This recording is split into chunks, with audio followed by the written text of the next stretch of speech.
Mic check, come on in. Mic check, fast start, mic check. Double tap, hit the like button. Perfect Timing Podcast, #1 podcast on YouTube. Trump, Iran strikes, and Canada tariffs. Van Jones versus the DSA live. We got a lot to talk about today. Come on in, double tap, hit the like button, everybody. A lot to talk about today on Watch Your Taco Tuesday. Watch Your Taco Tuesday. Perfect Timing Podcast, #1 podcast on YouTube for geopolitical and political debate. If you're here right now, that means you hit the subscribe, you hit the like, you hit the notification bell. In the background right now, what we're looking at is day 10, everybody. Day 10 of consecutive strikes on Iran. Day 10, Donald Trump consecutively bombing. Day 10 in retaliation. Yesterday, I brought you the news that over the weekend, we suffered several casualties over the weekend in Kuwait and Jordan bases. But what I wanted to do yesterday as we let the American people know this is not the first time, but it will be the last time. Double tap the like button, everybody. This is not the first time that Iran and its proxies, the Hamas, Hezbollah, and the Houthis, have attacked bases in Kuwait, bases in Jordan. This is par for the course. Yesterday, I showed a table where uptick in proxy violence since 2023 when Joe Biden was president. If everybody remembers, Joe Biden was president just less than a year and a half ago when Ukraine was invaded and when Israel was attacked on October 7th. I showed when Joe Biden left Afghanistan, there was an uptick in proxy violence leading to a conflict that we have now. When Joe Biden left Afghanistan, the Iranians elected a hardliner. They had money from Obama. Remember, President Trump told us about the billions of dollars in American cash flown to Iran. Iran funded the Iranian proxies. There was an uptick in violence, and now we have this conflict in Iran. Why are we in day 10? Why are we in day 10? Double tap hit the like button. We are in day 10 of absolute bombing. There has been no response. There has been no response. We have impunity. We have total control of the Straits of Hormuz. The breakdown is like this. What I am seeing is that we have over 100 missiles to maybe 10 missiles. The breakdown is this. It was a funeral for Ayatollah Khomeini. They asked for permission. They asked for permission to have a funeral. Double tap hit the like button. First in the chat, get shouted out. Behind me, you see day 10. We are continually pumping Iran. Iran has not been able to respond. Iran is the one who broke the ceasefire. Iran is the one who started the aggression. Iran is the one who broke the MOU. Donald Trump was being peaceful. Donald Trump was being benevolent, the greatest president in your lifetime. The Iranians and the IRGC asked a favor of the Americans. They said, America, please stop bombing us. I don't understand. If they're winning, why would they need the favor? They said, America, please stop bombing us. We want to bury the supreme leader. It's been 4 months, by the way. Now, listen to the context of this. February 28th, we invade Iran. February 28th, we decimate Iran. We take out the army. We take out the navy. We take out the top leadership, including the supreme leader.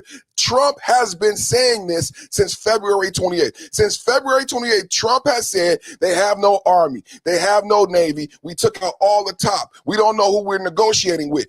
Everybody denied that fact. Well, 4 months later, Iran and the IRGC comes to Trump very humbly and begs to have a funeral. Now, the world did not even believe that the Ayatollah was dead. They didn't believe Trump. I don't know why they didn't believe Trump, but they refused to believe Trump. This is confirmation that America is winning in Iran. So the Iranians come to the Americans and say, we want to bury Ayatollah Khomeini, supreme leader, 4 months after his death. Keep in context of how I'm couching this. 4 months after he is unalive, they want to do a funeral, but they need permission from the Americans. Donald Trump grants them permission to do a funeral. They come back and say, we need 9 days to have a mourning period. We are going to have a funeral and we need 9 days. We don't want any fighting for the 9 days. Donald Trump says, of course, you can have your funeral. You can have your 9 days. Why? Because this will show the world that Donald Trump wasn't lying, that Donald Trump did take out the Navy. Donald Trump did take out the Air Force, and he also took out the top leadership of the IRGC. At the funeral, we see them bury 7 coffins, including a baby coffin. At the funeral, we finally get confirmation because Iran has CNN embedded in Iran, very heavy propaganda, but we finally learn at the funeral Ayatollah Khomeini it's confirmed he is no longer with us. They buried him at a funeral along with the leadership. 7 coffins in total. I don't know how many people saw the funeral, but there were big things about the funeral that stood out to conservatives like me. There was no representative of any leadership or any direction by Iran. Iran has claimed they are afraid to show the new supreme leader, who is supposedly the gay son of the previous supreme leader. We haven't heard him. Why haven't we heard him? I don't know. But what Iran is saying is they are afraid to show us the new supreme leader because they feel America will bomb him. Double tap, hit the like button. Double tap, hit the like button. Robert is first in the chat. Robert said Vietnam 2.0. Let's deal with the idiots right off the top. Robert, you're an idiot. Do you know why you're an idiot? How long have we been in Iran, idiot? We've only been in Iran a couple months, idiot. This is not Vietnam 2.0, idiot. But we can't talk about the Ukraine. We can't talk about Russia bombing the capital of Ukraine, Kiev. And how the hell did we spend $300 billion in the Ukraine? Why was Hillary Clinton this year, 2026, at the Munich Security Council saying that we need to give the Ukraine Tomahawk missiles? See, what you don't understand, the differences between the Ukraine and the Russia conflict is that the Europeans was using Americans in the Ukraine-Russia conflict as a proxy. See, we're using the Ukraine as a proxy to fight a nuclear power, which is very, very different because Russia is actually decimating the Ukraine. We've wasted $300 billion in the Ukraine. It's going to take $1 trillion, in my estimates, $589 billion to rebuild the Ukraine.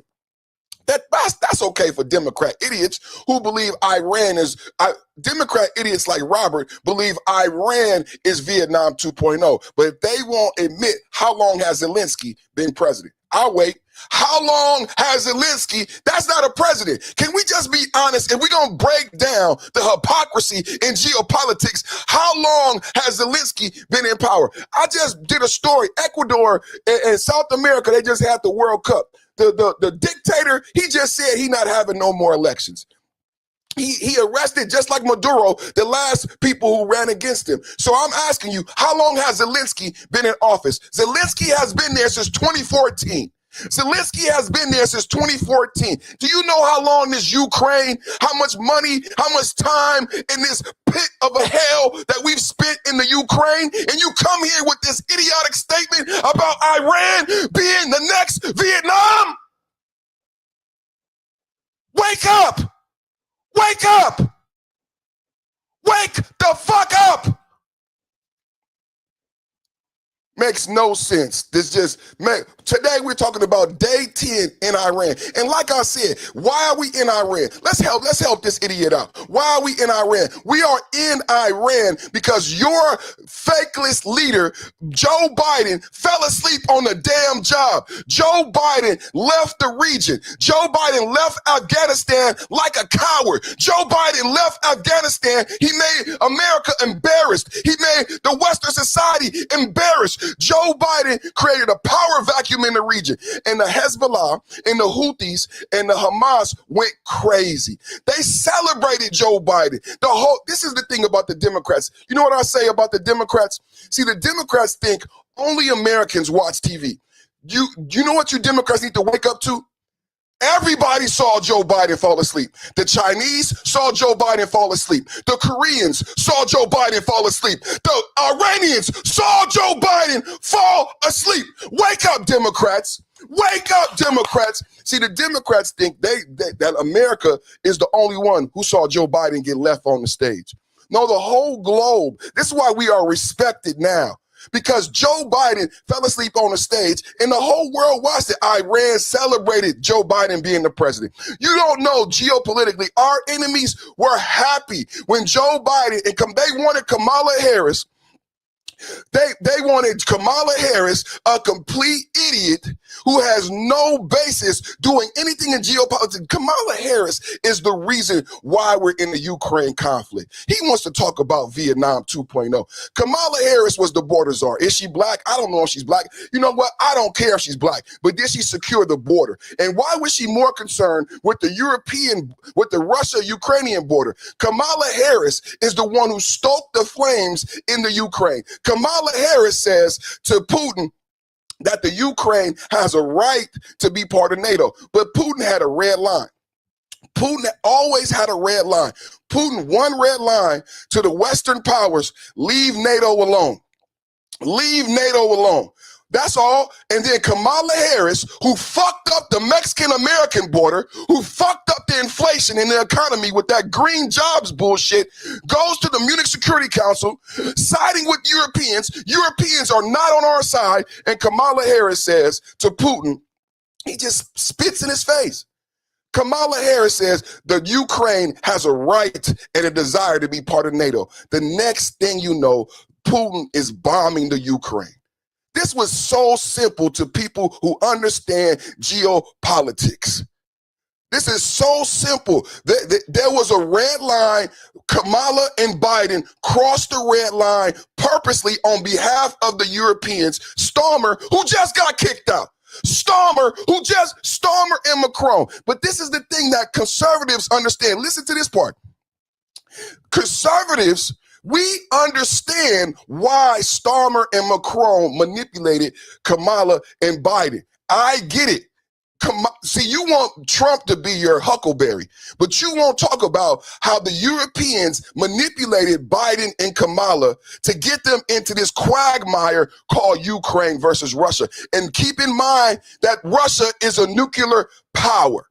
Russia is a nuclear power. MAGA blame game. Give up something, idiot. Do better than that, because Russia is decimating the Ukraine. Russia over the weekend just invaded and blew up Kiev, the capital of Ukraine. There is no way the Ukraine, who is not a nuclear power, can stand up against Russia, who is a major world nuclear power, without the help of the Americans. Europeans are not helping. What we learned in this Ukraine conflict is that Europe is not militarized. Europe is not nuclear. That's what we're learning. That's why we're pulling out of NATO. That's why we're pulling out of the UN. That's why we said fuck Spain. And that's why Starmer just got kicked out. The Europe don't even got his act together. They just elected a socialist. They just made Starmer resign, and they just elected a socialist who's going to take over energy, take over power. He's a Mondani midget. That's what's going on in Europe and UK. You don't know shit about geopolitics. You don't know shit about geopolitics. They celebrated Joe Biden. See, you know what made them upset, guys? You know what made them upset? When I brought out the fact that Joe Biden's Sleepy Joe tactics were seen by the globe. See, the Democrats don't like that conversation. See, the Democrats thought only Americans saw Joe Biden's failures. But you don't know how the internet works. I'm here to tell you today, surprise left, surprise Democrats, everybody watched Joe Biden. Everybody watched Kamala Harris. Everybody saw Kamala Harris not ready for the show. You think only Donald Trump just a year and a half ago won every single swing state.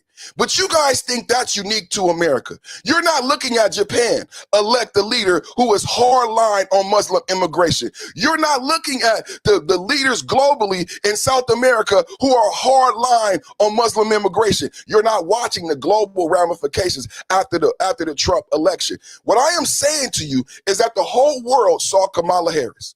I know you might be surprised, but the whole globe watched Joe Biden lose that debate. The whole globe has been watching the failure of the Democrats. And today, finally, we have the Democrats waking up. Bill Maher just said his vote is no longer up for grabs. He's not voting Democrat.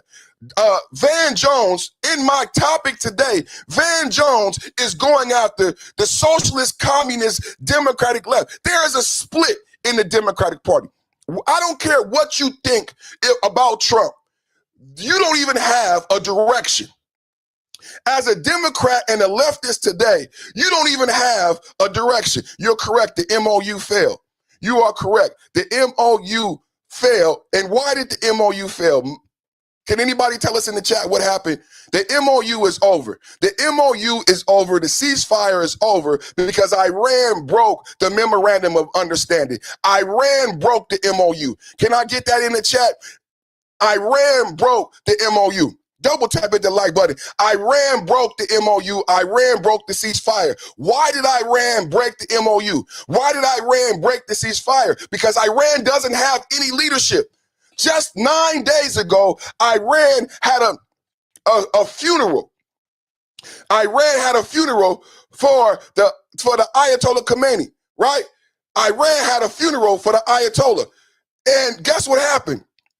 They buried 7 people. So according to some of you, Donald Trump was not telling the truth about how much winning we were doing in Iran. Donald Trump said on February 28th, he took out the top leadership. They just had a funeral with 7 bodies, but it took 4 months to bury the supreme leader. Can we have a real honest debate? Can we have a real honest debate? It took 4 months to bury the supreme leader. And what happens at the funeral? They already knew he was dead. Think about this, you guys. Think about they said, Donald Trump in America, can you please stop bombing us?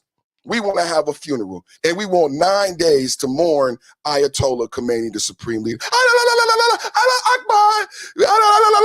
They want to have a funeral. They need 9 days to mourn. Donald Trump, benevolent, greatest leader of all time. I didn't want to do it. I didn't want to do it. I didn't want to bomb them. They want to have a funeral. I said they can have a funeral, and if they don't, I'm going to bomb them. I'm going to bomb Carg Island, and don't touch the pipes. We're going to bomb Carg Island, don't touch the pipes. Donald Trump says, have your funeral, have your mourning period, right? Have your funeral, have your mourning period. So we watch a funeral, right? We watch Iran, and finally, this is confirmation that the Ayatollah Khomeini is gone. And if you ask me, and if you ask conservatives, it's confirmation that they're all gone. They all gone.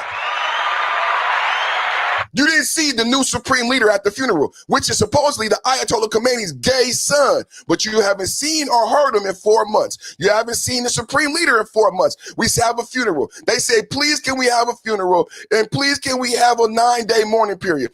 After the funeral, they start bombing. The ceasefire, the Iranians who just begged for a funeral, the Iranians who just begged for 9 days, start bombing ships in the port. That's what happened. That's why the MOU got broken. We gave them a funeral. We gave them 9 days, and then they had the funeral. Everybody start crying. And you know what's ironic to me? Why the fuck are you crying? Can you tell me why they crying? Can you tell me why they crying? He been dead 4 months. Finner guy, come on back with your pussy ass. Come on, Finn. Why were they crying? Why were they crying if he's been dead 4 months? This is the couch. I want to couch it for you guys. He was been dead 4 months. They begged to have a funeral. Why is it so emotional? Can you tell us? So anyway, they have the funeral, they cry. All these grown men crying over another man. They're supposed to be at war. They emotional, they crying. I thought they was winning, Finner guy. Finner guy, I thought they was winning. You know, MAGA doesn't have an argument when they scream and blame. Please tell me. Please tell me. I'm asking you a question, Finner guy. Come on now. See, they just run, man. They just run. They ain't got shit to say, man. They ain't got shit to say, man. They just run. They just run. Please tell us what's going on. Please tell us what's going on. Huh? Since you know everything. Since you know everything, please tell us. We in day 10. So now we've established that Iran broke the MOU, broke the ceasefire because they don't have a leader. They just had a funeral. They buried 7 bodies. They broke the MOU and they broke the ceasefire after the funeral. They didn't even take 1 day mourning. They didn't even take 1 day. That lets me know they don't have any leadership. They don't have a supreme leader right now because they would have taken the 9 days of mourning to regroup and to reassess and to come back and attack. If that's what they were going to do, if they were going to attack, they would have took the 9 days of mourning and they would have reassessed. But instead, they acted emotionally. And this is the thing that people, the name Fender guy should be an embarrassment. Thank you, baby. Thank you. Check this out, David. They pussy and they scared. MAGA put bandanas on their ears after the Supreme Leader was hurt. MAGAs put band-aids on their ears after the Supreme Leader. What does that mean, Master of Wagness? You've been saying a lot of stupid shit with that anarchy bullshit. You have not made any sense. What is you talking about? What is you talking about? Give them a chance before we get them up out of here. 2 to 5 year old talking points. What are the recent talking points? What are the recent talking points? For the pussies in the chat. What are the recent talking points? It's like they hear these facts and they just been waiting for the day to say the stupid shit that they want to say.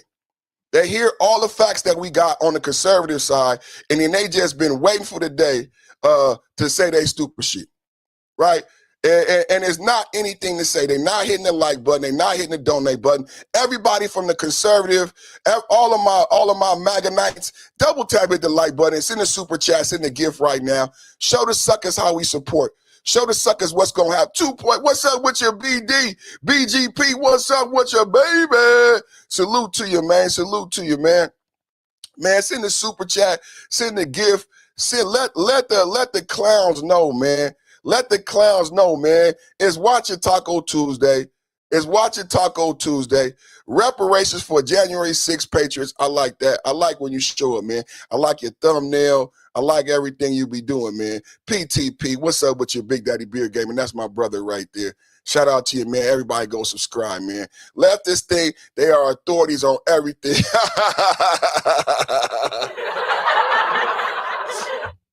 For sure, man. For sure, man. Double tap hit the like button as you come in, man. The thing is we gotta have the likes up high.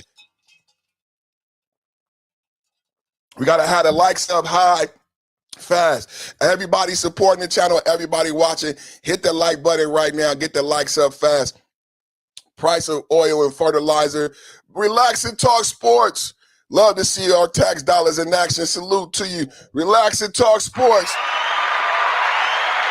Shout out to everybody in the building. Trump news, Trump news, Trump news. Giving Democrats the boo-hoo blues. Giving Democrats the boo-hoo blues. Double tap hit the like button, everybody. Get the likes up. There was no ceasefire in place during these strikes. What are you talking about? It's like they can't hear. Pikachu. Are you smoking, Pika? Are you smoking, Pikachu? Pikachu 9. There was no ceasefire in place during the strikes. What are you talking about? I guess I'm talking about nothing, Pikachu, so we can just block your dumb ass. Some shit you can't even respond to. It's so idiotic. I've done so much explanation. Some people just got to get the fuck up out of here. It's just that much stupid shit. I mean, I didn't go into great detail about how the MOU was broken. Donald Trump was in Turkey when they broke the MOU. Double tap hit the like button, and it's like they just don't listen. You know what I'm saying? They just want to say and make up whatever the fuck they want to make up. Double tap hit the like button. Everybody vote in the poll. Is Trump the president who once said gas price will never rise? Find that clip for me. Find that clip for me. And what the fuck does that have to do with anything that we're talking about? Everybody knows inflation was higher under Biden, and we paid more for gas under Biden and Obama. But you might be 20 years old. You may not even own a car. You may not even buy gas. Can we just be honest about some of the bullshitters? You know what I'm saying? I pay more for gas under Biden and Obama, and you probably don't own a car or purchase gas. This is the worst part about the bullshit. You probably don't own a car or purchase gas. This debate was just had on CNN, and it was debunked, and we all know inflation was higher under Biden.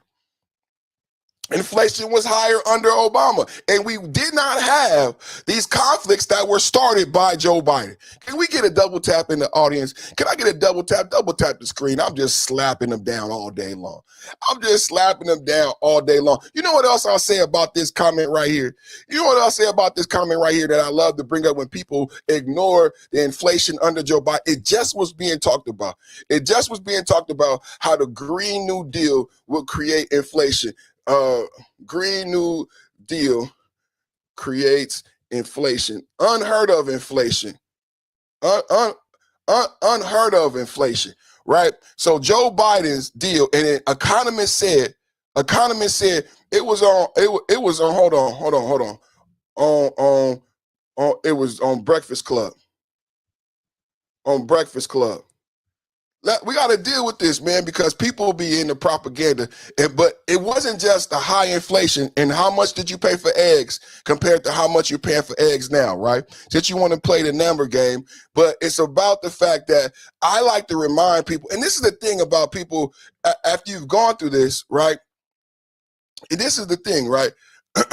It's sad that you don't remember how bad the Democrats treated you. You don't remember shrinkflation. You don't remember shrinkflation? So under Biden, you only had inflation that was so high that they started doing something called shrinkflation. That means they shrank packages. When you go into your supermarket now, you will see items that look like they used to look before Joe Biden became president. It used to be 16 ounces, but now when you look at the package, it's 12 ounces. Now it used to be 8 ounces. Now when you look at the can, it's 6 ounces. So not only did we experience hyperinflation under Joe Biden thanks to the Green New Deal, but we also, to comp with the inflation, experienced shrinkflation, and none of you even discuss it. None of you discuss it or understand the complexities of what really happened to you under the Biden era. That's what really happened to you under the Biden era. It wasn't just inflation, it was also shrinkflation. Double tap, hit the like button. Let's get the likes up, man. Get the likes up right now.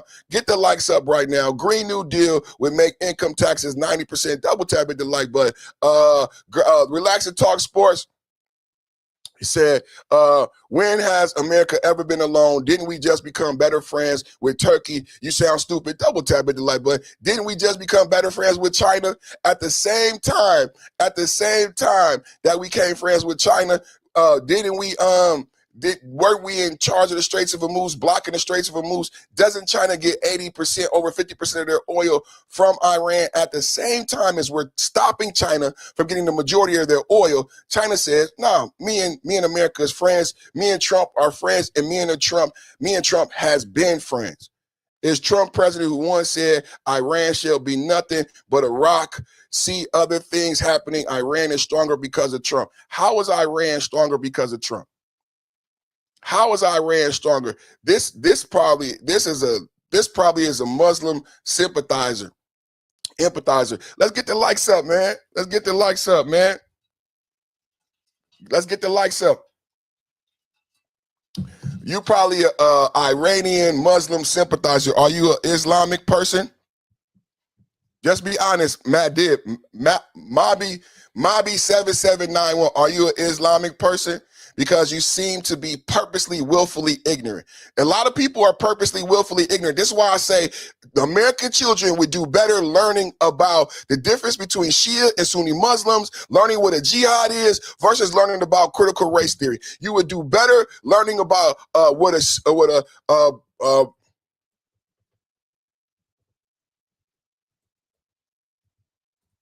Joe Biden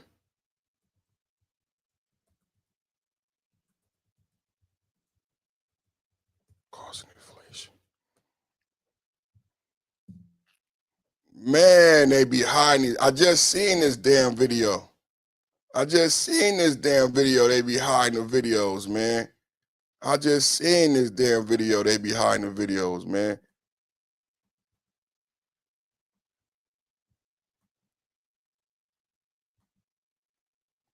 So we're gonna keep looking for the video though.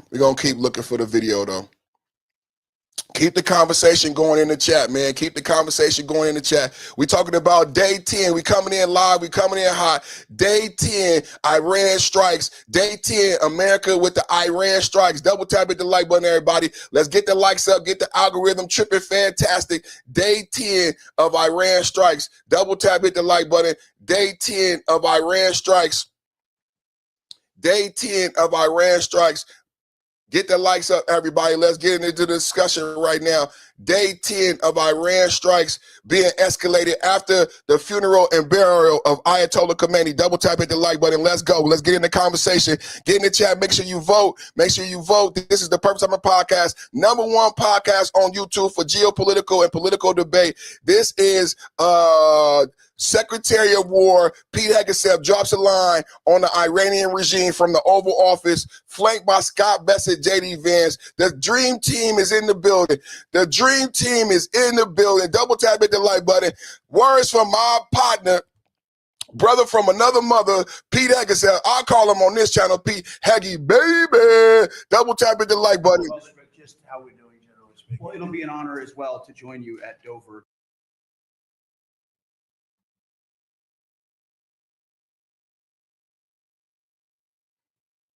Build up a conventional capability like the North. Well, just how we're doing, generally speaking. Well, it'll be an honor as well to join you at Dover to recognize.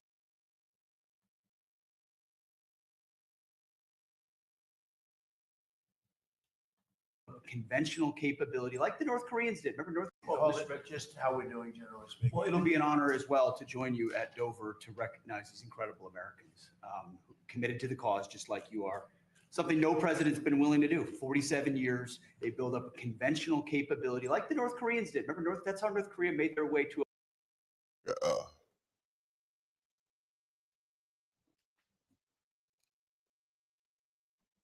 and every opportunity to negotiate, to show that they're reasonable on this. Just how we're doing, generally speaking. Well, it'll be an honor as well to join you at Dover to recognize these incredible Americans committed to the cause, just like you are.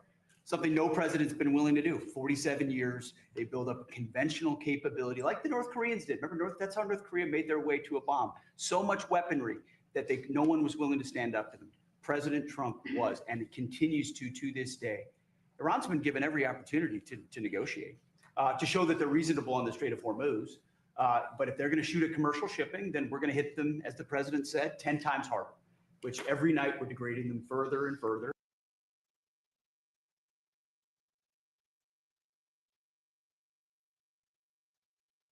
The dude, man, be as propagandized. Yeah, I know the sound. They are propagandized.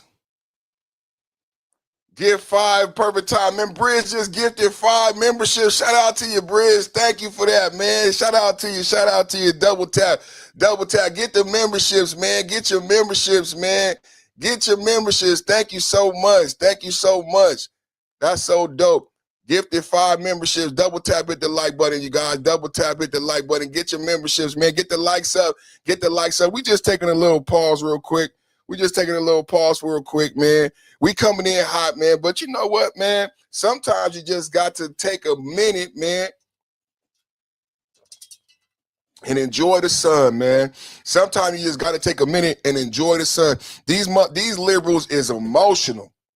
We are dealing with some emotional people. The Muslims, the Iranian Muslims, the people who are sympathetic and empathetic to Iran, the Muslims, emotional. The Democrats, emotional. We got some really emotional children. They all emotional. You tie that in with the racists. You got the racist old white men with the micro penises, and you got the emotional liberal left. Man, and you just got a recipe for disaster. You know what I'm saying? But this is why we do this every day. Coming in, killing the game, mega MAGA Taco Tuesday with the hottest news. Trump, Iran strikes, and Canada tariffs. Van Jones versus DSA live. We got our number. We got Relax and Talk Sports in the building. We got a lot of our faithfuls in the building. Day 10 of absolute hellfire in Iran. We coming in with a live update. Day 10 of the Trump doing his thing. Trump, Iran strikes, and Canada tariffs. Van Jones versus DSA live.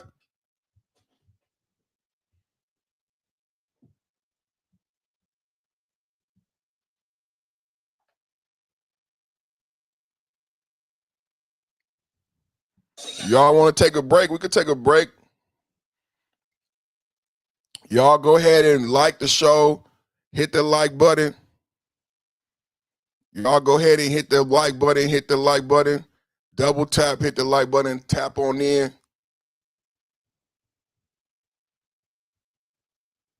19 likes, that might be it right there. 19 likes. Well, wouldn't you know it? Even the people, 19 likes.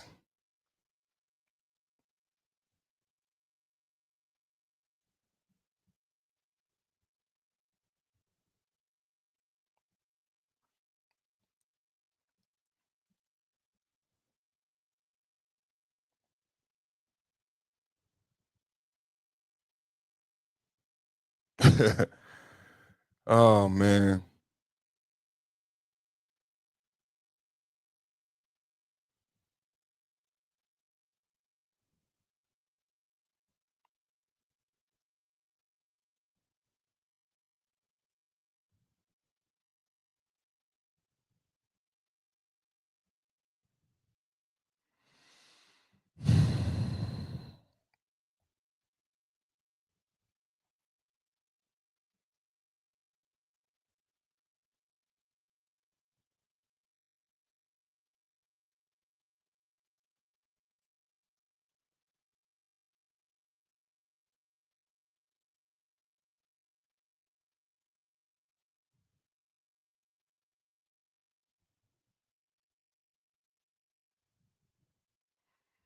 Well, it's one of them weird days, man. It's one of them weird days, man. I'm sure the numbers will come back, but it's just one of them things, man. Let's keep going.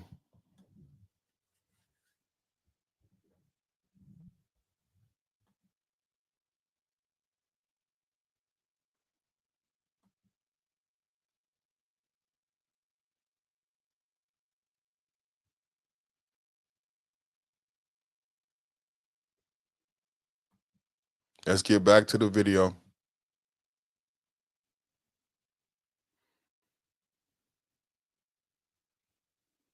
Like the North Koreans did. Remember, that's how North Korea. Well, just how we're doing, generally speaking. Well, it'll be an honor as well to join you at Dover to recognize these incredible Americans committed to the cause, just like you are.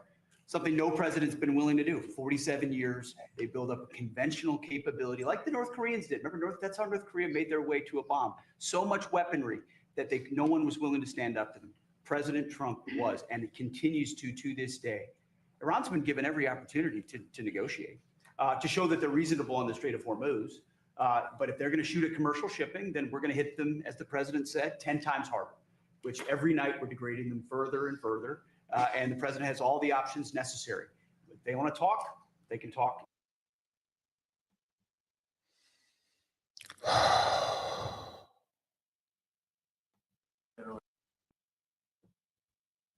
To recognize these incredible Americans committed to the cause, just like you are. Something.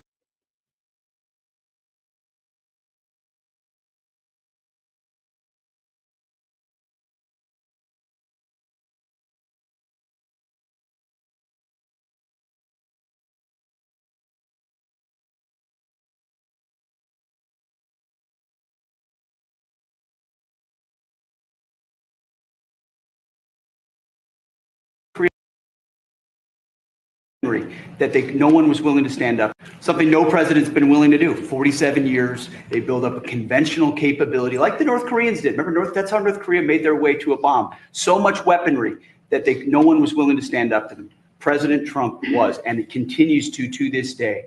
Iran's been given every opportunity to negotiate, to show that they're reasonable on the Strait of Hormuz. But if they're going to shoot at commercial shipping, then we're going to hit them, as the president said, 10 times harder, which every night we're degrading them further and further. And the president has all the options necessary.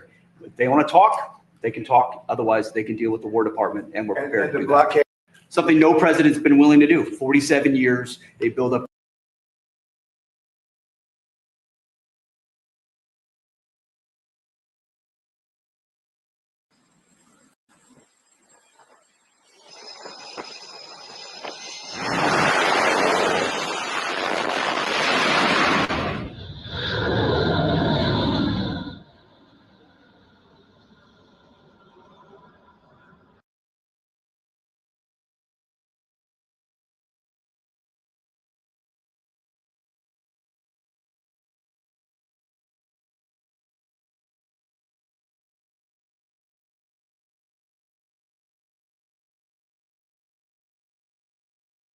for this.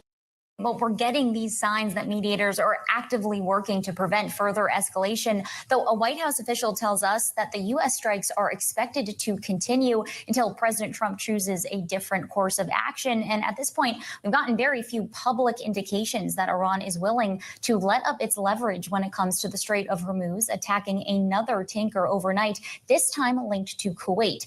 There's new data out from research firm Kepler that finds the average amount of ships transiting from Friday to Sunday was about 10 vessels per day, and most of them, if not all of them, use the route that is being approved by Iran and not that U.S. coordinated route that is closer to Oman. Now, just compounding the risks, as you've been discussing on this program, is the threat from the Iranian-backed Houthi rebels to institute this immediate maritime blockade of Saudi Arabia, as we know that the country has been using its pipeline to get more supply to market via the Red Sea to the tune about 4.5 million barrels per day since the conflict began. And Saudi Arabia is taking the threat seriously, saying in a statement overnight that they will take, quote, all necessary measures to protect its ships. Now, John, as regional allies are working to try to get some sort of resolution, we got this new reporting this morning that Iran's president says that he is in closer touch with the country's supreme leader, which some experts say could help smooth the path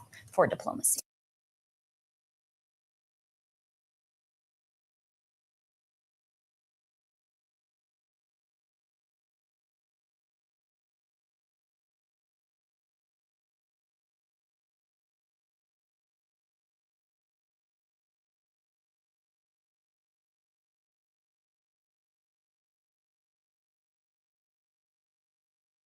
Well, we're getting these signs that mediators are actively working to prevent further escalation, though a White House official tells us that the U.S. strikes are expected to continue until President Trump chooses a different course of action. And at this point, we've gotten very few public indications that Iran is willing to let up its leverage when it comes to the Strait of Hormuz, attacking another tanker overnight, this time linked to Kuwait. There's new data out from research firm Kepler that finds the average amount of ships transiting from Friday to Sunday was about 10 vessels per day, and most of them, if not all of them, use the route that is being approved by Iran and not that U.S. coordinated route that is closer to Oman. Now, just compounding the risks, as you've been discussing on this program, is the threat from the Iranian-backed Houthi rebels to institute this immediate maritime blockade of Saudi Arabia, as we know that the country has been using its pipeline to get more supply to market via the Red Sea to the tune about 4.5 million barrels per day since the conflict began. And Saudi Arabia is taking the threat seriously, saying in a statement overnight that they will take, quote, all necessary measures to protect its ships. Now, John, as regional allies are working to try to get some sort of resolution, we got this new reporting this morning that Iran's president says that he is in closer touch with the country's supreme leader, which some experts say could help smooth the path for diplomacy. Well, we're getting these signs that mediators are actively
I saw a lack of leadership at the funeral. Double tap at the like button. We're in day 10 of strikes, day 10 of strikes in Iran. Double tap at the like button. Get the likes up, everybody. It's important. We're in day 10, Iran coverage. Escalated strikes in Iran after they break the MOU, break the ceasefire after the funeral of Ayatollah Khomeini. Double tap at the like button. Leave me a comment in the chat. Leave me a vote. Let's have a discussion. Let's have a discussion right now. Double tap hit the like button, everybody. Let's have a discussion right now. Next steps following a 10th consecutive night of strikes against Iran military sites. And here chronicling it all and getting inside is Trey Yinks. He is over in Tel Aviv. Trey. Yeah, hey guys, good morning. Another night of heavy U.S. strikes against Iran. This was the 10th consecutive night aimed at degrading Iran's ability to threaten the Strait of Hormuz. U.S. Central Command posted overnight about those strikes and their operations in the region, saying since early May, CENTCOM forces have helped facilitate the transit of approximately 900 commercial vessels and 450 million barrels of crude oil. They went on to say American forces remain postured and prepared to hold Iran accountable for unwarranted aggression towards civilian mariners seeking to freely and openly transit the strait. Early this morning, Iran attacked another tanker off the coast of Oman, forcing the crew to evacuate the vessel, according to maritime tracking groups. This does come after President Trump issued a new warning to the regime about killing American forces in the Middle East. The commander-in-chief said every time Iran kills an American soldier, they will pay for that killing many times over. Iran's foreign ministry spokesperson was asked this week about the possibility of U.S. forces entering Iran. This was his response. They will face the consequences. I believe there are people in those very areas, and they are not few in number, who are counting the moments until they can welcome them. The comments do come as the Wall Street Journal reports that Iran moved nuclear centrifuges into Pickaxe Mountain, an underground facility next to the Natanz nuclear site. The report, based on Israeli intelligence, is the latest to focus on the site. President Trump indicated last week he is considering new strikes against this facility. We're also tracking developments with the Houthis in Yemen, one of Iran's largest proxies in the region. The Houthis say they are implementing a naval blockade against Saudi Arabia, just another leg of this expanding conflict. Guys? And Trey, that would be pretty devastating because Saudi Arabia has rerouted their oil, 8 million barrels a day, through the Red Sea. So if you stop Saudi Arabia, that would really affect the price of oil and gas. Have they actually done it yet, or they just say they're going to do it? They say that they're going to do it, and there are initial reports of some incidents off the coast of Yemen. When we look at the situation, though, the Houthis are trying to do exactly what their largest funder and supporter is doing, and that's the Iranian regime. They're trying to use the Bab el-Mandab Strait, this entrance into the Red Sea, as a choke point, specifically against Saudi Arabia. But it does raise questions about if they would try to target other international vessels passing through that critical waterway. But again, this is the Houthis trying to tie what leverage they have left to international shipping. And it does raise these questions about the possibility that the Iranians could try to use one of their largest proxy groups to put new pressure on these international shipping lanes. At this moment, we don't have indications that they've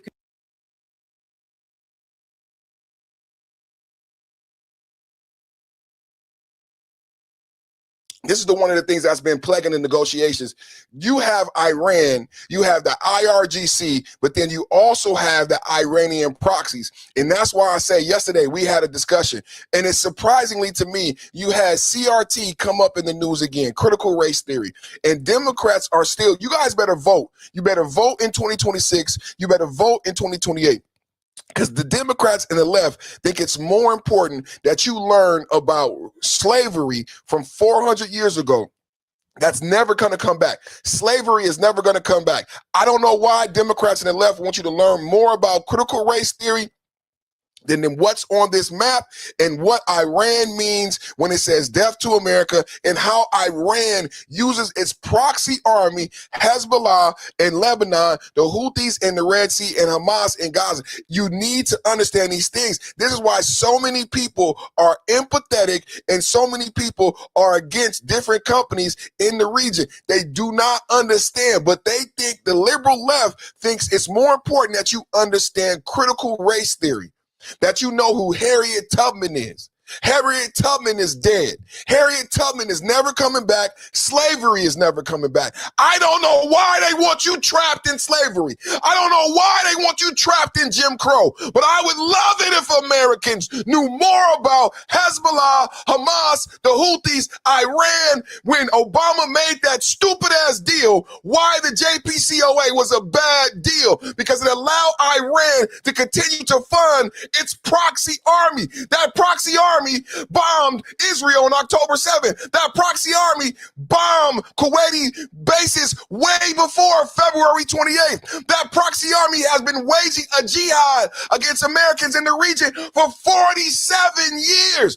But they think you need to know about critical race theory, fucking slavery from 400 years ago. But you don't understand Hezbollah, Hamas, the Houthis.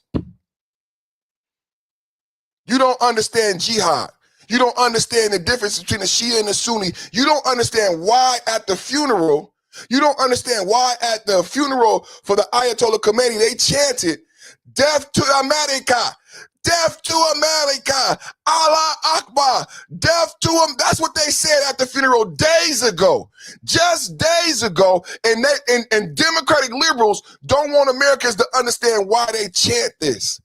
When you can educate Americans, why are they chanting Allah? Why are they chanting death to America? What is this jihad? What is their beliefs? So we can better understand the region, because I don't know how you knowing more about slavery than current geopolitics helps you today. I don't know how you learning about Jim Crow, civil rights, things that happened hundreds of years ago helps you today versus you know your geopolitical climate. So when you go and vote for bills and budgets and how to protect yourself as an American, your borders, see, they didn't teach you to do that. That's what this is about. I say you better vote because there is a fight in the American public. I say you better vote because some people think it's more important for your children to learn about slavery, and then there are conservatives like me that think the American people need to know what's going on in the globe. And you need to know why these people have hated you going back to 9/11. And you know what makes me upset is that we didn't have this talk after 9/11. After 9/11, I wish more Americans understood the difference between a Shia and a Sunni Muslim and what a jihad is. But we never had that talk after 9/11. I think today with the Iran conflict, I think we need to put slavery, that Americans are too familiar with slavery. I think maybe we could put slavery on the back burner, right? I think we could talk about slavery on Black History Month in February, right? But during an election year, I think it's important that Americans understand the conflicts. Let's get back to the news so you guys can understand. We're in day 10. You guys understand that the ceasefire is over. We're back in a war with Iran. There have been bombing for 10 days. The ceasefire is over. We are back in the escalated war with Iran. We actually took casualties over the weekend. Americans lost 3 to 4 soldiers just yesterday. I broke the news. God rest their souls. God bless their families. This is not a joke. This is a real war. It's been 10 days since they buried Ayatollah Khomeini and the Iranians broke the ceasefire. Over the weekend, we took casualties, and Trump has vowed to bomb Iran to avenge the death of those American soldiers. That's what's going on right now today. Ways the next steps following a 10th consecutive night of strikes against Iran military sites. And here chronicling it all and getting inside is Trey Yinks. He is over in Tel Aviv. Trey. Yeah, hey guys, good morning. Another night of heavy U.S. strikes against Iran. This was the 10th consecutive night aimed at degrading Iran's ability to threaten the Strait of Hormuz. U.S. Central Command posted overnight about those strikes and their operations in the region, saying since early May, CENTCOM forces have helped facilitate the transit of approximately 900 commercial vessels and 450 million barrels of crude oil. They went on to say American forces remain postured and prepared to hold Iran accountable for unwarranted aggression towards civilian mariners seeking to freely and openly transit the strait. Early this morning, Iran attacked another tanker off the coast of Oman, forcing the crew to evacuate the vessel, according to maritime tracking groups. This does come after President Trump issued a new warning to the regime. Did you guys hear that? Iran just attacked another tanker. You know what I've said? You know what I said? And I promise you guys, you're going to hear this. You know what I said? You're going to hear this echo after I said, this is not a war effort anymore in Iran. This is piracy. They are only going after commercial vessels because we've closed the Straits of Hormuz. There's a blockade in Cuba. What's happening with the blockade? Let me give you an example of what's happening in Iran. There's a blockade in Cuba. They can't get any supplies into Cuba. They can't get oil. They don't have power. Hospitals, schools, everything is shut down in Cuba. But this is the thing. Refrigerators are not working in Cuban hospitals, so you can't keep medicine closed. You can't keep medicine cold. You can't keep food cold. So people are starving. Infant mortality rates are skyrocketing. If mothers are dying in labor in Cuba, the same thing is happening in Iran with the Straits of Hormuz being closed. They can't get wheat in from Russia. They can't get supplies in from the Strait. What's happening and why they keep going after the commercial vessels, in my opinion, is it's piracy. It's piracy. They just attacked another commercial vessel. We've been bombing them for 10 days. That's not even strategic. Are you guys listening? Is this microphone on?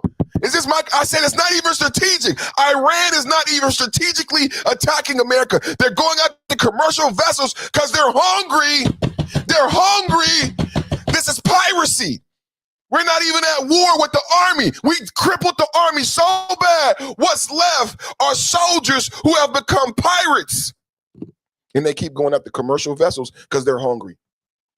They keep going after commercial vessels because they're hungry. Day 10. Steps following a 10th consecutive night of strikes against Iran military. A 10th consecutive night. Just in case you guys thought I was making it up. A 10th consecutive night of strikes. 10 nights of bombing ever since the funeral of Ayatollah Khomeini, and the Iranians broke the ceasefire after the funeral. They had a funeral for the supreme leader 4 months after he died. They got so emotional. They got so sensitive after burying him, even though they knew he was dead for 4 months. They broke the ceasefire. Can we have a real framing of this conversation?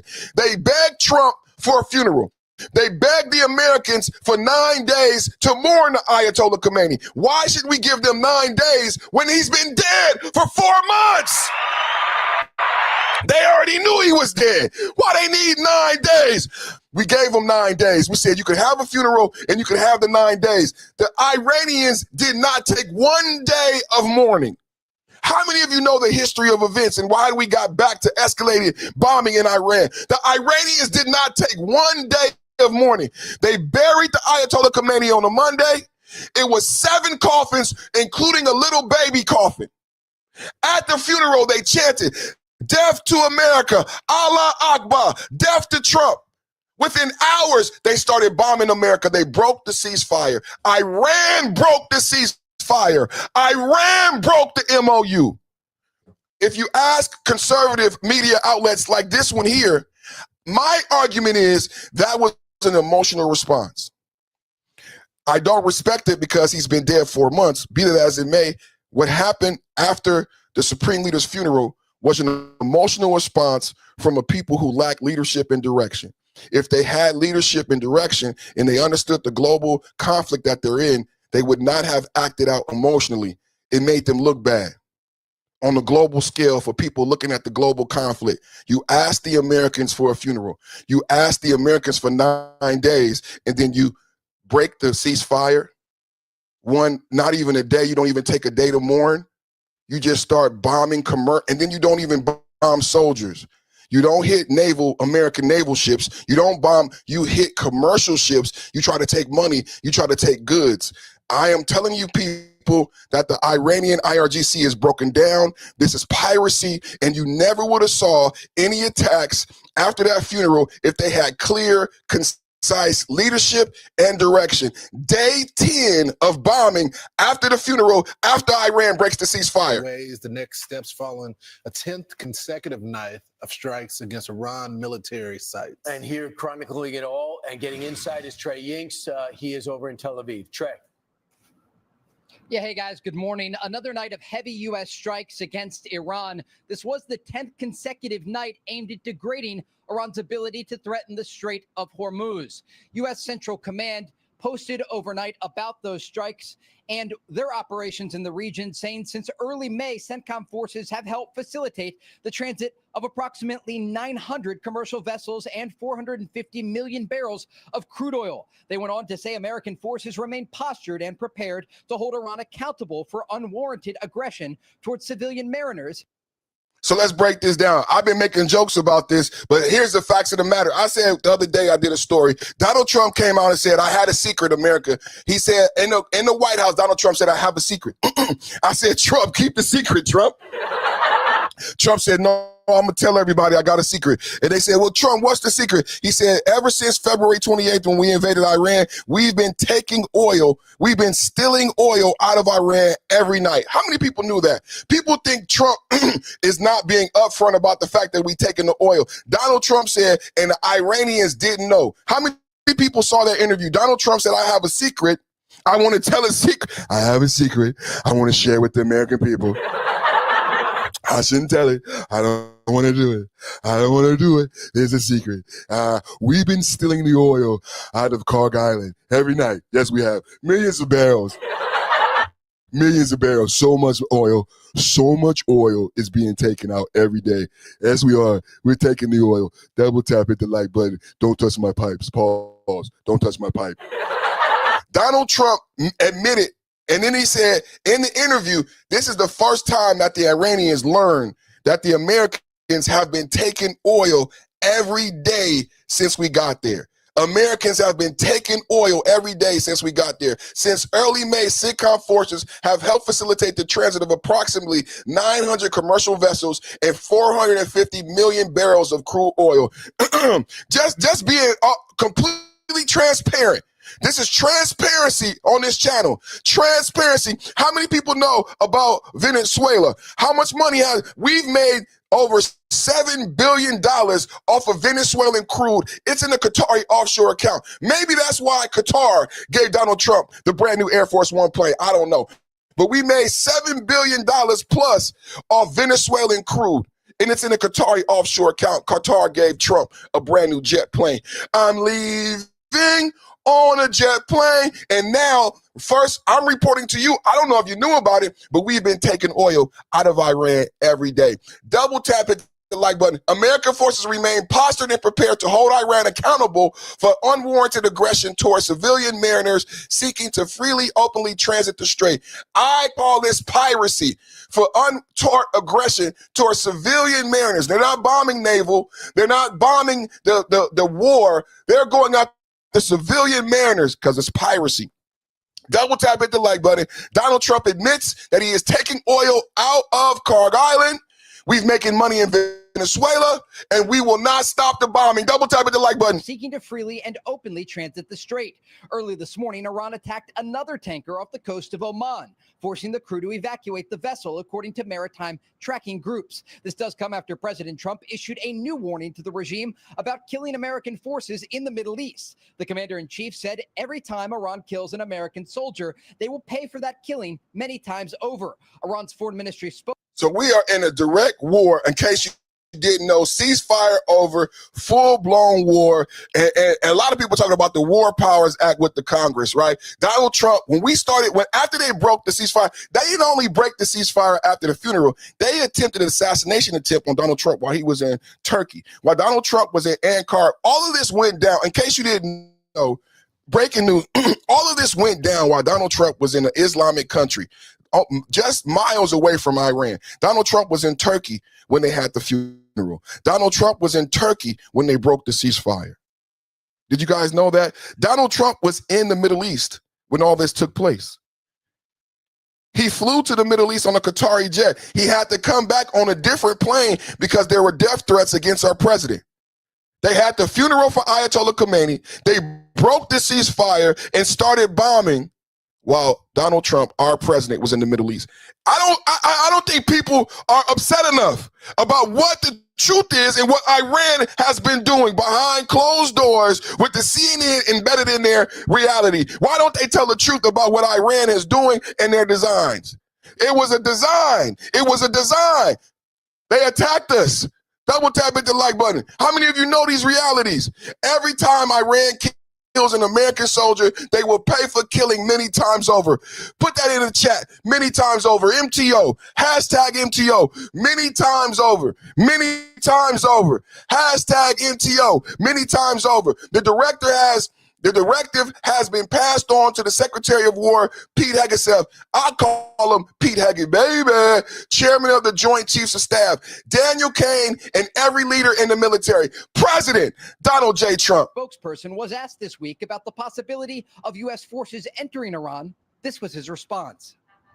They will face the consequences. I believe there are people in those very areas, and they are not few in number, who are counting the moments until they can welcome them. The comments do come as the Wall Street Journal reports that Iran moved nuclear centrifuges into Pickaxe Mountain, an underground facility next to the Natanz nuclear site. The report, based on Israeli intelligence, is the latest to focus on the site. President Trump indicated last week he is considering new strikes against this facility. We're also tracking developments with the Houthis in Yemen, one of Iran's largest proxies in the region.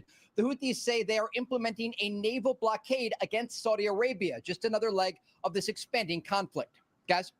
And The Houthis are extending a naval blockade against Saudi Arabia. What you may not know, unless you watch my channel and you've been educated and intelligent on proxies, the Houthis are an Iranian proxy who Iran gave drone technology, missile technology, and funded them hundreds of millions of dollars to take over the Red Sea.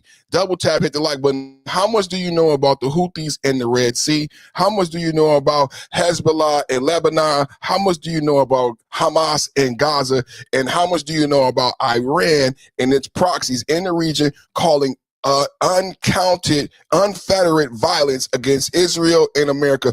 People think the bombings that took place over the weekend and the loss of life that took place over the weekend is the first time Iran and its proxies have bombed Jordan. This is the sad part. In 2023, we lost lives. You just didn't hear about it because Joe Biden in 2024, they bombed Jordan and we lost lives. You didn't hear about it because Joe Biden wanted to run for president. Yeah, Joe Biden never responded. See, Joe Biden created a power vacuum. They attacked in 2003 in October 7th. They attacked October 8th. They attacked American bases. So they were just having a good old time when America left the region. I said a power vacuum, but no one ever talks about the uptick in proxy violence after the Americans left. What you guys understand is this. This is the equation. America was in the region. I'm talking about the Middle East for over 20 years. Is everybody understanding? I'm painting a picture for you. We were in a war in Iraq, and that's why I said it would be better if Americans learned about what happened in 9/11, what a Shia, what a Sunni, what a jihad is, because you can understand your geopolitical outlook.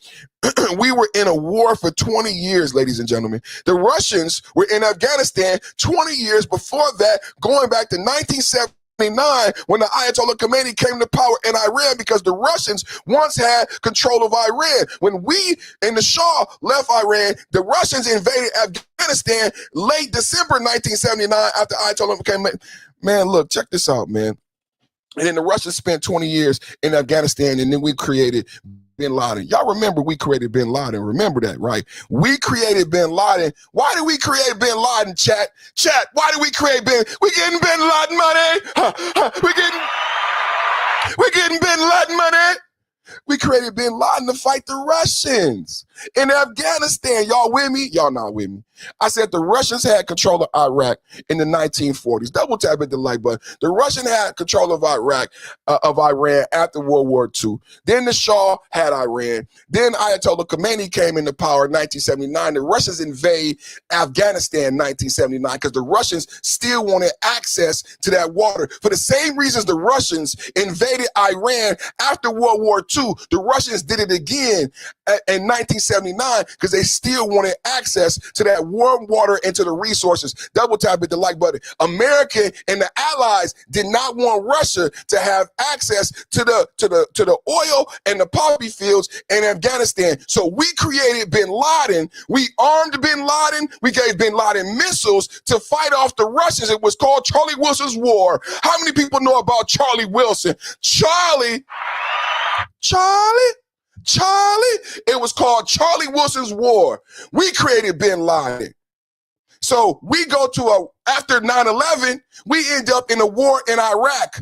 And then we say, oh, Bush lied, so we end up in a war in Afghanistan. So we were in dual conflicts in Iran and Afghanistan for over 20 years. We became the police of the region. We became hated, and we also became needed at the same time.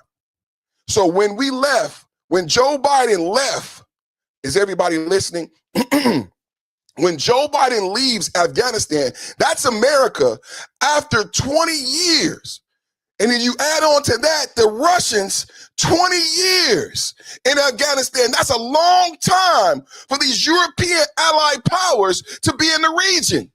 Hello? So no more Russians in Afghanistan, no more Americans in Afghanistan and Iraq. They had a party. They were so happy. Iran celebrated Joe Biden's failure. Joe Biden, everybody talks about the JPCOA. They talk about the Iran nuclear deal that Obama created. Joe Biden was just president a year ago. Joe Biden had an opportunity to get the Iran nuclear deal back. The JPCOA, the deal that all of you Democrats on TikTok every day talk about. Obama had a great deal. Straits were open. We had a great deal. So why didn't Biden re-sign the deal? It was 4 years. Biden had 4 years to get the deal back since the deal was so great. Oh, we had a great deal. Oh, Obama, I am so in love with you. If Obama's JPCOA nuclear deal with Iran was so great just a year ago, Kamala Harris and Joe Biden should have re-signed the deal. But what happened? Well, they had a negotiation in Vienna. The Americans didn't show up. The Americans sent the Europeans. I don't know if it was the UK or the EU. I don't know who the fuck went. But the Americans didn't go. And so we were unable to get the deal. If you want to know what happened. So Joe Biden didn't re-sign the deal. He had an opportunity. He declined. Joe Biden had an opportunity to get back this magical deal that you guys talk about on TikTok and Vienna in 2021, and he didn't. Kamala Harris, no.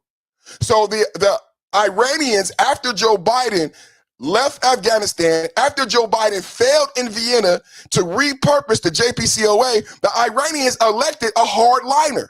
The Iranians elected a hardliner. They then escalate the proxy violence because there's nobody to police the region. That's how you get October 7th. That's why we're fucking there. We're not there for any other reason. We're there because Joe Biden and the Democrats failed in their geopolitical. That's why Joe Biden is not president, because Trump called him out in a debate. And the American people saw that Joe Biden was a failure at leadership on a geopolitical scale. We had Russia, we had Gaza, and we had Iran. And America did not believe that Joe Biden and Kamala Harris was ready for the show. That's why they lost. Because Joe Biden got embarrassed by Trump in a debate because he failed in Afghanistan and embarrassed America. And the Iranians took a hard line. That's what happened. There's no Israel hocus pocus. There's no Bibi Netanyahu. That's all propaganda to protect Obama and protect Biden's legacy. There is no Bibi. There is no Israel boogeyman. The truth is Biden is a failure. He was old. He was asleep. He failed you. When Biden left Afghanistan, it created a power vacuum that led to an uptick in proxy violence. Hezbollah, Houthis, Hamas. Let me play this. This is the reason why I'm even going on this rant. This is the reason why I'm even going on this rant, because I don't think people know enough about Hezbollah, Hamas, and the Houthis. That's why I'm going on this rant, because you don't understand what happened after we left Afghanistan. Our bases were bombed. Do you guys know in 2023 and 2024, Iran and its proxies continually bombed? America lost lives. How many of you know about the bombing in 2024, the bombing in 2023? And Biden did nothing. Biden did nothing to respond to Iran and its proxies. They were emboldened until Trump became president. I wish I was making this up. They were emboldened by the lack of American response. That is the facts of the matter. Nuclear site. The report, based on Israeli intelligence, is the latest to focus on the site.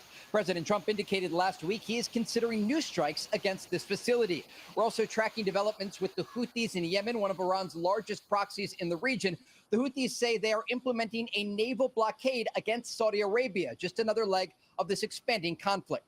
Guys? The Houthis. And Trey, that would be pretty devastating, because Saudi Arabia. The Houthis are now instituting another. So what's happening in the region, and why I say we don't have clear leadership, is that you don't just have the IRGC. You have Hamas, you have Hezbollah, and you have the Houthis. Now, Iran funded Hezbollah $700 million and 100,000 ballistic missiles. It sounds like a comic book, right?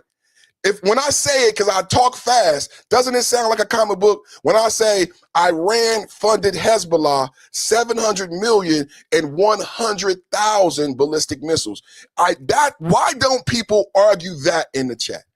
Why don't people argue, wait, they gave them 100,000 ballistic missiles? They gave Hezbollah $700 million. They gave Hamas $300 million. Why is that never debated? Because you can't. Because Trump already called out Obama for flying billions of dollars in cash to Iran to buy them. Remember that? And then the Democrats lied, and then Jake Tapper called them out and said, no, I got the receipt. Obama lied. The Democrats actually did fly $1 billion in cash to Iran. They tried to say it was in an account. They just opened an account. That's not true. CNN called Obama in a lie. Obama put cash in the airplane, just like Trump said he did. And he sent cash to Iran to buy Iran. And the proxies got funded by Iran and the unsanctioned oil. See, people don't understand what's going on in the Straits of Hormuz. People don't understand what's going on in the Straits. They don't even understand Venezuela. Why did we go to Venezuela? How are they making money in Venezuela? They were selling illegal oil. Unsanctioned oil tankers. We captured an unsanctioned oil tanker off the coast of Venezuela. The tanker was sanctioned by Biden, but he didn't do anything.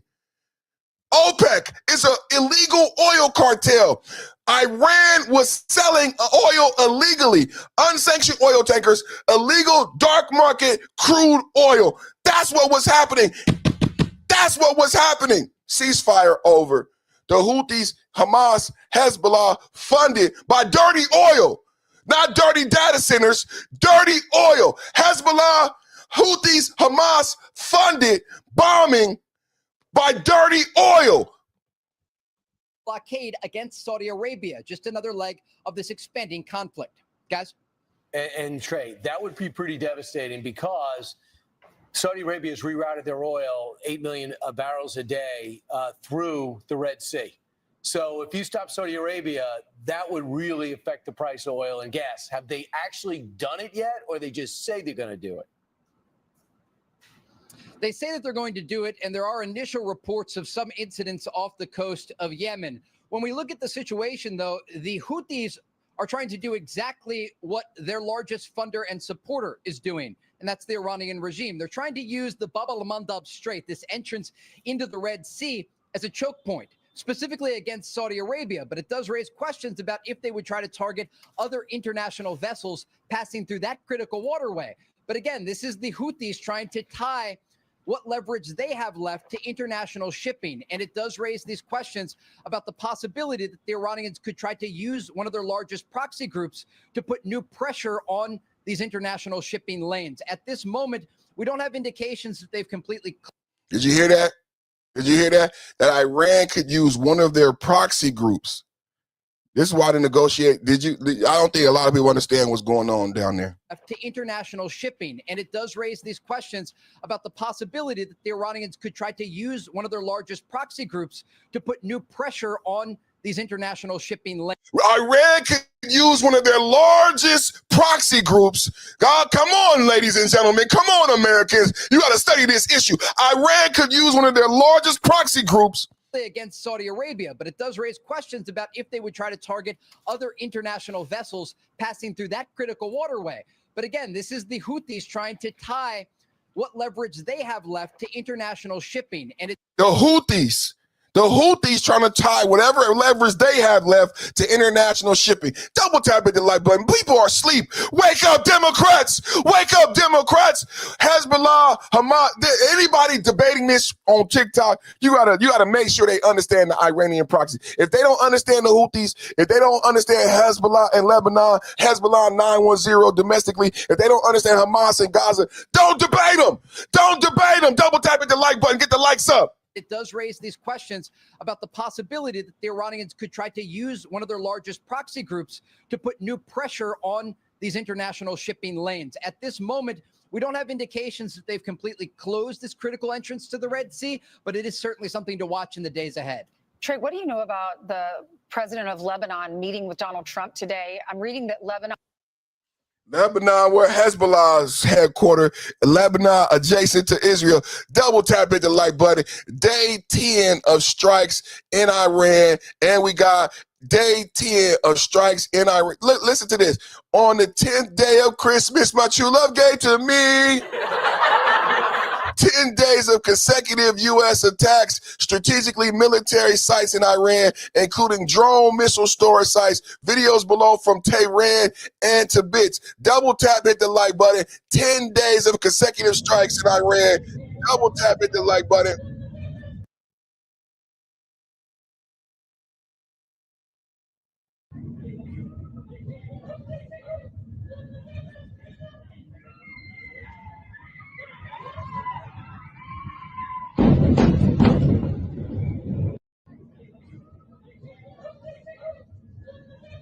There has been speculation about this mushroom cloud. Have you guys seen the video where they've been speculating about these mushroom clouds? Some people have said Donald Trump and the administration used a small nuclear weapon. Y'all know, going back to the 12-day war, Donald Trump dropped some of the largest bombs on Iran underneath the nuclear weapon. How many people have seen the reports about that mushroom cloud that we just took a look at? Far as I checked, Snopes, and anything I said, no nuclear bomb has been dropped on Iran. But I did see that mushroom cloud, and I did see the story. Day 10.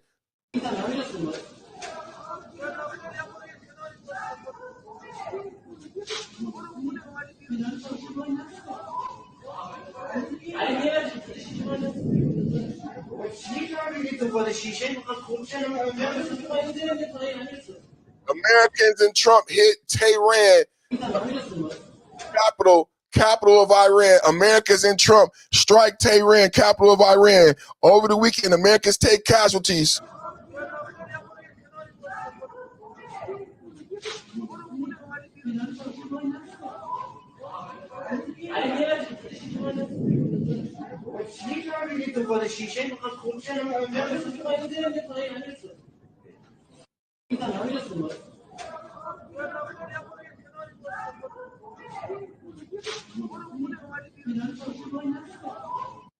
Day 10 of attacks. We coming to you live. Day 10 consecutive attack. Somebody just made a very intelligent comment in the chat. Shout out to you to that intelligent comment in the chat.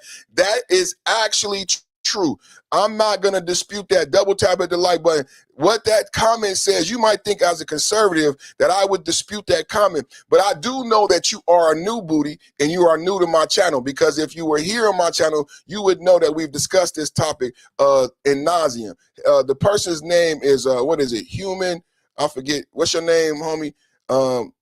What's your name? The U.S. overthrew Iran democratic elected government via CIA coup and installed a dictator all over oil. It's absolutely true. He's talking about the Shah of Iran. I don't know why the TikTokers love to bring this up, but they don't know the entire story. So it's absolutely true, but we've been talking about it, but you're new here. I'm going to give you information so you can go back to TikTok and you can have a great debate. So what happened was, like I continually say, and I hope you guys just go read, because you can go read it for yourself. We had something called World War II.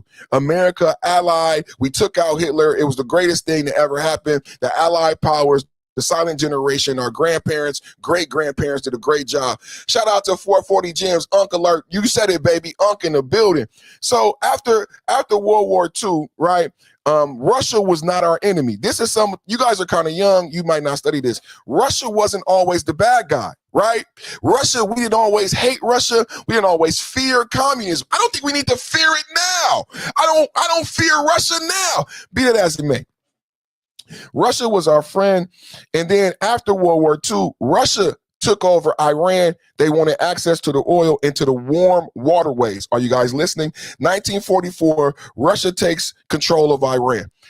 The Allied powers, i.e. America and Europe, who actually helped install the Shah, had no problem with it at the time. Because like I said, there was no conflict between communism, Russia, and capitalism in the Western society, right?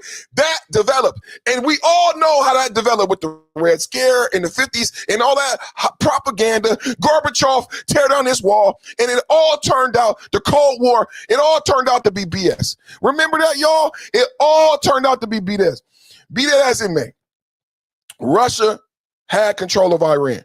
In 1953, you can correct me if I'm wrong, in the 1950s, the MI6 and the CIA installed the dirty Shah because we were no longer friends with Russia. We wanted control of that oil in the waterways. Double tap at the like button. So we come in, we install a dirty Shah, and we take over the oil, and we cause mass inflation in Iran. Double tap at the like button. The Americans and the Europeans cause mass inflation under the dirty Shah. But you know what what always is left out about this story by the liberal?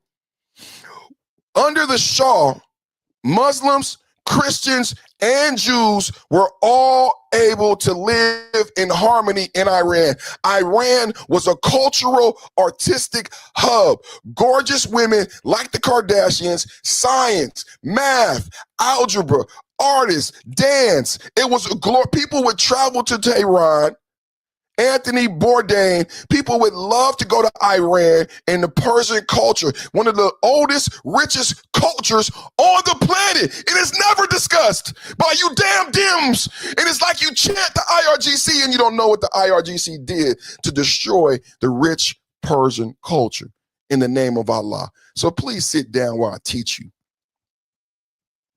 So we install the dirty Shah for oil, just like you said. We cause great inflation in Iran and starvation. Ayatollah Khomeini campaigns to be the new president in 1979. Keep in mind, he did not tell the people, like I said, under the Shah, you have Catholics, Christians, and Jews, Kurds. Oh, I'm sorry, I left out the Kurds.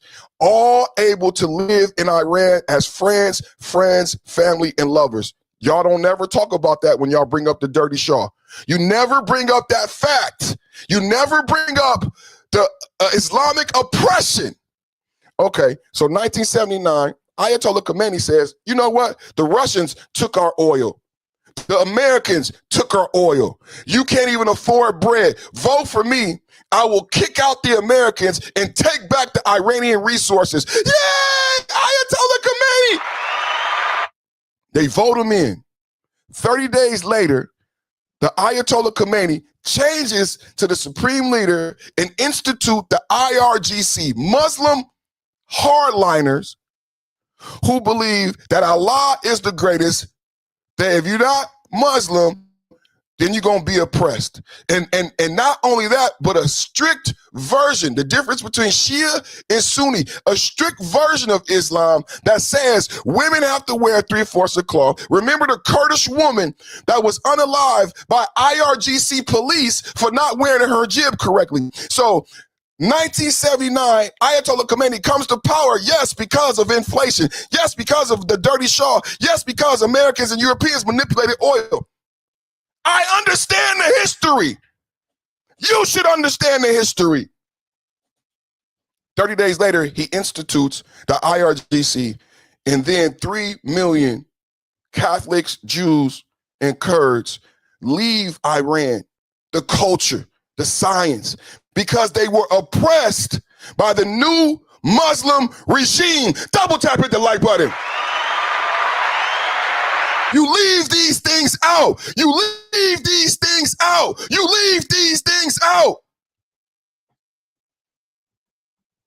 They were oppressed by the new Islamic hardliners. When before, under the Shah, you had the Kurds mixing with the Jews and the Christians. 3 million people left under oppression from the IRGC. You never talk about this. Women can't drive. Women can't go to school. Women got to do this. Gays get oppressed. You never talk about the truth of the oppression under the IRGC because of this. And I know why you don't talk about it, because you don't have knowledge of it, because you're liberal and you focus more on race. The Democrats only want you to look at black and white. You only see racism. You only see slavery. So when I am talking to you, I know these facts are hitting a brick wall because you don't see black and white and racism.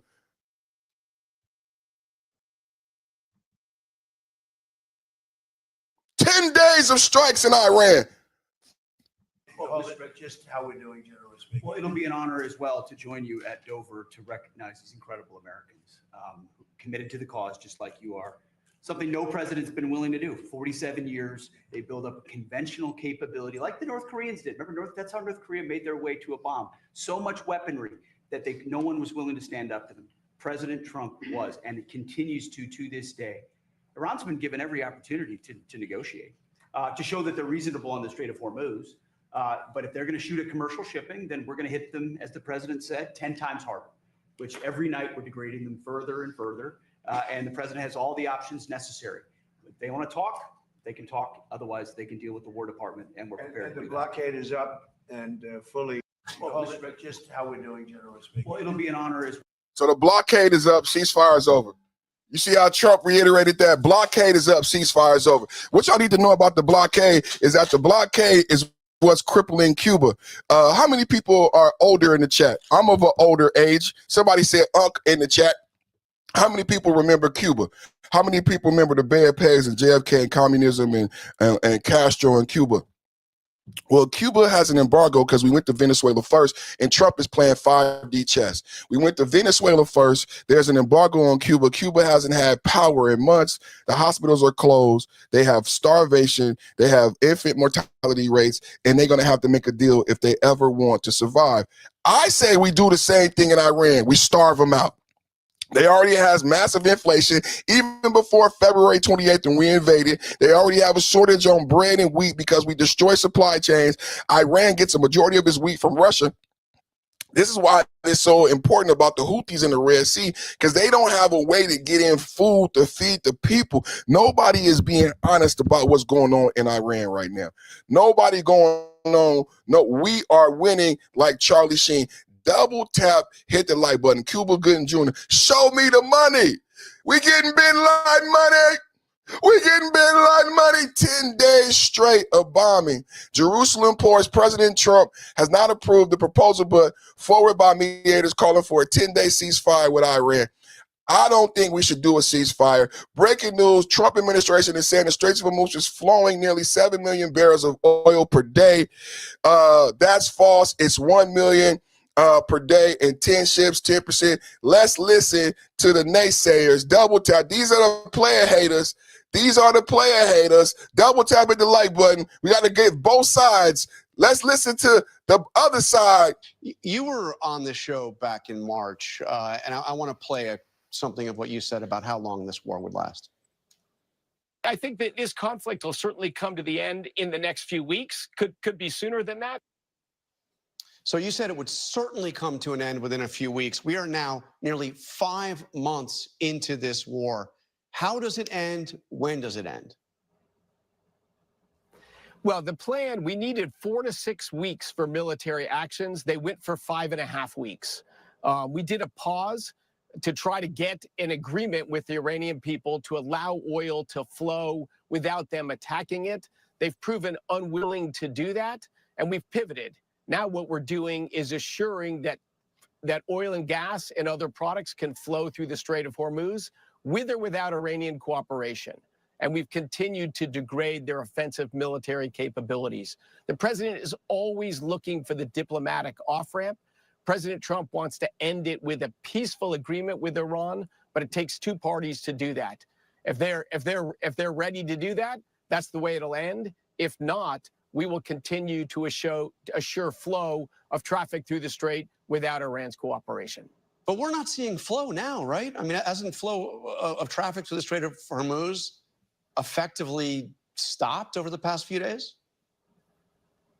Oh, absolutely not. Absolutely not. I get the data on that every day. The 7-day trailing average right now is just under 7 million barrels a day flowing through the waterway, and just under 7 million barrels a day additional flow through the bypass pipelines.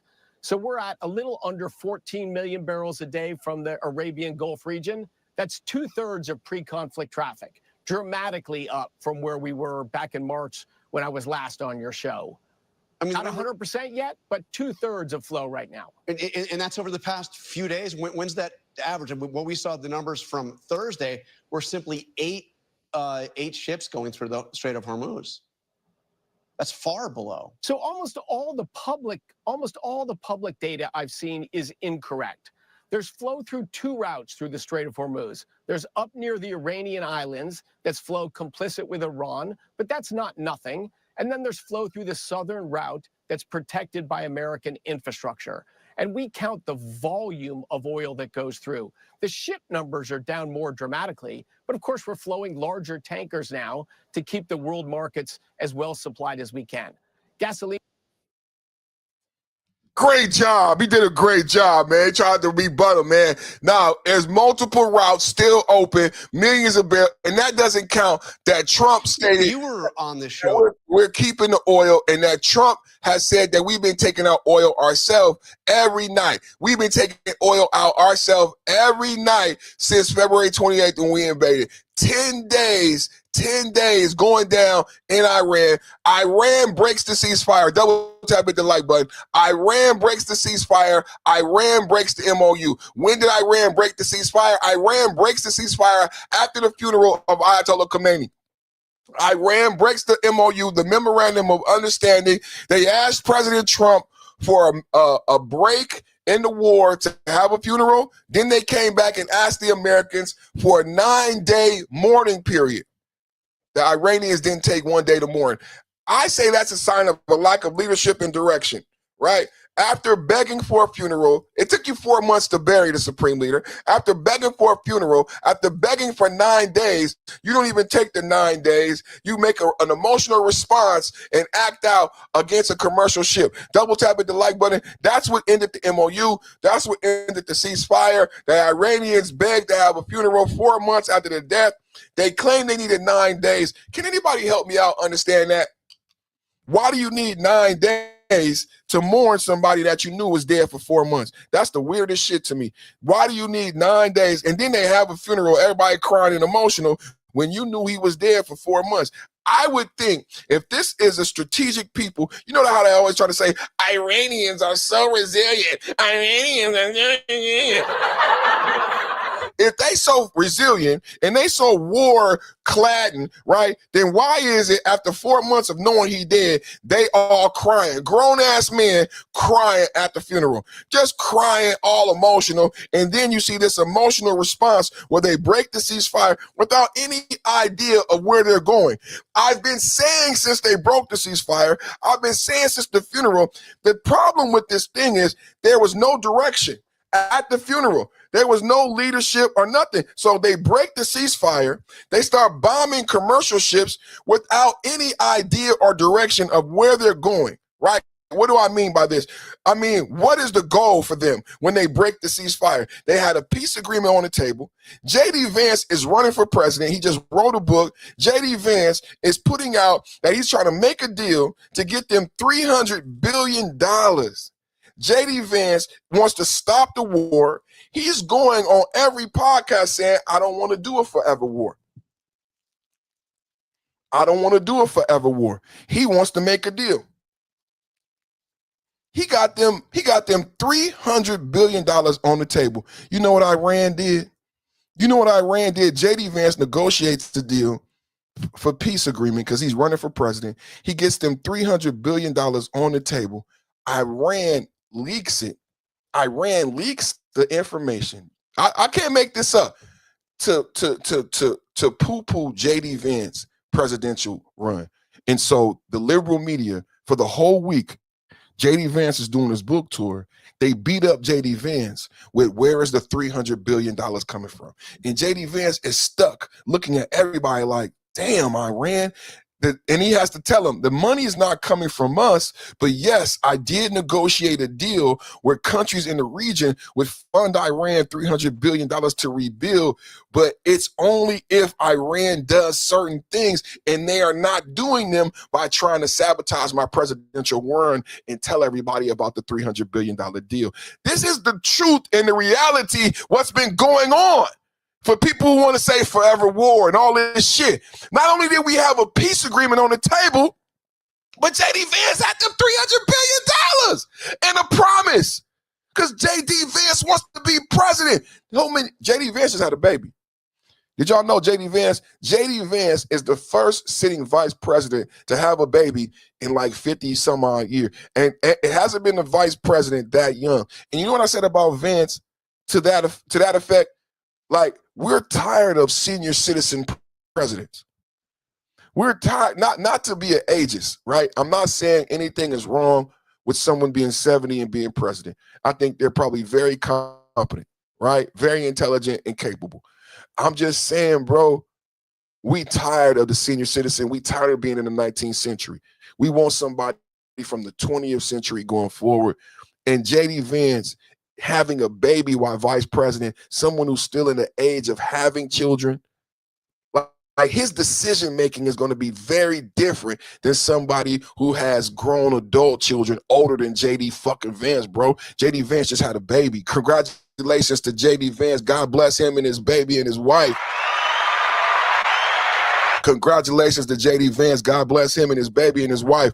Day 10 in Iran strikes, uptick of violence after the funeral and burial of Ayatollah Khomeini. Y'all come on in, let's have a debate. La 10ª noche consecutiva destinada a degradar la capacidad de Irán para amenazar a los buques en el estrecho de Hormuz.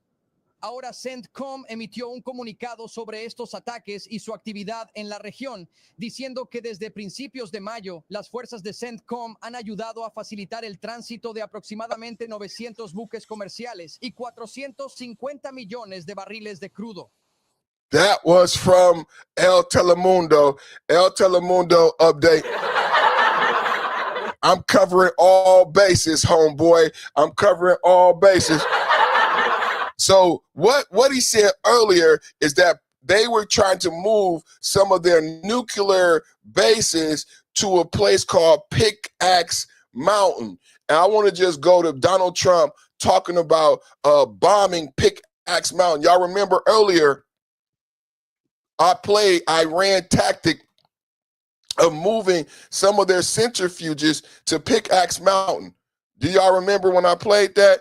They were moving some of their centrifuges to Pickaxe Mountain. So let me go with Donald Trump. And very heavily. They may have, we don't have it on record. All we do is read the fake news. You know, we see the news is so wrong so many times. So, you know, maybe this one they have right, but it's okay. It doesn't mean anything unless they have the material. You're talking about the centrifuges.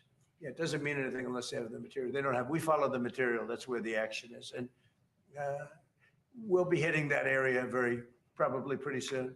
And there's not a thing they can do about it. Normally I wouldn't say that. If I thought they could do something about it, I would never say that. But we'll be hitting that area pretty soon, and very heavily.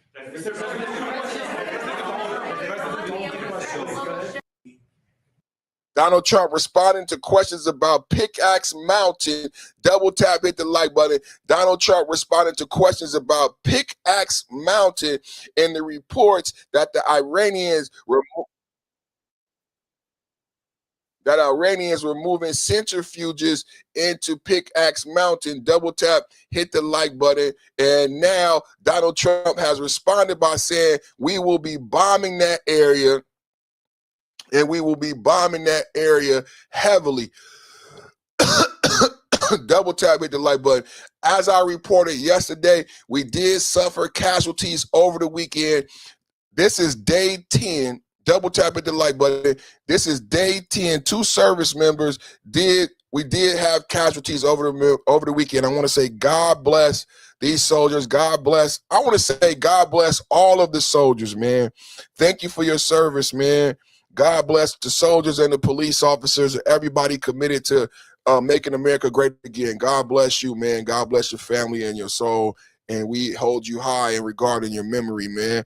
So over the weekend, in this conflict, we have taken on casualties. I reported yesterday that we took on casualties over the weekend. Donald Trump said that we will be bombing heavily in response and in memoriam of the losses that we took this weekend. In total, America has 17 casualties. In total, they're saying 2 to 4 over the weekend. In total, America has 17 casualties. Iran with 3,300 casualties. So I want to say rest in peace and God bless these people. Let's get into their report, man. Casualties over the weekend, 10 days of strikes. Double tap the like button. At least 2 American service members at an air base in Jordan. The Department of War identifying the fallen soldiers as 19-year-old Private Isabella Gonzalez of Texas and 25-year-old First Lieutenant Tyler James Fian of Hawaii. A 3rd soldier remains missing. A CENTCOM also confirming another U.S. service member was killed in northern Iraq during a controlled detonation of a downed Iranian attack drone. Correspondent Steve Harrigan is in Tel Aviv now with the latest. Steve. Well, there's no let-up in the fighting. U.S. forces pounding Iranian positions now for the 9th straight night in a row. CENTCOM saying some of those targets include command and control centers as well as launching sites for Iranian drones and missiles. And as you mentioned, a ballistic missile attack by Iran on Jordan on Friday led to the death of 2 U.S. service members, a 3rd service member involved in that attack still missing. Here's President Trump on that event. We feel very badly, but those great people, those great patriots were out there fighting that Iran cannot have a nuclear weapon. Iran has been very, very badly damaged. They've lost everything almost militarily. In the meantime, Iran continues to target U.S. partners in the region, launching 10 days of strikes, and we have casualties over the weekend. Casualties over the weekend, man. And I want to say, man, God bless those folks, man, who lost their lives, man. God bless those folks. Day 10 of strikes. Day 10, U.S. forces continue to strike Iran after the regime killed multiple American service members during attacks over the weekend. According to CENTCOM, the latest operation targeted Iranian military command centers, air defense systems, missiles, and drones. This is what it's looking like right now in Iran. This is what we're looking at right now in Iran. Double tap hit the like button. Brand new update.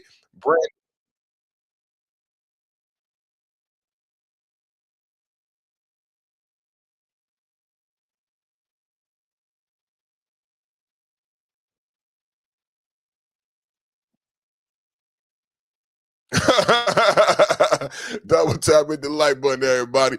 Double tap hit the like button. The commercials always win, man. I learned that a long time ago, man. The commercials always win.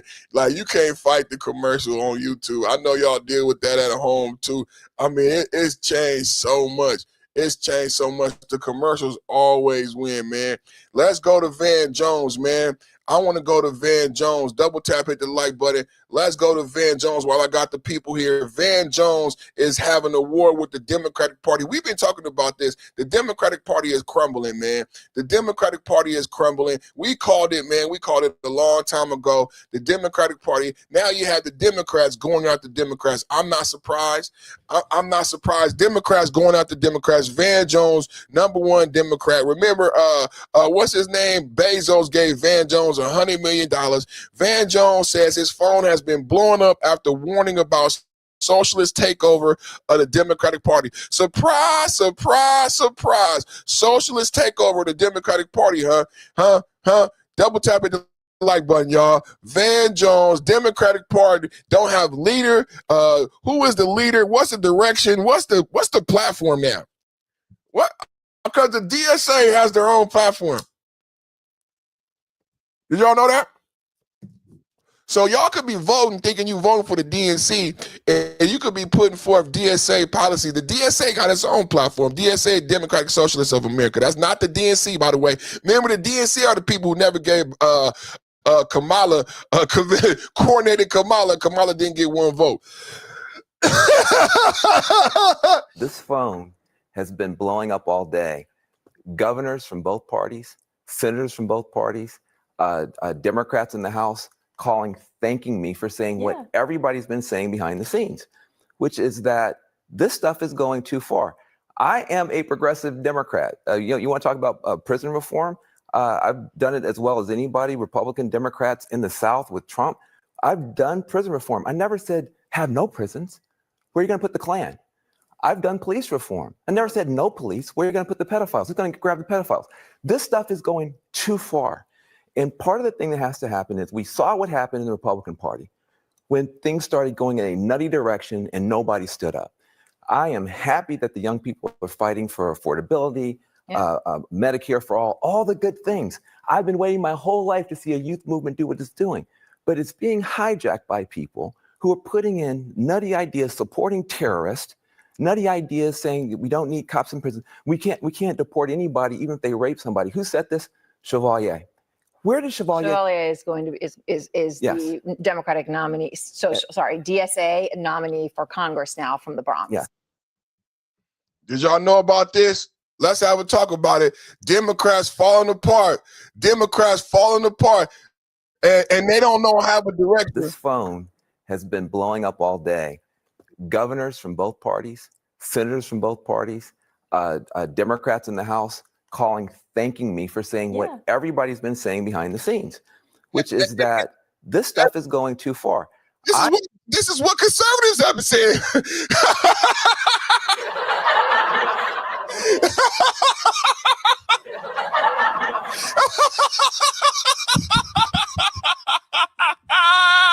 This is what conservatives have been saying. The left is criticizing the left, but damn it, this is what we are. This is what, that MAGA. That MAGA. This is what conservatives have been saying. Holy moly, Batman. It's been blowing up all day. Governors from both parties, senators from both parties, Democrats in the House thanking me for saying what everybody's been saying behind the scenes, which is that this stuff is going too far. I am a progressive Democrat. You want to talk about prison reform? I've done it as well as anybody, Republican Democrats in the South with Trump. I've done prison reform. I never said have no prisons. Where are you going to put the Klan? I've done police reform. I never said no police. Where are you going to put the pedophiles? Who's going to grab the pedophiles? This stuff is going too far. And part of the thing that has to happen is we saw what happened in the Republican Party when things started going in a nutty direction and nobody stood up. I am happy that the young people are fighting for affordability, Medicare for all the good things. I've been waiting my whole life to see a youth movement do what it's doing, but it's being hijacked by people who are putting in nutty ideas, supporting terrorists, nutty ideas saying that we don't need cops in prison. We can't deport anybody, even if they rape somebody. Who said this? Chevalier. Where did Chevalier? Chevalier is going to the Democratic nominee. So sorry, DSA nominee for Congress now from the Bronx. Yeah.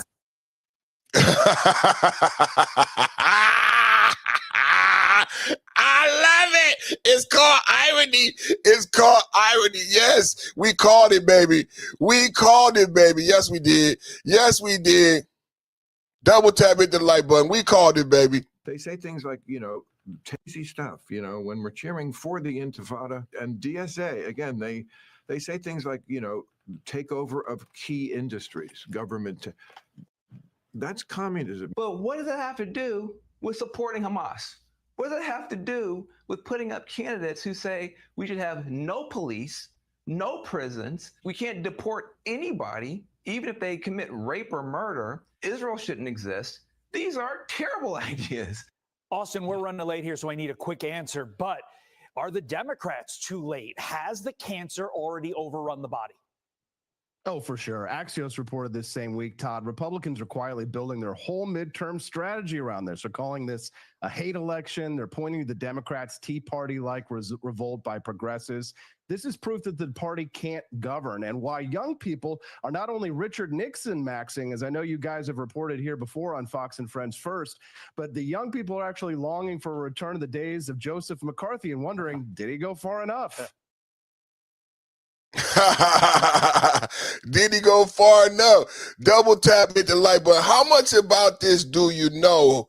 How much about this do you know? The Democratic Party is coming apart.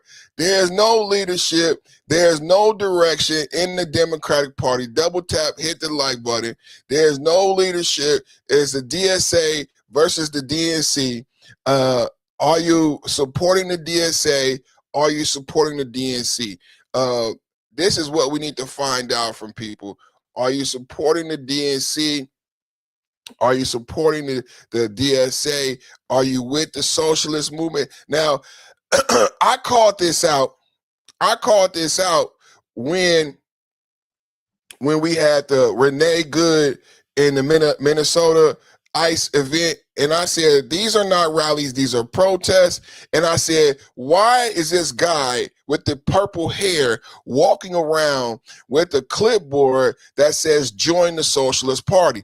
And no one said anything. 森卡黑手赢得豪华零重力按摩椅，日本灵感的优雅将任何空间变成纯粹放松的避风港。 And nobody said anything.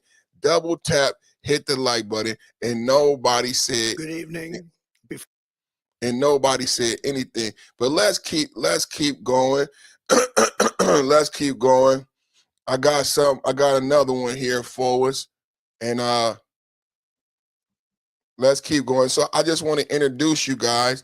I want to introduce you guys in case you didn't know who this Democratic Socialist is. Let's take a look at who the Democratic Socialist is. Double tap, hit the like button as you come in, everybody. Make sure you double tap, hit the like button as you come in, everybody. I want to introduce you to the Democratic Socialists, and you may not have heard their point of view. So let's introduce you to the Democratic Socialists and their point of view. I know you may have heard a lot about this conversation, but you may not have seen the person or actually heard the conversation. So I want to bring it to you. Is wrong. Now, in Congress, obviously, that comes with a lot of questions about immigration enforcement. And even as Democrats might agree with calls that you have shared to things like abolish ICE, I don't know if they're necessarily there on things like all deportation is wrong. Is that something you still believe? That phrase, yes. I still believe that all deportations are wrong. And even if we're talking about illegal entry to the country or someone who may have committed a crime? so when we're talking about things like illegal entry, or we're actually talking about administrative laws, right? We're not talking about criminal law. Let me concede the question of people who have not committed a crime, because I think that that's not really the question at hand. Like, if we're saying all deportation is wrong, though, that would seem to also include people who were convicted of breaking U.S. criminal law. Is the deportation of those people wrong? Yes, and the reason I say that is because we have a criminal system. It is imperfect, but it exists. And it is one that if we accept as the process by which we want to engage with these issues, right? The issues of harm, issues of criminality, what have you, then we need to make sure that it is one that isn't also discriminatory on the basis of where people were born, right? To subject someone who has committed a crime to both a criminal system and then additionally to an immigration system that also detains them in the very same facilities that people who are convicted of criminal convictions are also held, right? And then deported and ripped away from everything they know and love. that is also punishment. And that is punishment not on the basis of the crime they committed, because they already served their time when they were processed through the criminal system. It is double punishment. And if we truly believe that double jeopardy is something that is unconstitutional, something that is unethical, something that is against the principles of equality in this country, we cannot subject people to that on the basis of where they were born. So do you hear that? A lot of people didn't even know this. So when we talk about the DSA and people talk about Van Jones, let's go back to Van Jones. Let's go back to Van Jones. And Van Jones said he got his phone calls ringing off the hook because he's saying this is going too far. When people are saying no deportations, double tap at the like button. This phone has been blowing up all day. Governors from both parties, senators from both parties, Democrats in the House calling, thanking me for saying what everybody's been saying behind the scenes, which is that this stuff is going too far. I am a progressive Democrat. You want to talk about prison reform? I've done it as well as anybody, Republican Democrats in the South with Trump. I've done prison reform. I never said have no prisons. Where are you going to put the Klan? I've done police reform. I never said no police. Where are you going to put the pedophiles? Who's going to grab the pedophiles? This stuff is going too far. And part of the thing that has to happen is we saw what happened in the Republican Party when things started going in a nutty direction and nobody stood up. I am happy that the young people are fighting for affordability, Medicare for all the good things. I've been waiting my whole life to see a youth movement do what it's doing, but it's being hijacked by people who are putting in nutty ideas, supporting terrorists, nutty ideas saying that we don't need cops in prison. We can't deport anybody, even if they rape somebody. Who said this? Chevalier. Where did Chevalier? Chevalier is going to is the Democratic nominee. So sorry, DSA nominee for Congress now from the Bronx. Yeah. So let's listen to her. Let's listen to her, because a lot when you hear that, I don't know how many people know and have heard her say, "Yeah, no deportations, even if someone commits a crime as far as murder." Let's listen. This is the Democratic Socialist that's going to the House. We got one going to the Senate. They taking over. I want to still ask about two tweets specifically because I think they are relevant to the race. The first is all deportation is wrong. Now, in Congress, obviously, that comes with a lot of questions about immigration enforcement. And even as Democrats might agree with calls that you have shared to things like abolish ICE, I don't know if they're necessarily there on things like all deportation is wrong. Is that something you still believe? That phrase, yes. I still believe that all deportations are wrong. And even if we're talking about illegal entry to the country or someone who may have committed a crime? So when we're talking about things like illegal entry, or we're actually talking about administrative laws, right? We're not talking about criminal law. Let me concede the question of people who have not committed a crime, because I think that that's not really the question at hand. Like, if we're saying all deportation is wrong, though, that would seem to also include people who were convicted of breaking U.S. criminal law. Is the deportation of those people wrong? Yes. And the reason I say that is because we have a criminal system. It is imperfect, but it exists. And it is one that if we accept as the process by which we want to engage with these issues, right? The issues of harm, issues of criminality, what have you, then we need to make sure that it is one that isn't also discriminatory on the basis of where people were born, right? To subject someone who has committed a crime to both a criminal system and then additionally to an immigration system that also detains them in the very same facilities that people who are convicted.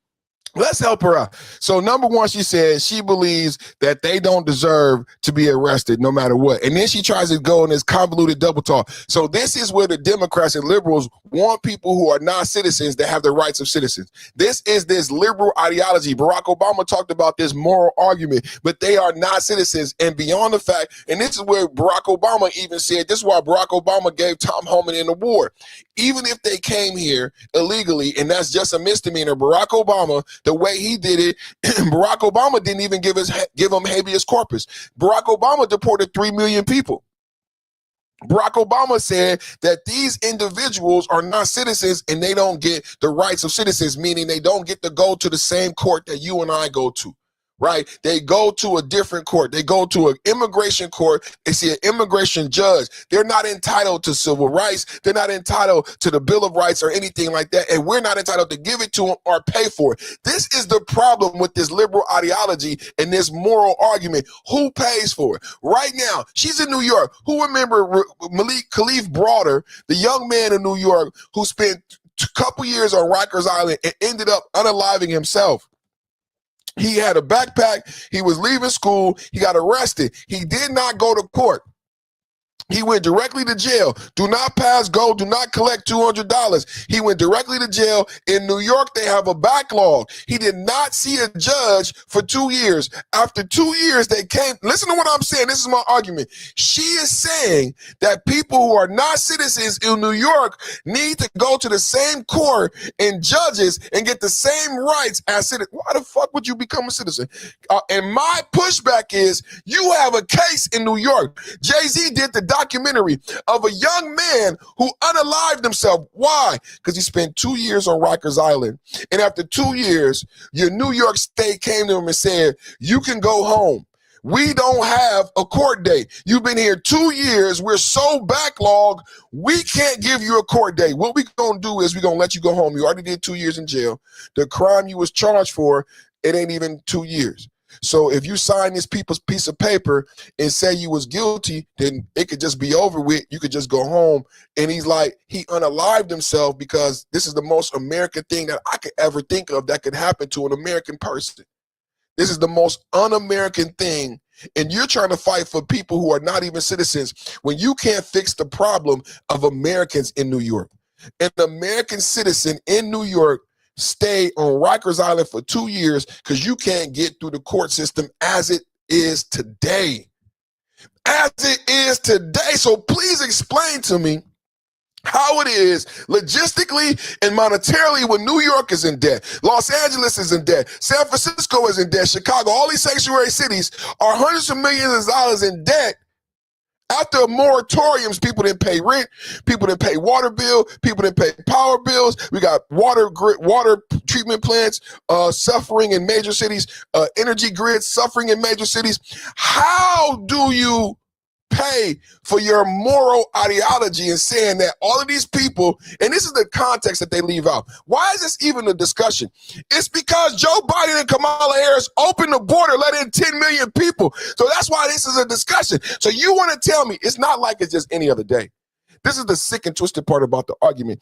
It's not like it's just any, no, the Democrats, socialists are saying this after Democrats open the border.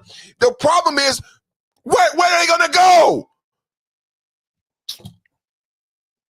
The criminal convictions are also held, right? And then deported and ripped away from everything they know and love. That is also punishment. It's not punishment, it's justice. Do you hear the lack of understanding? It's not ripped away from everything they love. They are not Americans. Holy moly, Batman. Holy moly, Batman. They not Americans. Why are you saying they getting ripped from everything they love? I would argue they were ripped for everything they love when they left their home country. Go back home. Ice, ice, baby. Too cold, it's like ice, ice, baby. Just go back home. Just go back home. How can you say that they've been ripped away from everything they love when they're not even from America? They only been here for months. What you mean they love the welfare? That's what she means. She means they love the welfare. They love the free healthcare. They love the food stamps. They love the Section 8, the free rent. You know, let me play. I was doing some research to that effect about what do they love. What do they love? Let me play this video. Let me play this video. I'm gonna finish this. Let's go to what they love. I want you to know. I want to talk about. Well, no, I'm gonna go there now. What do they love? I know what they love. I know what they love. I know what they love. When she say ripped away, what do you mean ripped away? I know what she's talking about. I know what she's talking about. This is what she's talking about right here. A Somali refugee just blew up the entire welfare racket wide open. This is what they miss. This is what she means. The democratic sanctuary cities and the socialist socialist plan. This is all about socialism and communism. They want to bring in this new socialist government. They need this welfare state. A Somali refugee just blew the entire welfare racket wide open. He says they told him to refuse assimilation, jump straight on to Section 8 and government benefits. That's the system. I was told to go find discounted housing, get on Section 8, sign up for community benefits. Double tap, hit the like button. I want to expose something today. I'm going to expose these democratic socialists and what they want to do.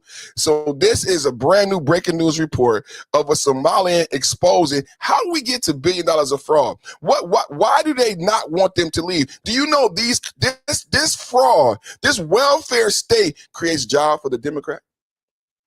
It's just like the Southern Poverty Law Center when they fund racism to create laws create jobs for the Democrat, to increase funding so they can get more money and be like Nancy Pelosi worth $400 million, be like Ro Khanna worth hundreds of millions. Do you guys know the Democrats do all of this? Fund racism, fund sexism, fund our demise so they can get money and power. It's all about money and power for the Democrats. It's all about money and power for the Democrats. This is a Somali talking about how when he came to America, the community pushed him and forced him to illegally sign up for welfare. Listen to this, it's going to blow your mind. This is what she means. Because she is saying people like the Somalians who frauded Americans shouldn't get deported. For having me. There are much deeper issues. I've moved into the U.S.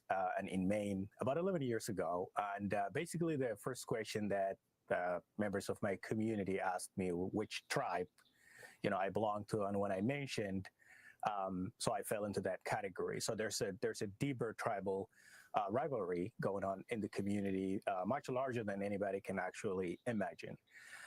And then interestingly enough, even though I spoke very good English, one of the things that I was told to do is go find a discounted housing Section 8, which I didn't know what actually it was, and sign up for all the other community benefits within the government or the state. And my response was, I'm actually here to work and build, basic and become part of the American fabric, which is Abdi, pretty much what I've been incredibly working on fascinated by what you're having to say, so much so that I'm sorry to interrupt, but I just want to clarify. So when you felt that pressure and you were told to go join, public welfare programs once you moved here, where was that pressure coming from? Are you saying it's like cultural, like neighborhood, like neighbors telling you this is what you should do? How were you pushed in that direction? Well, it was coming from the community that actually thought that was just a way of life, right? I instead of being asked about what kind of school I want to go to, what subjects I would love to study, and those interesting conversations weren't there at all. And my response was, can we do better things? Can we as a community actually integrate? And let's listen to that word, interestingly, because that had got me a huge backlash. This is many years ago that many people thought, no, let's not talk about integration. And I wasn't ready for that. I wasn't ready for a pushback against this idea of sort of melting into America, becoming part of America. And let's just be very clear that I haven't arrived here as a young man. I mean, I came here at age 29, so I was well informed about my culture and my community growing up in the civil war in Somalia. Incredibly, you're telling me you not only were discouraged from integrating into America, but you were also encouraged to stick to your tribal allegiances from back in Somalia, and those tribal allegiances and divisions remain here in America. That stat I showed, I'm curious, Abdi, about the percentage of the Somali population on some form of welfare, 80%, and stays that way over a 10-year period. Does that surprise you? In some ways, it does not. 80% of Somalians on welfare. He said it does not surprise him. Double tap, hit the like button. We talking about the Democratic Socialist agenda. And I'm exposing the Democratic Socialist agenda. About whether the state is tracking your tax dollars after a stunning revelation at the Capitol today. Multiple employees at the Department of Human Services are tonight under investigation after a new audit from the legislative auditor found pervasive and continued issues in grant management. Investigative reporter Kirsten Swanson has spent months tracking oversight issues within DHS. She's live right now at the state capitol. Kirsten. Kevin and Lindsay, the legislative auditor, told lawmakers today that they discovered multiple DHS employees backdated or created documentation during that audit. She described it as a systemic effort that undermines the audit process. Frankly, in the 27 plus years I've been with OLA, I have never seen this before. I will say we have had suspicions periodically, but we have never been able to prove it, to document it. And we did in this case. During a nearly 2.5-hour long hearing today, lawmakers learned the legislative auditor found serious issues with how DHS manages and oversees a multi-million-dollar grant program. This taxpayer money is supposed to go toward prevention and treatment of mental health and substance use disorders, but the audit found multiple instances of inadequate internal controls. The agency overpaid at least 2 grantees and gave funding to some organizations before it signed grant agreements with them. Now, in one instance, auditors found an organization that received more than $650,000 for a single month of work, but couldn't provide documents to back up that work, raising questions about the potential for fraud. The majority of lawmakers today on both sides of the aisle appeared to be deeply troubled at that revelation that staff within the department backdated or created documents that didn't exist prior to the auditor's probe. In response, acting DHS Commissioner Shireen Gandhi said she was shocked to learn of that incident and that the agency is now tracing back how it happened. If somebody directed staff to falsify documents, it is absolutely wrong, not okay. It is it's an HR matter for sure. It may be more than that, as Auditor Randall discussed, and DHS is conducting a full and thorough investigation. Commissioner Gandhi didn't elaborate on that investigation during the hearing in front of lawmakers. It's also unclear at this point if anyone has been disciplined or fired as a result. We'll keep tracking this issue for sure. Live at the state capitol tonight, Kirsten Swanson, 5 Eyewitness News. So as I did this story, and I talked a lot about the Somalian fraud, right? One of the things I wanted to expose about this fraud story, as I listened to the Somalian talk about his experience when he came to America, he said, I came to America and I was forced by my community to get welfare. I grew up in Northern California in the San Francisco Bay Area. It made me think about a story. I worked at a very high level in corporate America. I had a Chinese coworker that I had a lot of bills, right? Even though we made a lot of money, I made 6 figures. I had a Chinese coworker who wasn't born in America, right? She was very nice to me. One day she came up to me and she said, I want to give you some food for your new baby because I know you got a new baby. I want to help you out. And I said, no, I'm good. And then she almost came to tears. And this is what she told me. She said, Perfect. I'm Chinese, and when we come here, all of my community makes us get welfare. Even though I make the same money you make, I get welfare. You can't get welfare, so I want to share with you. I'm like, how do you get welfare? She said, the Chinese people in San Francisco don't go to the same welfare office that you go to. I'm saying, what? She said, yeah, we go to a special cultural center in Chinatown, and they don't check our how much money we make. Everybody gets approved off top. So I said, when I saw the Somalian, I said to myself, this reminds me of that story about the Chinese in San Francisco. So I did my research and I said, do they have similar centers in Minnesota? Do they have similar centers in Minnesota in comparison to San Francisco? Where if you're Somalian, now remember, I started this report with this video, I started this report with this video of a Somali man. Well, it's loading right now. It doesn't want to help and cooperate. It's okay. You don't got to cooperate right now. I'll come back to you. So I started the video with a video of a Somali man, right? I started the video with with a video of a Somali man saying he was pressured when he came to America to get on welfare.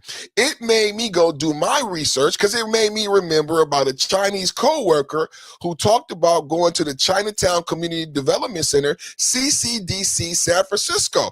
And there, it's a 503c3 nonprofit housing and civic network. How many of you know about these? And when you're Chinese and you come here and you're not an American, they help you get welfare despite how much money you make. It's called fraud. But Black and white Americans have to go to the welfare office. How many people knew that? But I don't know why there's so many racists in my chat when we as brothers should be on the same side. I think blacks and whites should stop fighting, because what is happening is we are getting our butts kicked by foreigners. I think blacks and whites should stop fighting because we are getting our butt kicked by foreigners. And a lot of us don't know what's going on because we're too busy fighting with each other. We shouldn't be fighting with each other simply because of the colors of our skin. I'm American, you're American, and people who are not American citizens, who don't love America, are coming here taking benefits from you and I and our children because we want to fight each other, because it's fun to say you're black, you're white, hee hee ha ha, I don't like you because you're black, you're low IQ, you're low IQ. And while you have your fun, the Somalians, the Chinese, all of the people who are not American, not black or white, are taking the American dream from us because you want to make a black joke. And if you look on Twitter, all day long, black joke, black joke, black joke. And I mean, while we're doing all of this racism, and I think it's the Democrats and the liberals who put these racial lenses on every issue. Everything has to be black or white. And while we make everything black or white, I don't think you even know. Let me share with you my research that I found, and I was surprised. I got a couple things I want to share with you to get wonky real quick. I get into the wonk. I like doing my research. I'm going to get into the wonk real quick, right? I'm going to get into the wonk real quick. So in San Francisco and Chinatown, they have a community development center. In Somalia and Minnesota, in the Twin Cities, they have a Somali community center. Resettlement services, Twin Cities, Greater Minnesota, Minneapolis. What do? It's a 503. They both are 501c3 nonprofit. We know about those on the Democratic and the right. See, everything doesn't have to be partisan, because all of us who watch channels like this, who know these issues, we know about the problems with the 501cs and how they get over, and they don't give the money to the fire victims and they pay out. Okay, so let's keep going.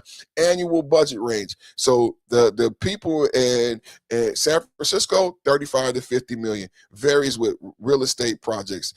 Minnesota, Minneapolis, Twin Cities, 3 to 10 million combined with sister local nonprofits. Primary funding, San Francisco Mayor Office, primary funding, Minnesota Department of Human Services, DHS, Human Services. Estimated people served, 3,000 to 5,000 residents in housing, 10,000 receiving counseling, food assistance. 10,000 people go through this center that don't go through the normal welfare program. In Minneapolis, when we talk about 80% of the community on welfare and staying on welfare, you know what's not enough questions being asked, because a lot of us grew up on welfare, know about welfare, and people should be saying, well, how is it that they're getting on welfare and staying on welfare for so long, despite being doctors, despite owning restaurants, despite committing $1 billion worth of fraud? I'm doing this to explain to you, they don't go to a regular welfare office. They don't have regular welfare checkups. They get their benefits through the Somali Community Services, just like in San Francisco, China Community Development Center. They never have to recertify with the state. Are you guys understanding what I'm saying? Somalians, how do we get to Somalian fraud? They never have to recertify with the state. They never have to recertify with the state. They never have to get approved based on their income. They go to a Somalian community center. The Chinese go to a Chinatown community center where they can speak Chinese. Now, if you're not familiar with this, you're going to be surprised. So the Somalians come here, they're not American, they get TPS. We just rescinded TPS. The Haitians are self-deporting out of Ohio right now. The Somalians come to Minnesota, they get TPS, and then they have something called a Somali Community Center.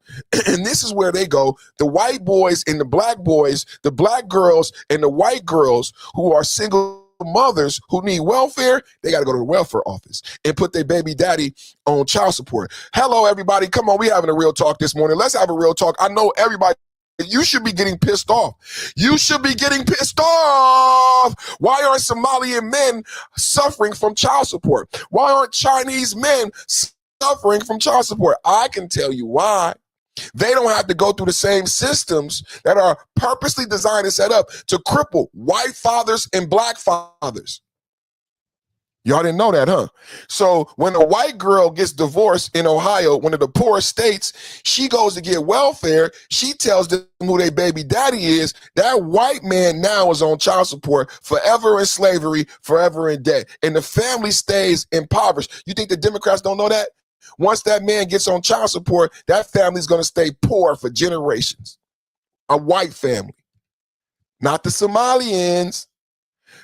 Same thing with the black people in Chicago, Illinois. Black girl breaks up, goes to get welfare, and she puts her baby daddy name. He now is on the hook for welfare benefits that she's receiving. He has to pay child support.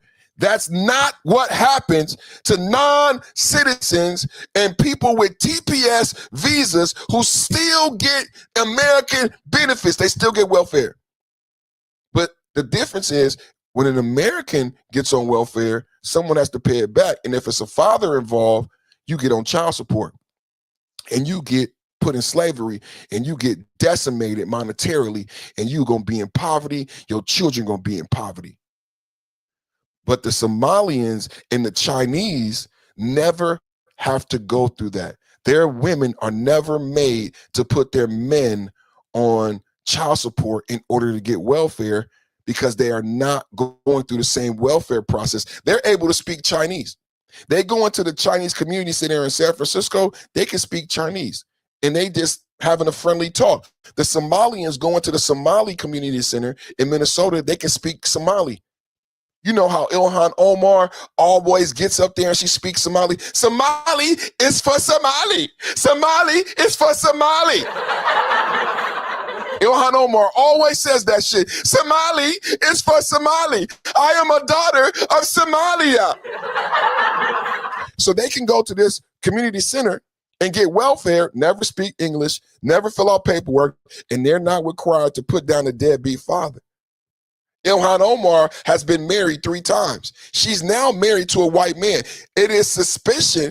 The DHS is investigating right now, thanks to media outlets like mine, whether or not she married her brother. So I just want to, the reason I bring that up is because there got to be baby daddies in the Somalian community too. If Ilhan Omar been married 3 times and now married to a white man,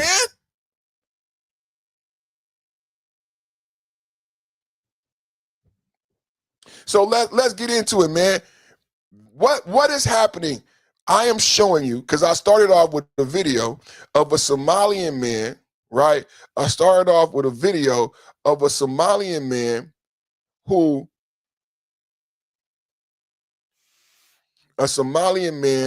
said he was forced to get on welfare. Of a Somalian man who said he was forced to get on welfare when he came here.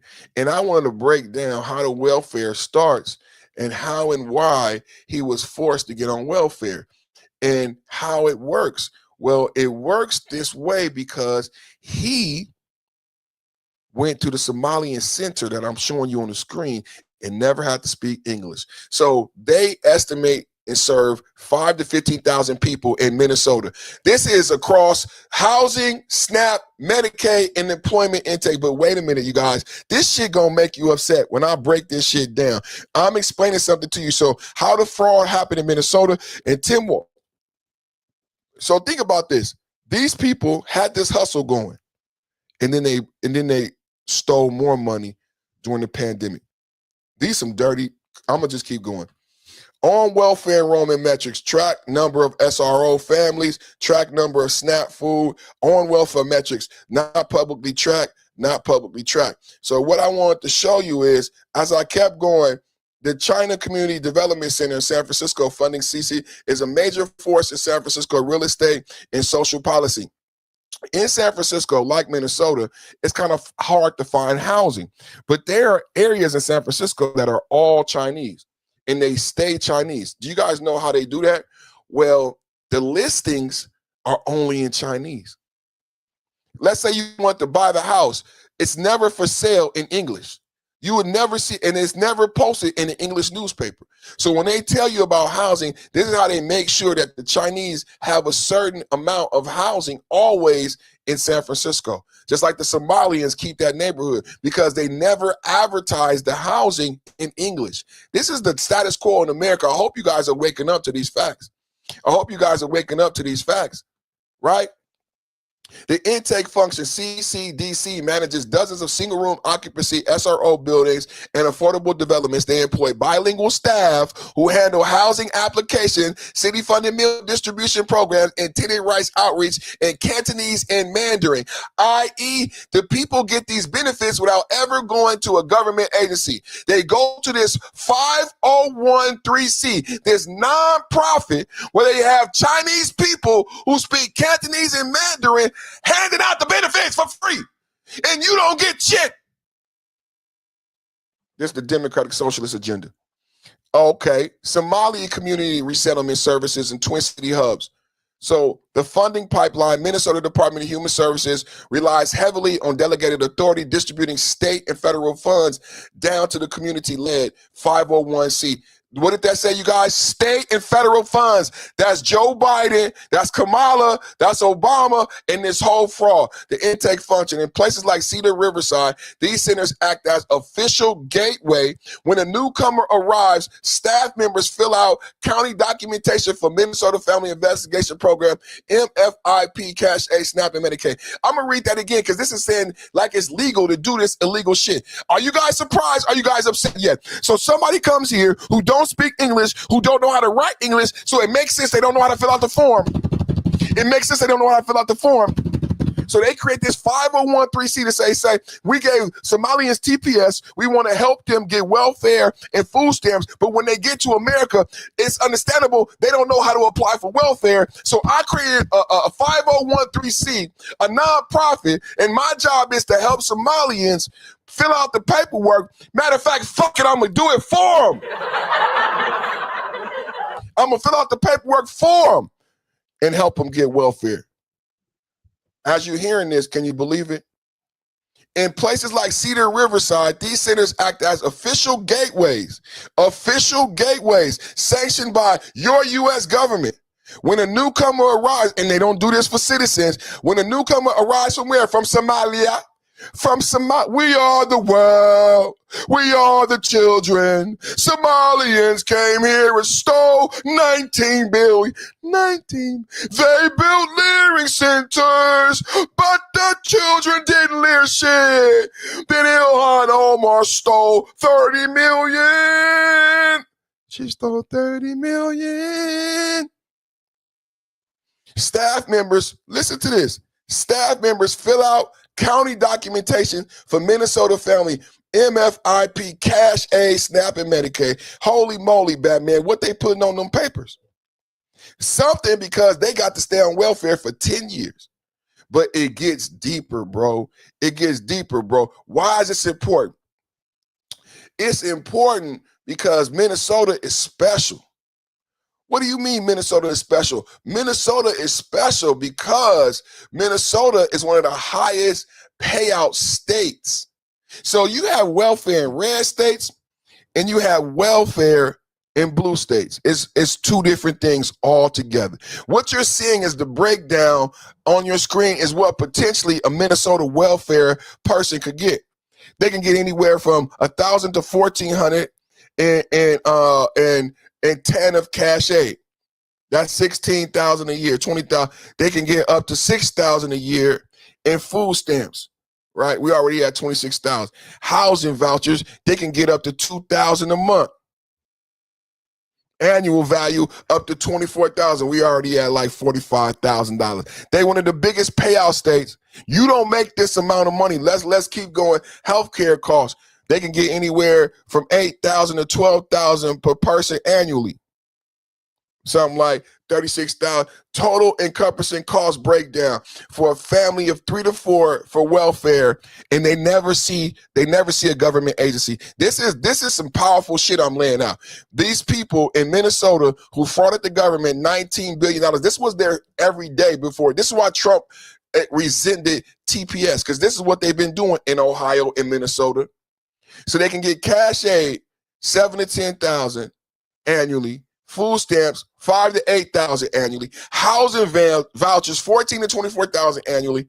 Healthcare, $20,000 to $35,000. Total annual payout. This is all welfare. This is all taxpayer. This is what the Somalians, $77,000 a year. $77,000 a year in welfare.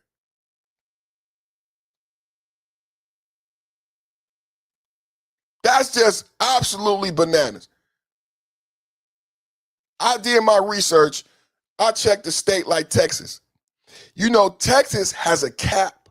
Red states, they have welfare, but they have time limits and they have a cap on how long you could be on welfare. You know what so you can never get to 77,000 in a red state like Texas because they have a lifetime cap and a lifetime payout.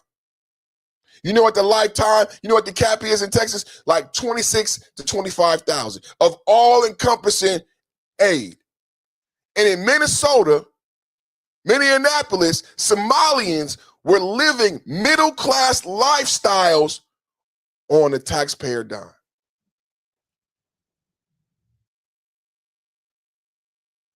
I said Somalians in Minnesota were living middle-class lifestyles on the taxpayer dime. $77,000 a year, $2,000 a month in rent from the state. You know how they were living in. We getting Bin Laden money. We getting Bin Laden money. They were living in 4-5 bedroom houses. At $2,000 a month, they living in luxury apartments. They driving Range Rovers. They don't got to pay rent. They don't got to buy food. They're getting $2,000 a month in cash aid. $3,000. That's how they all got restaurants. They got the money from the government to open the restaurant and buy the food. It's all food stamps and cash aid.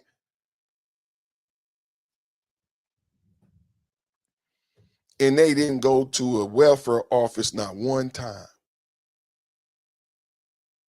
They didn't go to a welfare office not one time to get any of these benefits. Double tap, hit the like button. We talking about day 9, day 10 of U.S. attacks. Breaking news, the battle with Iran is entering dangerous new phase as the U.S. intensifies military pressure while fighting to keep the Straits of Hormuz from becoming a weapon against the world.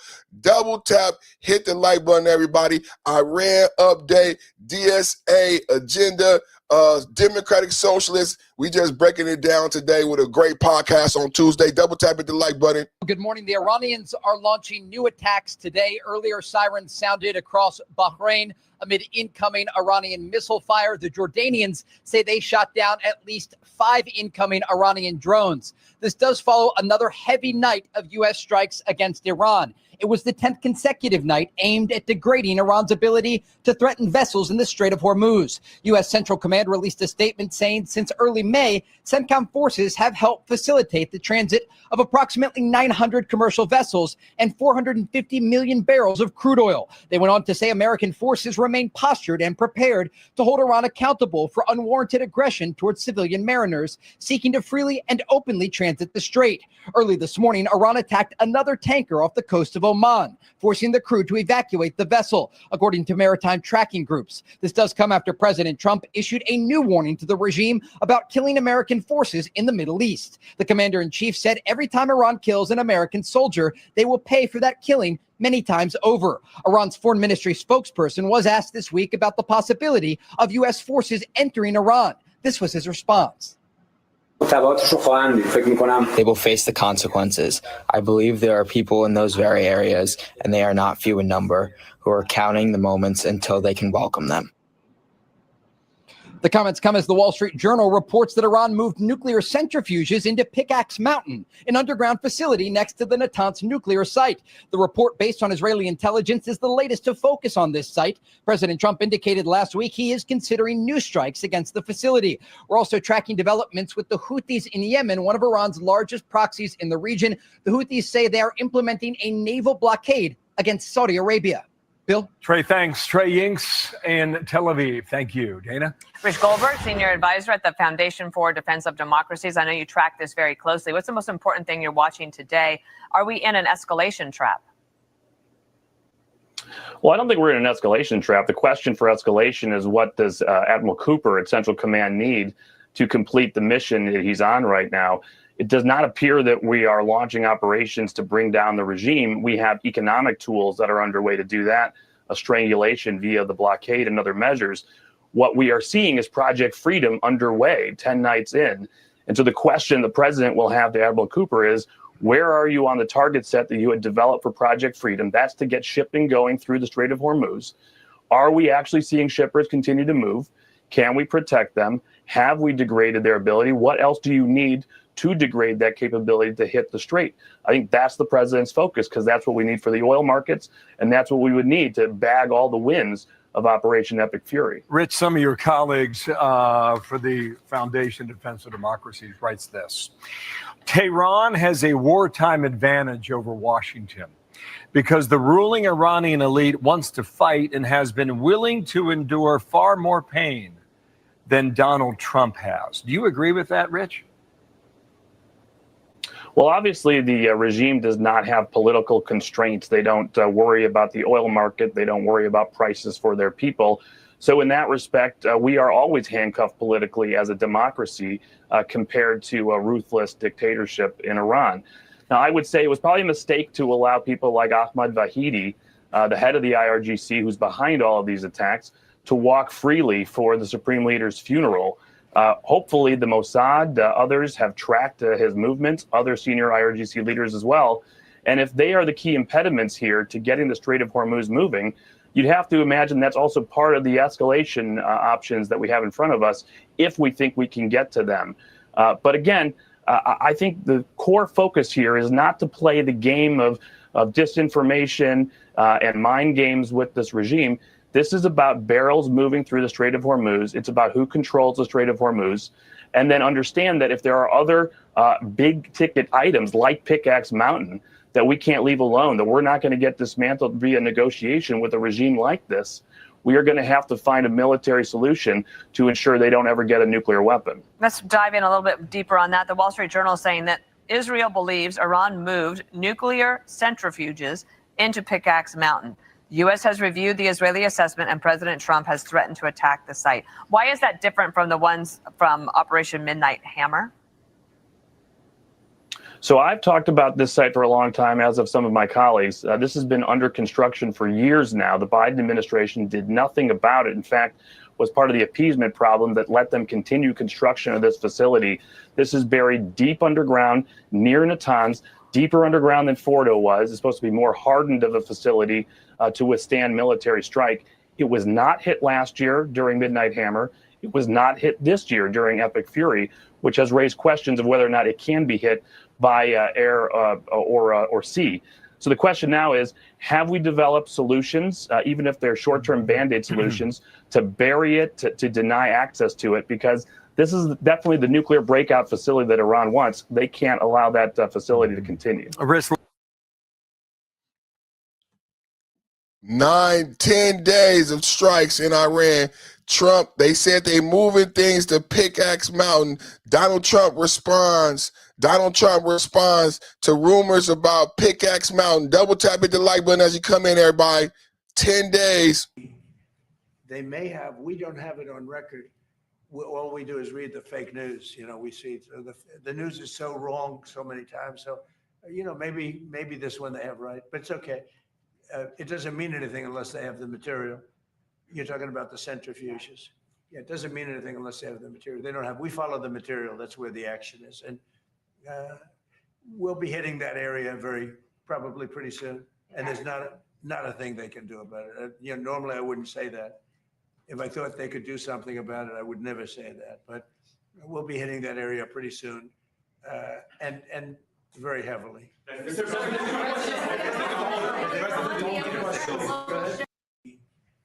They may have, we don't have it on record. All we do is read the fake news. We see the news is so wrong so many times. So, maybe this one they have right, but it's okay. It doesn't mean anything unless they have the material. You're talking about the centrifuges. Yeah, it doesn't mean anything unless they have the material. So the centrifuges possibly move the Pickaxe Mountain. We bombing Pickaxe Mountain. They don't got the material, so it don't matter.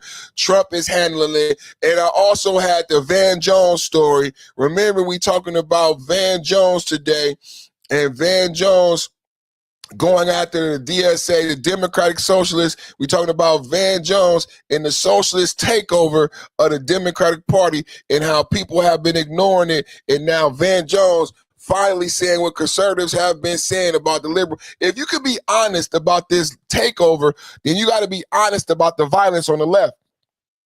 If you just want to, I believe it's hand in hand. The socialism is hand in hand with the violence. Who agrees with me? I say the socialism is hand in hand with the violence on the left. You don't get the violence that we see on the left without the socialist and the communist ideology. And we've been seeing 6 attempts on the president's life. You seen Charlie Kirk assassinated. You seen violence upon violence from the left, purposely trying to run over ICE agents, purposely causing physical violence in the streets of America. These are all tactics by the socialist left. So if Van Jones can call out the socialist left for their political views, then call them out, man. Call them out for being the piece of American politics, because conservatives on the right have said this violence is unique to the left. This violence that we see is unique to the left.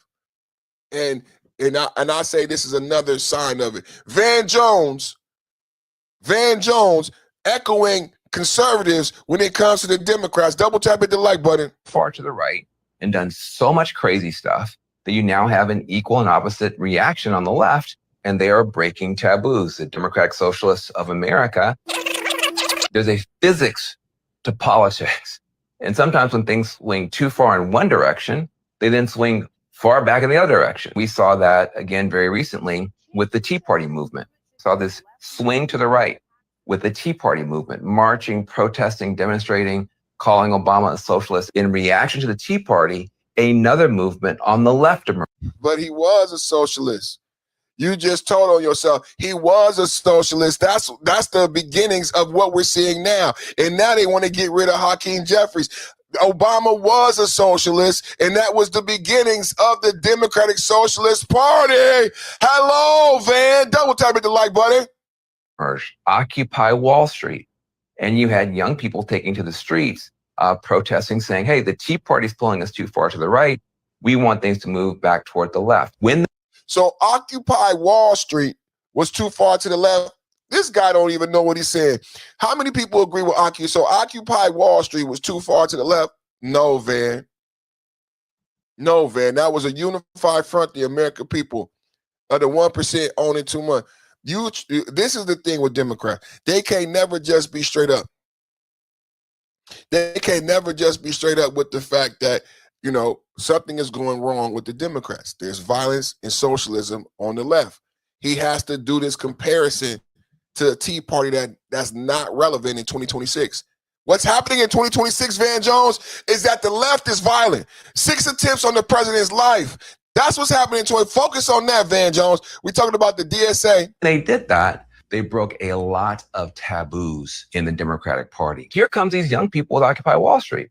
And they said, no, there's something called income inequality. People hadn't heard that term. There's something called the 1%, the rich, versus the 99%.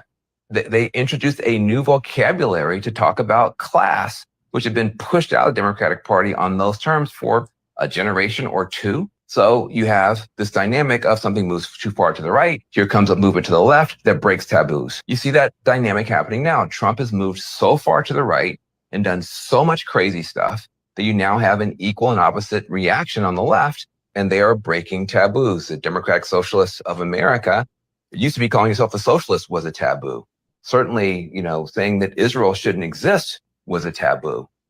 Behaving in ways that put Jewish lives at some risk and some peril was a taboo, but they've broken those taboos. And so politics has to now readjust and reassess in light of these two movements, MAGA now and DSA.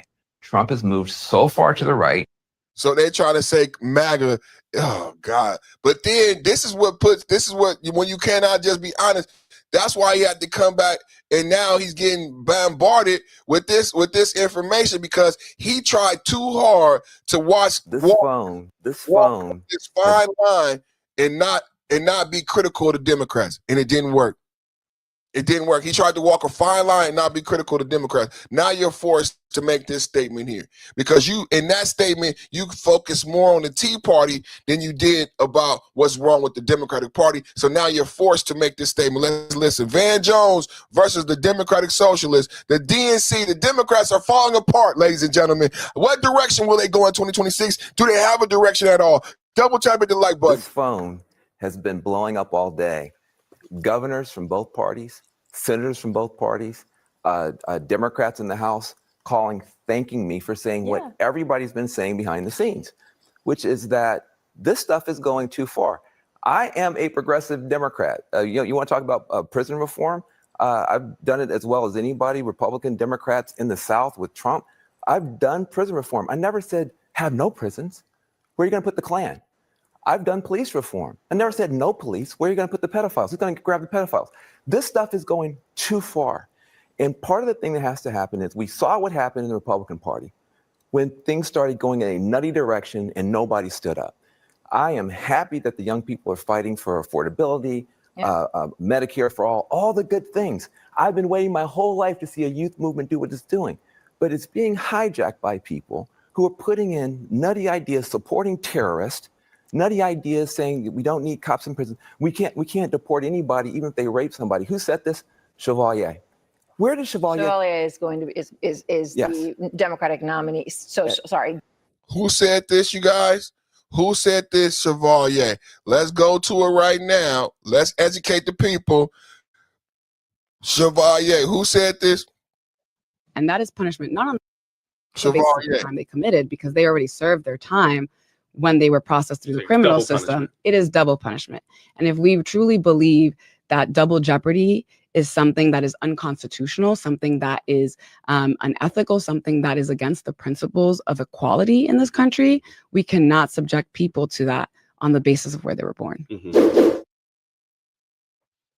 Run that back.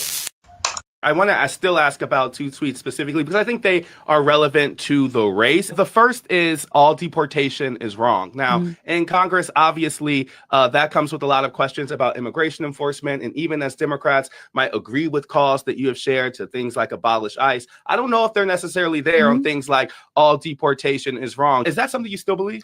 That phrase, yes. I still believe that all deportations are wrong. And even if we're talking about illegal entry to the country or someone who may have committed a crime? So when we're talking about things like illegal entry, we're actually talking about administrative laws, right? We're not talking about criminal law. It doesn't matter. It doesn't matter. Barack Obama set the standard. It doesn't matter. It's still breaking the law. And it doesn't matter that you don't think the law is important. It's still a crime. And it would be a crime for an American, and it would be a crime if we were in any other country in the world. I don't want to hear this delineation between administrative law, municipal law, sanctuary city, and all that. They broke the law. They did not come here legally. They did not come here through the proper process. Let's just be honest, okay?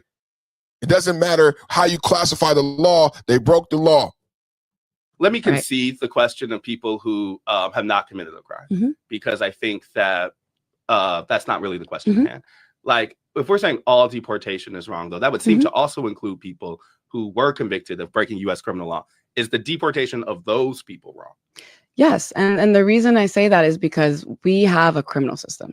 It is imperfect, but it exists. And it is one that if we accept The criminal system that we currently have is for citizens. The criminal system that we currently have is for citizens and citizens only. This is the dispute. This is the morality debate right here, the ideological debate. And it always comes down to who's going to pay for their ideology, who's going to pay for this liberal, purple-haired protester, purple fantasy, right? Who's going to pay for it? The laws and courts are for citizens and citizens only. As the process by which we want to engage with these issues, right? The issues of harm, issues of criminality, what have you, then we need to make sure that it is one that isn't also discriminatory on the basis of where people were born, right? To subject someone who has committed a crime to both a criminal system and then additionally to an immigration system that also detains them in the very same facilities that people who are convicted of criminal. Where else will we put them? Like I said, how do you pay for your ideology? Where else will we put them? The fact of the matter is they came here illegally, and then while here without being a citizen, they committed a crime. So we house them in prisons because that's where you house prisoners. It's not even making sense what she's saying. Where else do you put a criminal? Like the people who are in the country illegally who did not commit a crime, they still going to work every day. Double tap, hit the like button. There are people in the country who are not citizens, who are not criminals, who go to work every day, who are not being picked up, who are not incarcerated.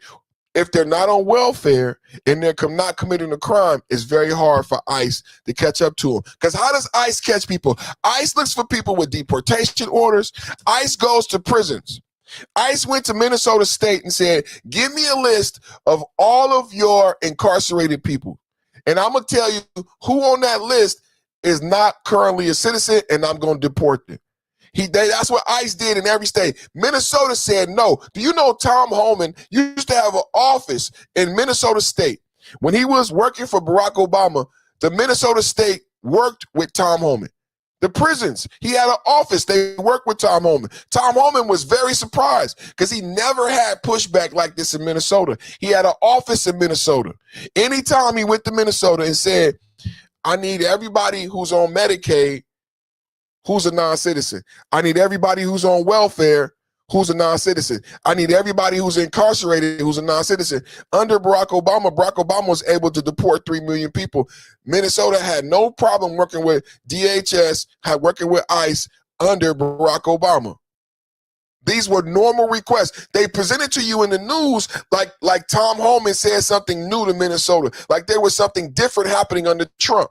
When in fact, it happened even more frequently under Obama, where Tom Homan and his DHS ICE officers would go from state to state and ask on behalf of the federal government, I need everybody that you have incarcerated who's not a citizen. I need everybody that you have on welfare who's not a citizen. And I'm going to go get them and deport them. That's how Obama got to 3 million people deported. Convictions are also held, right? And then deported and ripped away from everything they know and love. That is also punishment. And that is punishment not on the basis of the crime they committed, because they already served their time when they were processed through the criminal system. It is double punishment. And if we truly believe that double jeopardy is something that is unconstitutional, something that is unethical, something that is against the principles of equality in this country, we cannot subject people to that on the basis of where they were born. I don't think it has anything to do with where they're born. Talking about people. I want to still ask about 2 tweets specifically because I think they are relevant to the race. The first is all deportation. This is DSA candidate, Democratic Socialist Alvarez of much fame. This is who Van Jones is talking about. This is Bill Maher talking about. She's the one that's famous for saying she would not deport anybody, even if they committed a crime, including murder. Is wrong. Now, in Congress, obviously, that comes with a lot of questions about immigration enforcement. And even as Democrats might agree with calls that you have shared to things like abolish ICE, I don't know if they're necessarily there on things like all deportation is wrong. Is that something you still believe? That phrase, yes. I still believe that all deportations are wrong. And even if we're talking about illegal entry to the country or someone who may have committed a crime? So when we're talking about things like all deportations are wrong. How do you feel about that in the chat? Do you agree with the Democratic Socialists? Put a 1 in the chat if you agree. Are all deportations wrong? Put a 1 in the chat right now. Do you agree? Are all deportations wrong? Double tap at the like button. Legal entry we're actually talking about administrative laws, right? We're not talking about criminal law. Let me right? concede the question of people who have not committed a crime, because I think that that's not really the question at hand. Like, if we're saying all deportation is wrong, though, that would seem to also include people who were convicted of breaking U.S. criminal law. Is the deportation of those people wrong? Yes, and the reason I say that is because we have a criminal system. It is imperfect, but it exists. And it is one that if we accept as the process by which we want to engage with these issues, right? The issues of harm, issues of criminality, what have you, then we need to make sure that it is one that isn't also discriminatory on the basis of where people were born, right? To subject someone who has committed a crime to both a criminal system and then additionally to an immigration system that also detains them in the very same facilities that people who are convicted of criminal convictions are also held, right? And then deported and ripped away from everything they know and love. That is also punishment. And that is punishment not on the basis of the crime they committed, because they already served their time when they were processed through the criminal system. It is double punishment. And if we truly believe that double jeopardy is something that is unconstitutional, they don't get constitutional rights. Y'all hear the double speak? She keeps trying to weave in the fact that people who are not citizens, who broke the law when they came here, are entitled to constitutional rights. And the Democrats never talk about the cost. The cost. It will cost American citizens to extend constitutional rights to non-citizens who broke the law. Double tap at the like button, ladies and gentlemen. Went after one of CNN's own tonight, and Van Jones was going viral in part because of a post that he made over the weekend. It struck a nerve with both the right and the left, right? We showed you Fox, but on the left, well, there was a lot of response to this too. So let me read in part what Van wrote. He wrote, "I'm tired of being told that to be a progressive, I now must swear allegiance to crazy ideas. I'm a strong Democrat with a winning bipartisan track record. I'm rooted in progressive ideals and policies, criminal justice reform, Green New Deal, Medicare for all, free education, clean air and water. Those are ideas I have fought for my entire life. But some people in groups like the DSA are pushing an agenda far outside those ideals. Supporting Hamas is not progressive. No police, no prisons, no borders is not progressive. Celebrating the murder of Israeli civilians is not progressive. These ideas are," Van's all caps, "regressive." And Van Jones is now out front along with Gretchen Carlson.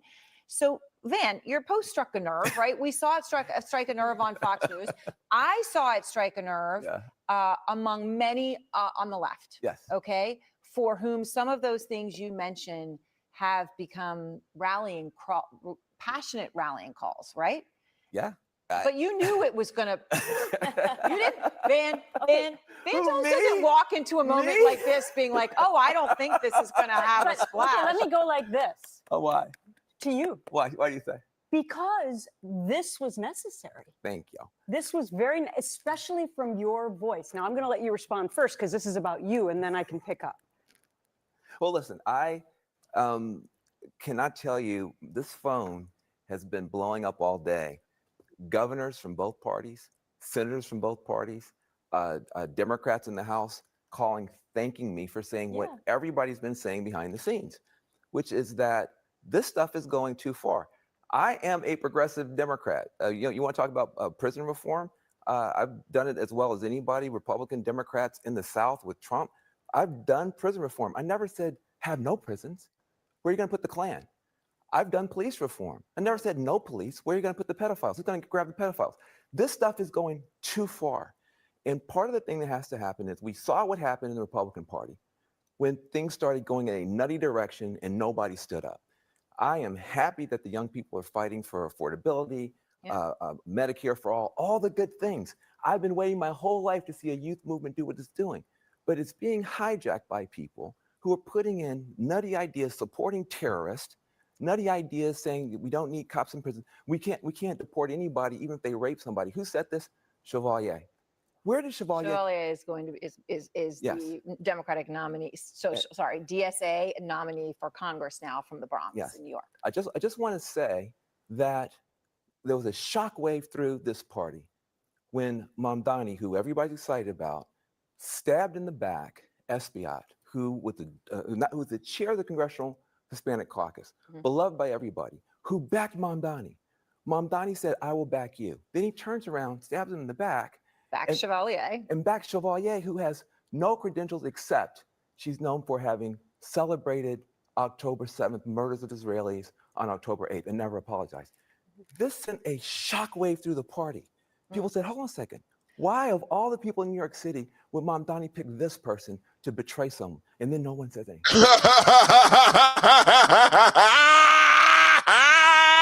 2026, we in a big. How do you survive this, Democrats? So Mamdani double stabs the Latino. The New York, you can't win New York without the Latino vote. Puerto Rican, Hispanic, all of that shit, man. Panamanian. So he double back and stabs the Latino in the back to support the socialists who don't have no qualifications. The only qualification the socialist got is that she praised the attack on October 7th. Holy moly, Batman. Holy moly, Batman. Doesn't that make sense what conservatives have said about Zerani, the Morani Mondani? Doesn't that jive with what conservatives have warned you about? I played the video of Morani and a Muslim woman who was a high-ranking New York police officer training people how to wear her hijab. Then I told you about Marsha Amini in Iran, who was unalived by the IRGC for improperly wearing her hijab. And I said to you, when I juxtapose these two stories, why would a New York police officer, in my assessment, you shouldn't even be wearing a hijab at work? That's right, I said it. You shouldn't even be wearing a hijab at work.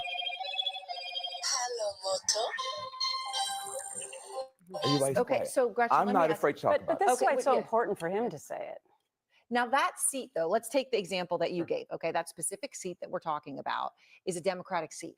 So you can put someone as far left as you want or moderate as you want. A Democrat's going to win.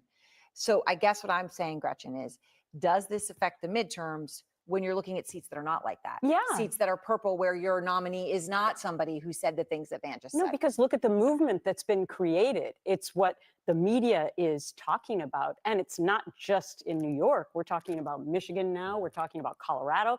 We're talking about a bunch of other states where this movement is going on. And I think it was so important that Van Jones said this, because quite honestly, you were thought of as way over on the left. I am. I know. I know. I'm just not crazy. And so it's very important for him, in my mind, to point out that this is a very dangerous, slippery slope. And from an independent point of view, where the majority of Americans are sitting, they're scared to death of this movement. They're not going to vote for it. And by the way, I've talked to a lot of Democrats over the last couple of weeks. They are begging people to get out in the primaries for the regular Democrat to vote. Okay, but where do people like AOC, who is being talked about now frequently in presidential circles, who is very progressive, maybe even more progressive than you are, and has been in all of these circles, where does she land on this? Well, look, I'll let her speak for herself. I haven't heard her coming out and supporting Hamas. Chevalier, Mamdani's pick, refused to denounce Hamas 4 times. It's a U.S. registered terrorist organization. I haven't heard AOC saying that if someone raped someone and murdered someone, they shouldn't be deported. Mamdani has picked a candidate that's her position. I want this party to get behind the good things that are coming up from the young people. These young people are fighting. They have no opportunities. They've been lied to. They took college debt. They need a change. They deserve a change. You're talking about healthcare and I'm talking about healthcare, rent. affordability, all these different positive things that they're doing. But if we can't say right from wrong, if we can't say good from bad, if we can't separate progressive ideas from regressive ideas, we're going down the same pathway that has pulled the Republican Party into an unrecognizable shell of itself. And I refuse to let that happen to Democrats. And the other problem is, and we've talked about this on the primary election nights over the last couple of months, like 5,000 people vote in these primaries. And yet they dictate the outcome and the movement that we're now experiencing. And so you have to put that in perspective. But at the same time, you have to be very concerned about that. So if you, like, independents can't vote in primaries. Yeah, we gotta So fix that. in this case, it's up to Democrats Right. to go out and get Well, to the concept the of an polls. open primary would make a huge difference. If they agree with in the red and the blue, right? And if in both extremes.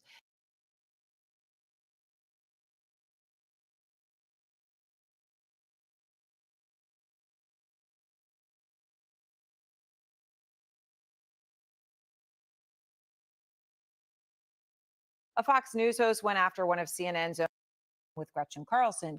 So on Fox News, I saw it strike a nerve among many on the left. Yes. Okay. For whom some of those things you mentioned have become passionate rallying calls, right? Yeah. But you knew it was gonna. You didn't. Van Jones doesn't walk into a moment like this being like, "Oh, I don't think this is gonna have a splash." Okay, let me go like this. Oh, why? To you. Why? Why do you say? Because this was necessary. Thank you. This was especially from your voice. Now I'm going to let you respond first because this is about you, and then I can pick up. Well, listen, I cannot tell you, this phone has been blowing up all day. Governors from both parties, senators from both parties, Democrats in the House thanking me for saying what everybody's been saying behind the scenes, which is that this stuff is going too far. I am a progressive Democrat. You want to talk about prison reform? I've done it as well as anybody, Republican Democrats in the South with Trump. I've done prison reform. I never said have no prisons. Where are you going to put the Klan? I've done police reform. I never said no police. Where are you going to put the pedophiles? Who's going to grab the pedophiles? This stuff is going too far. And part of the thing that has to happen is we saw what happened in the Republican Party when things started going in a nutty direction and nobody stood up. I am happy that the young people are fighting for affordability, Medicare for all the good things. I've been waiting my whole life to see a youth movement do what it's doing, but it's being hijacked by people who are putting in nutty ideas, supporting terror.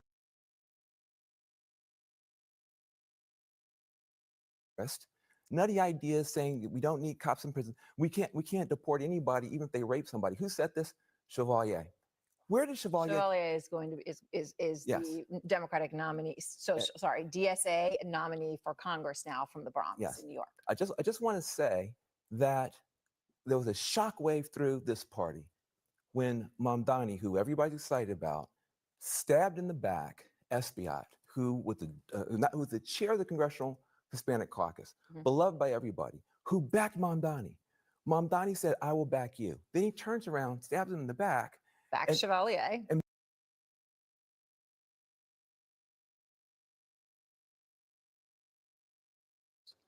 tries to blow up the federal office in New York today, and that's Donald. Since this year, A lot of people get killed by illegal immigrants. in the past year, since Donald Trump took office, that didn't happen under Biden's So administration. let me make sure I understand.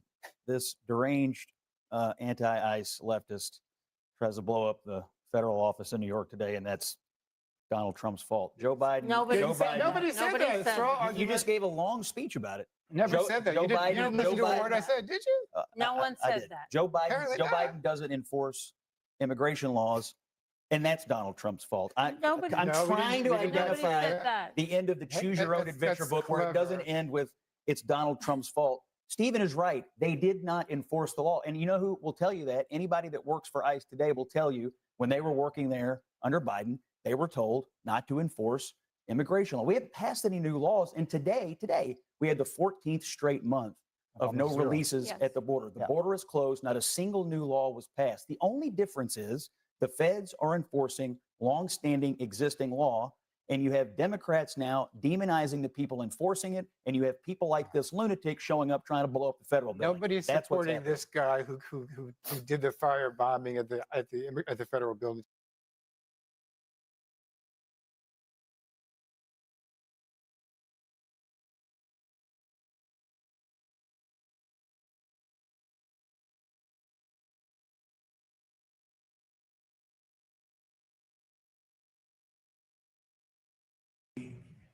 They may have, we don't have it on record. All we do is read the fake news. You know, we see the news is so wrong so many times. So, you know, maybe this one they have right, but it's okay. It doesn't mean anything unless they have the material. You're talking about the centrifuges. Yeah, it doesn't mean anything unless they have the material. They don't have, we follow the material. That's where the action is. And we'll be hitting that area probably pretty soon. And there's not a thing they can do about it. Normally I wouldn't say that. If I thought they could do something about it, I would never say that. But we'll be hitting that area pretty soon, and very heavily.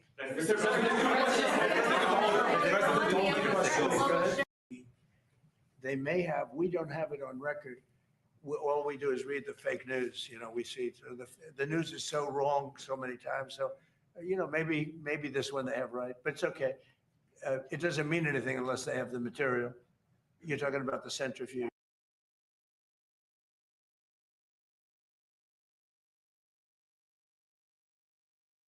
Used to be on the left side of Pluto, but to have somebody who, their main qualification for being in our party is they were celebrating after October 8th, the murder of innocent Israelis, to have somebody in our party get the nomination whose main qualification is saying that there should be no police, no prisons, Israel shouldn't exist.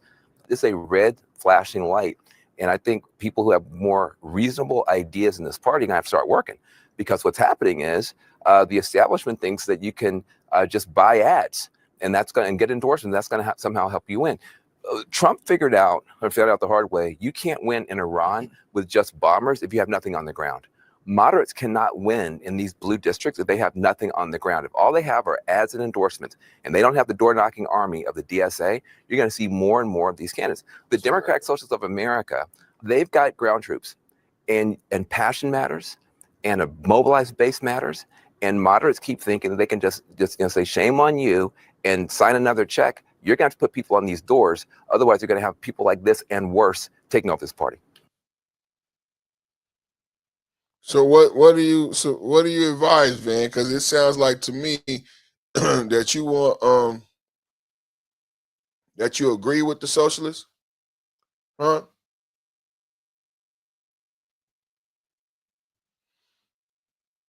Did y'all hear about this firing? Breaking: Charlie Kirk hater Ryan Clark gets fired midway through show taping. ESPN. Notorious anti-conservative sports commentator Ryan Clark just got the bad news. He is no longer going to be spouting his partisan nonsense on ESPN. His job terminated midway through. Double tap, hit the like button. Let's take a look.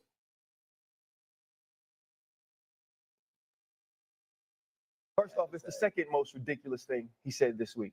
The first was standing on campus and saying he wanted to put a statue up of somebody that doesn't represent the people of Louisiana, doesn't represent the players and the students at LSU, doesn't represent the executives that work there. That was the first dumb thing he said this week. This is the second dumbest, right? Amongst a lot of dumb things that he says. Scott Woodard, for whatever he is a man who got Jay Johnson, right? Last I checked, the 2025 Louisiana State University Tiger baseball team was in the White House getting the GAT recently, right? He was there in 2019 when it's one of the greatest college football teams of all time. He also was there when he said, you know what, we're gonna go out and get Kim Mulkey, right? She brings a championship to the school with Angel Reese and with Flau'jae Johnson. And so to me, this is another situation of politicians poking their nose into things that they don't know about. And I honestly believe it was so he can get in front of a microphone and say, look at this connection I have to the president, and he likes to pick winners so he could placate to somebody he idolizes. You don't know nothing about football. There's enough going on in the state of Louisiana that needs to be fixed for its constituents. Well, I don't need you tweeting on Saturday night about what's going on in Tiger Stadium. There is too many issues happening right there under your nose that ain't got nothing to do with sports. Scott Woodard is a good man. Scott Woodard is a man that cares about LSU. In the greatest times, back in the day, he understood what it was like to be a part of a winner, and he's brought more winners back to the school. He didn't miss because Brian Kelly wasn't capable. He missed because Brian Kelly was no longer willing. Brian Kelly was no longer tapped in. Brian Kelly didn't care if the people of Louisiana cared about him, and he didn't care if the players knew that he cared about them. That's where it went wrong. Not in picking a man who was the winningest all-time coach in Notre Dame history. And so for me, it's emotional, clearly, and it pisses me off, but Scott Woodard deserves to pick the next head coach, and the governor should stay out of it. Fired. Fired. Fired. Bill Maher just told Rosie O'Donnell and Kathy Lee Griffin the world that it's their fault for being obsessed with Trump. Should we always be, if at this point, 10 years into the Trump situation, you are still obsessing about his personality, my view is that's on you. Should we always be criticizing, as I do, what he actually does while he's in office? Absolutely. But to keep just focusing on these personality things that we've talked about for 10 years, they're not going to change. That's who he is. I don't care when he calls me names now. It's like the way he does it. It's the way he talks. It's who he is. Of course he's going to hang a tarp on the building. He does these things which you can't even imagine. If you tried your hardest, what is he going to do now? Tarp on the building would never have come to me, but he is always going to do it. And when he does it, I just got to go, okay, well played. This is what you do. And as long as it's something that doesn't really affect me or other people, for real. I don't care about your reflecting pool. I don't care about your ballroom. I don't care what you do on the lawn. You can have UFC fights. You can have sheep grazing there like one president did. You can do anything. You pickleball. I don't give a shit what you do on the lawn. And if you're a person who does, you're just way too into Donald Trump as the person who controls how you think in life. Everything is about him. I'm not going there with you. You know, and I'm winning. And I'm somebody he attacks personally. And I care less than you do. Your life is all about Donald Trump. Mine isn't. I got Canada up there. Let's go to Canada. Trump lodges tariffs on Canada. Let's break it down. Just in, Prime Minister Mark Carney is melted down after learning President Trump intends to formally slap 50% tariffs on Canada in response to massive wildfires that harm millions of Americans' health. Today, the United States administration announced its intention to impose a new 50% tariff on significant number of Canadian goods. This is the latest series of unilateral U.S. trade actions that began when the U.S. imposing a series of tariffs in direct violation of the Canada-United States-Mexico agreement, CUSMA, the free trade agreement between Canada, the United States, and Mexico. Donald Trump levies tariffs on Canada. Double tap at the like button. At the Meadowlands in New Jersey, where the World Cup final is going to be played on Sunday. The stadium, look at that, it's covered in this thick haze from the wildfire smoke from Canada and northern Minnesota. Yep, the smoke is spreading across the U.S., triggering air quality alerts in 20 states. Chandler Painter joins us with the details on these dangerous conditions. Good morning, Chandler. Yeah. Hey, guys, I don't know about you, but that smoke overnight still irritating my eyes. And the effects are not just here in New York City. That dense haze is choking areas all across the Northeast and upper Midwest with air quality alerts in 20 states, like you said. Minneapolis's air quality among the worst in the world among major cities. Air quality in Minneapolis entered the hazardous category Wednesday after reaching an air quality index of 460. For reference, a hazardous AQI is categorized as 300 and above. So that's really bad there. Detroit and Chicago are also experiencing those dangerous air quality levels. Take a listen to how some people in Detroit are reacting. Watch. I gotta think about the people who have asthma and bad lungs. We have a friend of mine now that's in urgent care because of the smoke. My dog has a doctor's appointment tomorrow, and we actually canceled it because my ride is my aunt and she's got asthma. We're talking about the tariff in Canada due to wildfire smoke. We're talking about Donald Trump lobbying. We're holding Canada responsible. Here's Donald Trump. We're holding Canada responsible for the fact that they have not properly maintained their forests and brush therein. And the United States is being unnecessarily invaded by filthy, polluted, and unhealthy air, the quality of which is dangerous and totally unacceptable. I will call the Prime Minister during my day and find out what they are going to do about it. The cost is incalculable, Canada has refused to engage in basic forest management and debris removal, knowing that such refusal will lead to exactly this result. This is willful negligence, I agree, and becoming a yearly occurrence, costing the United States billions of dollars, which is the cost of this pollution must of necessity, what's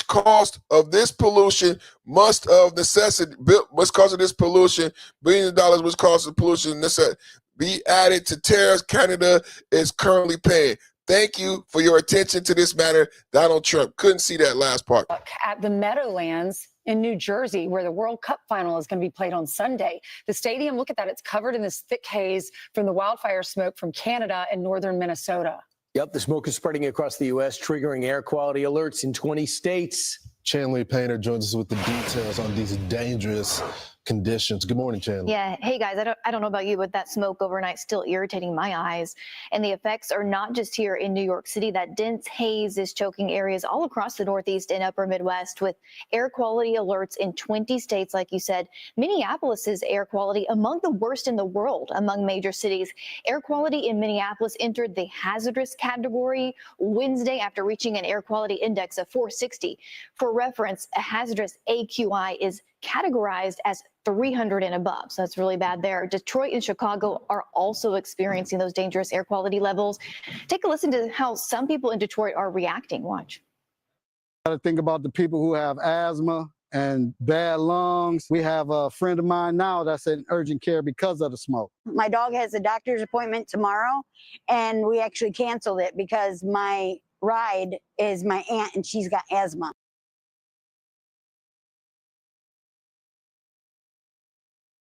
At the Meadowlands in New is poised to unleash new tariffs, fresh tariffs, on dozens of countries soon as this week, we're told, as the president has imposed a 50% tariffs on some Canadian goods, including cars, alcohol, and dairy products. What is the trade discrimination that is at hand causing the president to hike tariffs here on Canada? Well, I think it's something that we've discussed with our Canadian colleagues for a long time, and they haven't done anything about it. You know, they're highly discriminatory on dairy products. U.S.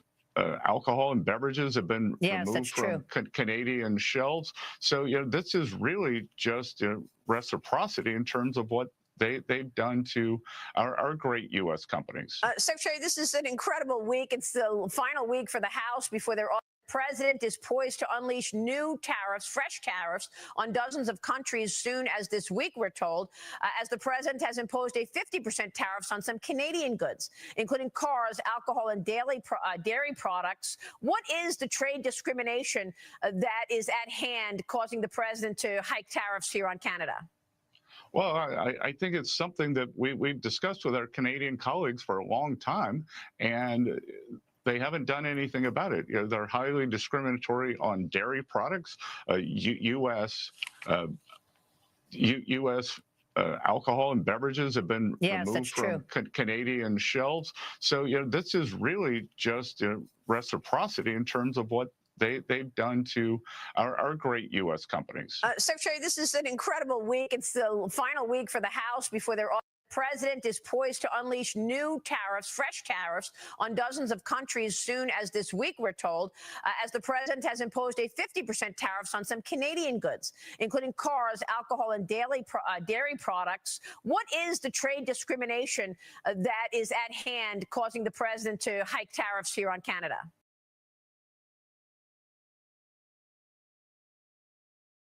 Well, I feel like I'm back in my top 40 radio days because the hits just keep on coming. President Trump now announcing the United States is terminating all trade discussions with Canada effective immediately. He wrote on Truth Social, quote, "We have just been informed that Canada, a very difficult country to trade with, has just announced that they are putting a digital services tax on our American technology companies, which is a direct and blatant attack on our country. Based on this egregious tax, we are hereby terminating all discussions on trade with Canada effective immediately. We will let Canada know the tariff that they will be paying to do business with the United States of America within the next 7-day period. Thank you for your attention to this matter. Donald Trump, President of the United States, 1600 Pennsylvania Avenue, Washington, D.C. Well, Mal, I feel like I'm back in my top 40 radio days because the hits just keep on coming. President Trump now announcing the United States is terminating all trade discussions with Canada effective immediately. He wrote on Truth Social, quote, "We have just been informed that Canada, a very difficult country to trade with, has just announced that they are putting a digital services tax on our American technology companies, which is a direct and blatant attack on our country. Based on this egregious tax, we are hereby terminating all discussions on trade with Canada effective immediately. We will let Canada know the tariff that they will be paying to do business with the United States of America within the next 7-day period." Thank you for your attention to this matter. Donald Trump, President of the United States, 1600 Pennsylvania Avenue, Washington, D.C. Well, Mal, I feel like I'm back in my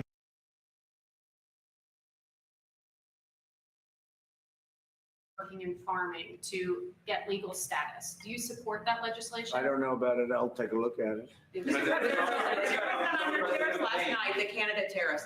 What are those a response to the wildfires in? No, that's separate. We're looking at that separately. And what is there anything Canada It's only can do? response to the way they've treated our farmers and our people. Yeah, Canada's been very, very tough on us over the years, for many years, and no other president's done anything about it. I love Canada. I love the people of Canada. Many friends that live in Canada, but their leadership from Trudeau to the current leadership, I mean, in all fairness to them, they need us to survive. Without us, there's no way they can survive. So, but they've been very, very tough over a period of the last 50 years, actually.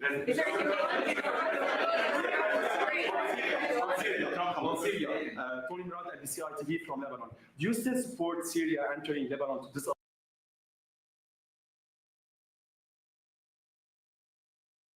Working in farming to get legal status. Do you support that legislation? I don't know about it. I'll take a look at it. Last night, the Canada tariffs. What are those a response to the wildfires in? No, that's separate. We're looking at that separately. And what is there anything Canada It's only can do? response to the way they've treated our farmers and our people.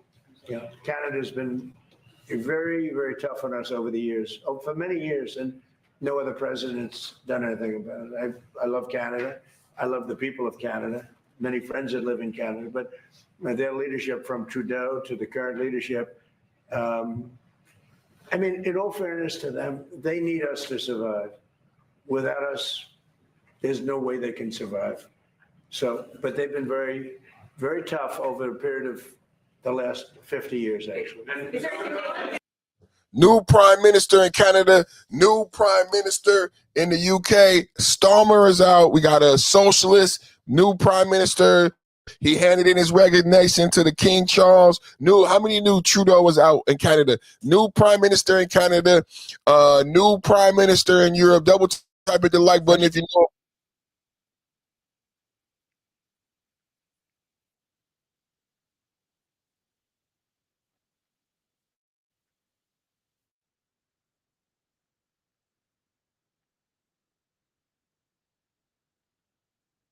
Fires that are raging in Canada.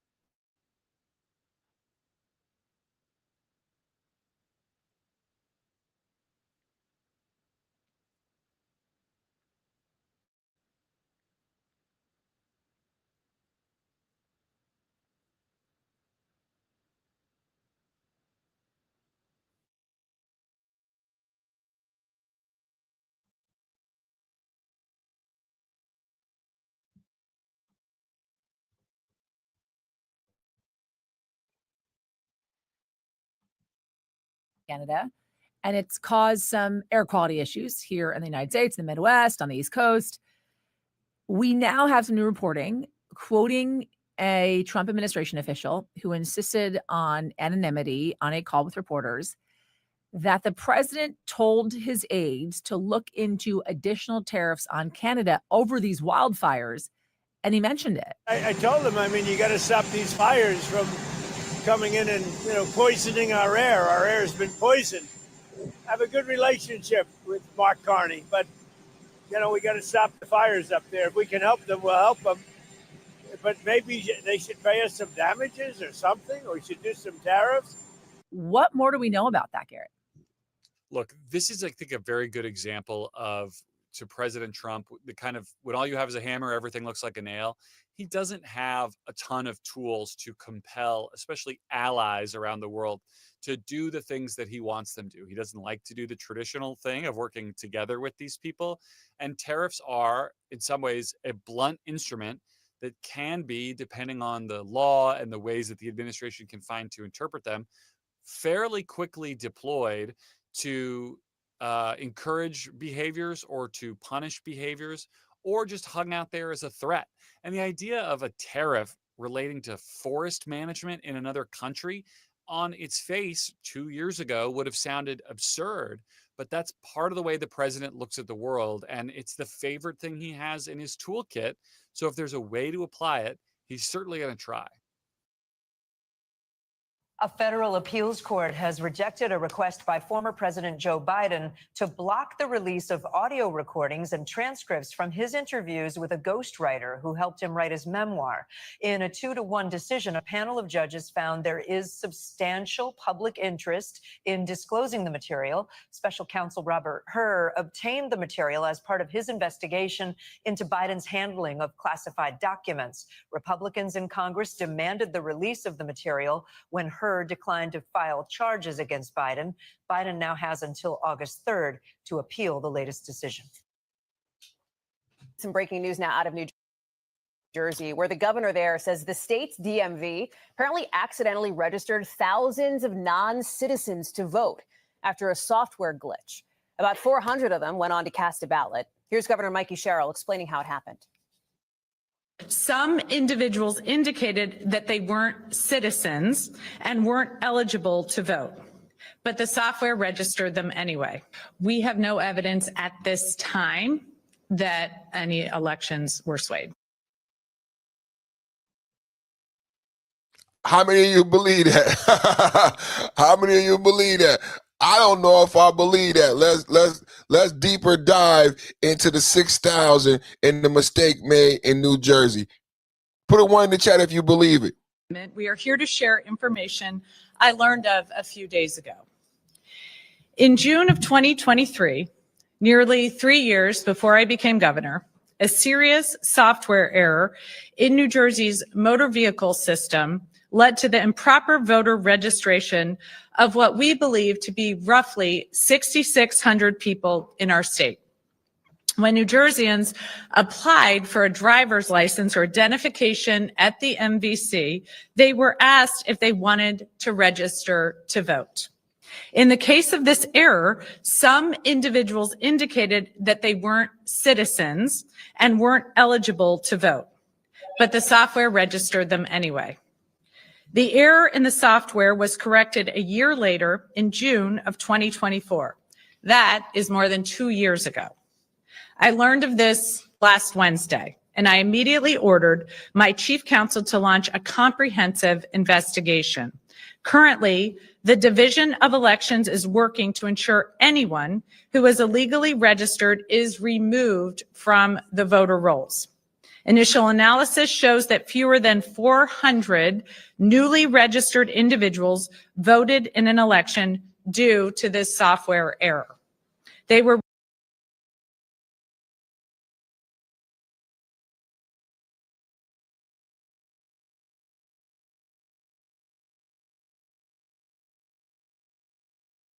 In just a moment, New Jersey's Democratic governor, Mickey Sherrill, says that some 6,000 non-U.S. citizens were actually registered to vote in the state's motor vehicle system. Eric Shawn has some breaking details right here in the New York newsroom for us. Eric, what can you tell us? Yeah, Jillian, it turns out that thousands of non-citizens were added to New Jersey's voter rolls, and some even voted because of a computer glitch.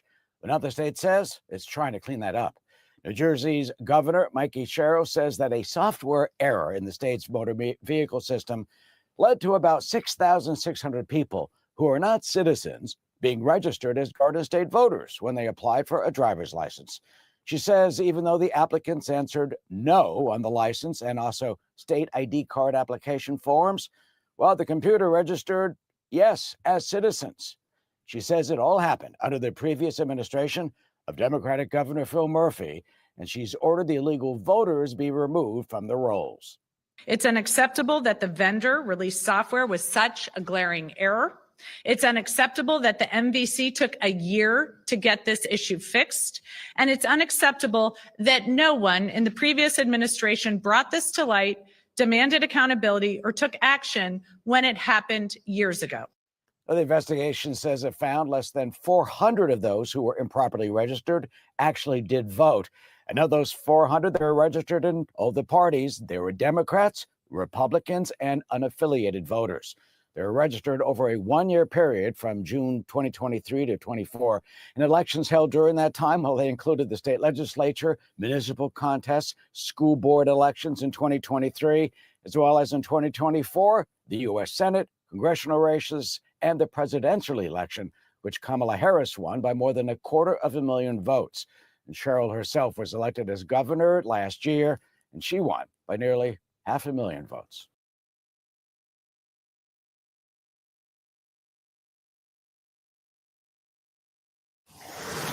This break in just a moment.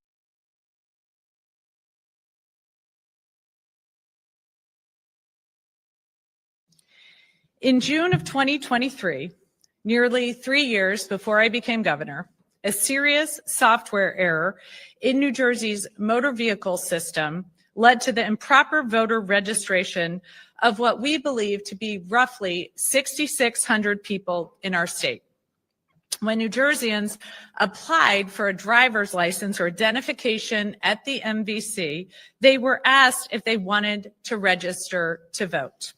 In the case of this error, some individuals indicated that they weren't citizens and weren't eligible to vote, but the software registered them anyway. In June of 2023, nearly 3 years before I became governor, a serious software error in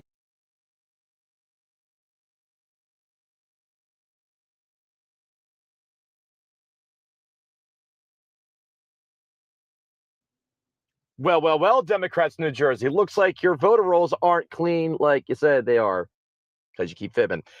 What's crazy is that you say it's an error that 6,600 non-citizens, illegals, have been registered to vote in New Jersey. I'm going to tell you why it's not an error. Because in 2021, Democrats allowed illegals to obtain driver's license, and you get automatically registered to vote when you get a driver's license in New Jersey. You want to know what's wild here?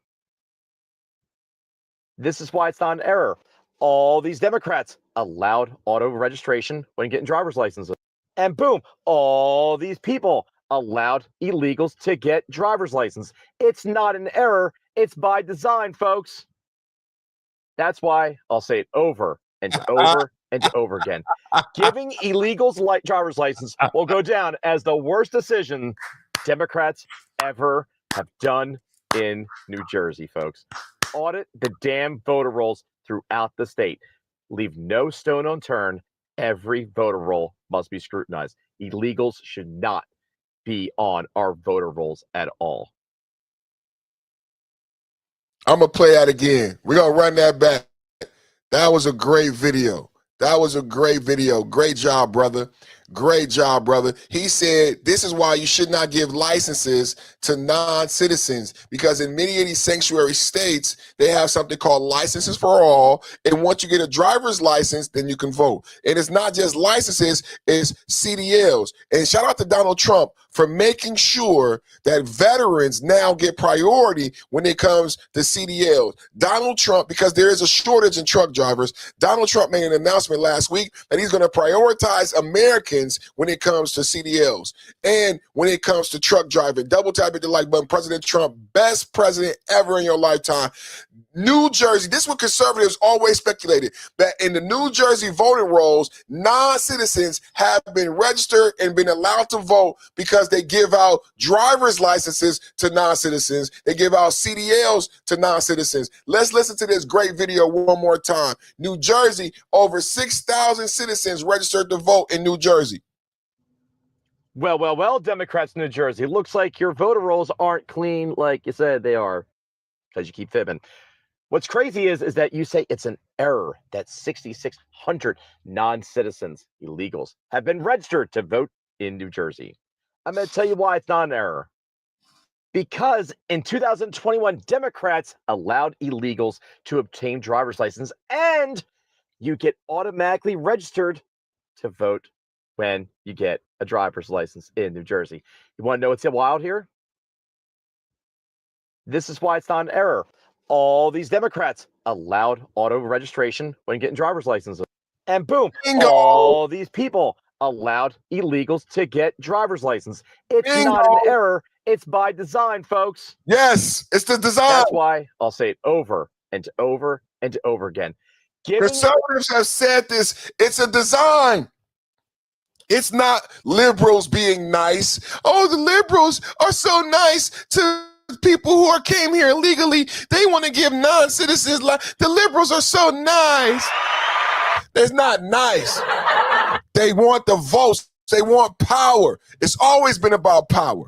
It's not about making sure these people have driver's licenses so they can get welfare. It's about power.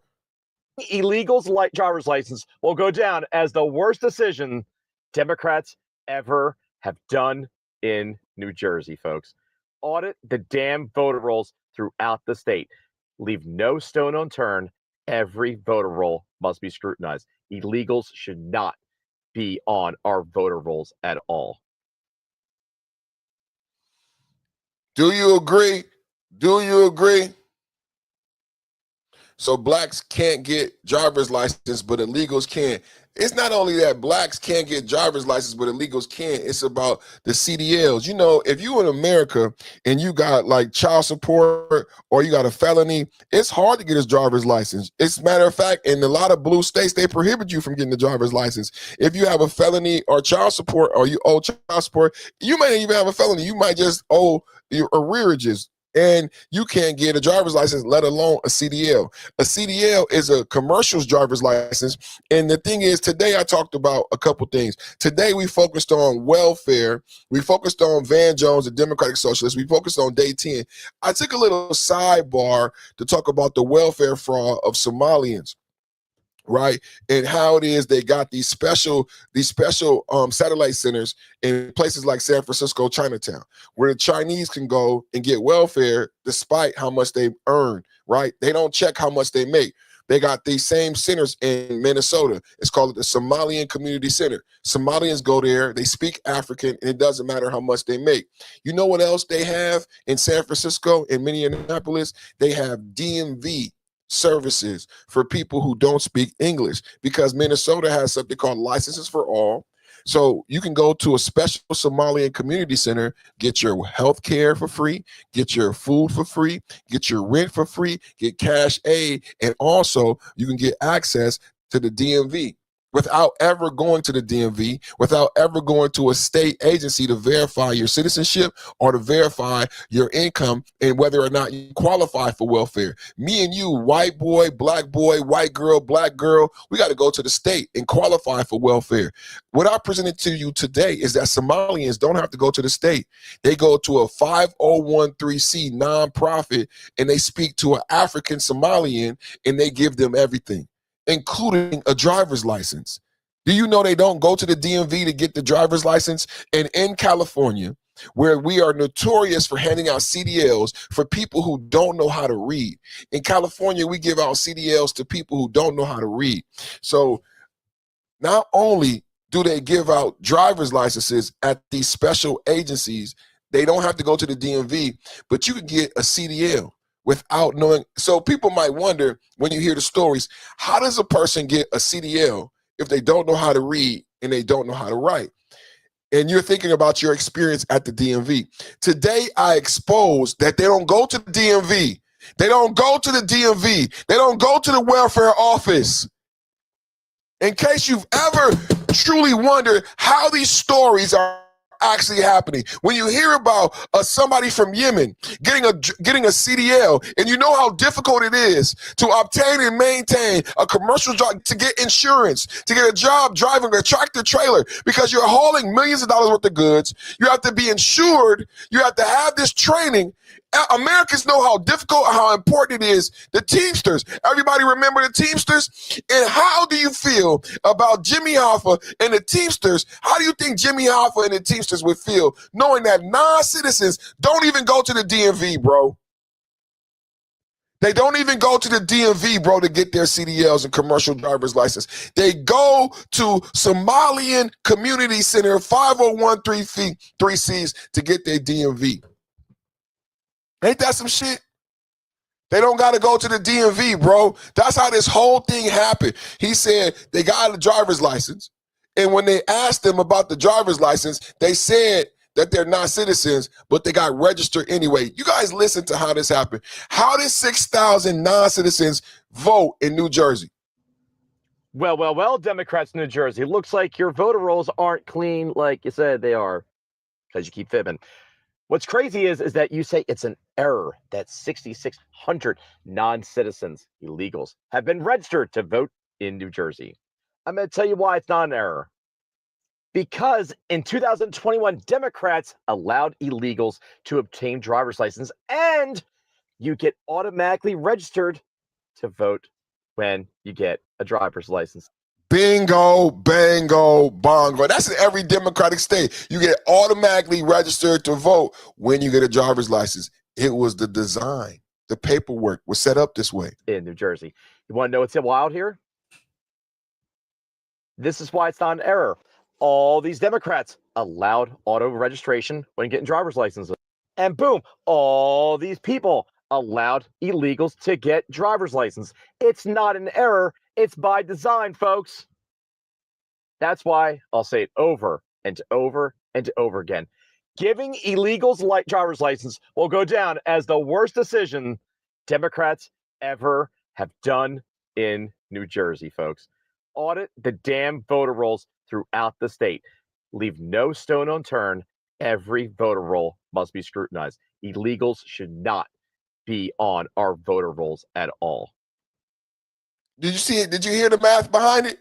It's a design. Conservatives have brought this up when we talked about Minnesota, when we talk about Joe Biden, and why would they open the border? Tom Homan said it. Conservatives have said it. They opened the border by design. These licenses, all of this was the design to get Democratic votes. How many of you guys know this? How many of you guys are not surprised? My chat, you got to subscribe, hit the like button. Everybody subscribe, double tap, hit the like button. You got to subscribe. My chat, we've already said it. We had Tom Homan on here. They opened the border. They created sanctuary cities. They created licenses for all. It was all about votes because they knew they couldn't win. And then they have you in the streets protesting, risking your life. Renee Good lost her life, and you think it's about some moral ideology. It's the biggest crock of shit in American politics and history. You think it's about liberal ideology. You think it's about racism. It's not. It never was about none of those things. It's all been a lie. It's all been a lie. It was always about power and votes on the side of the Democrat. Why would Biden open the border? Why would Biden open the border? Why would Democrat states and cities create sanctuary cities after Biden allows in 10 to 20 million non-citizens?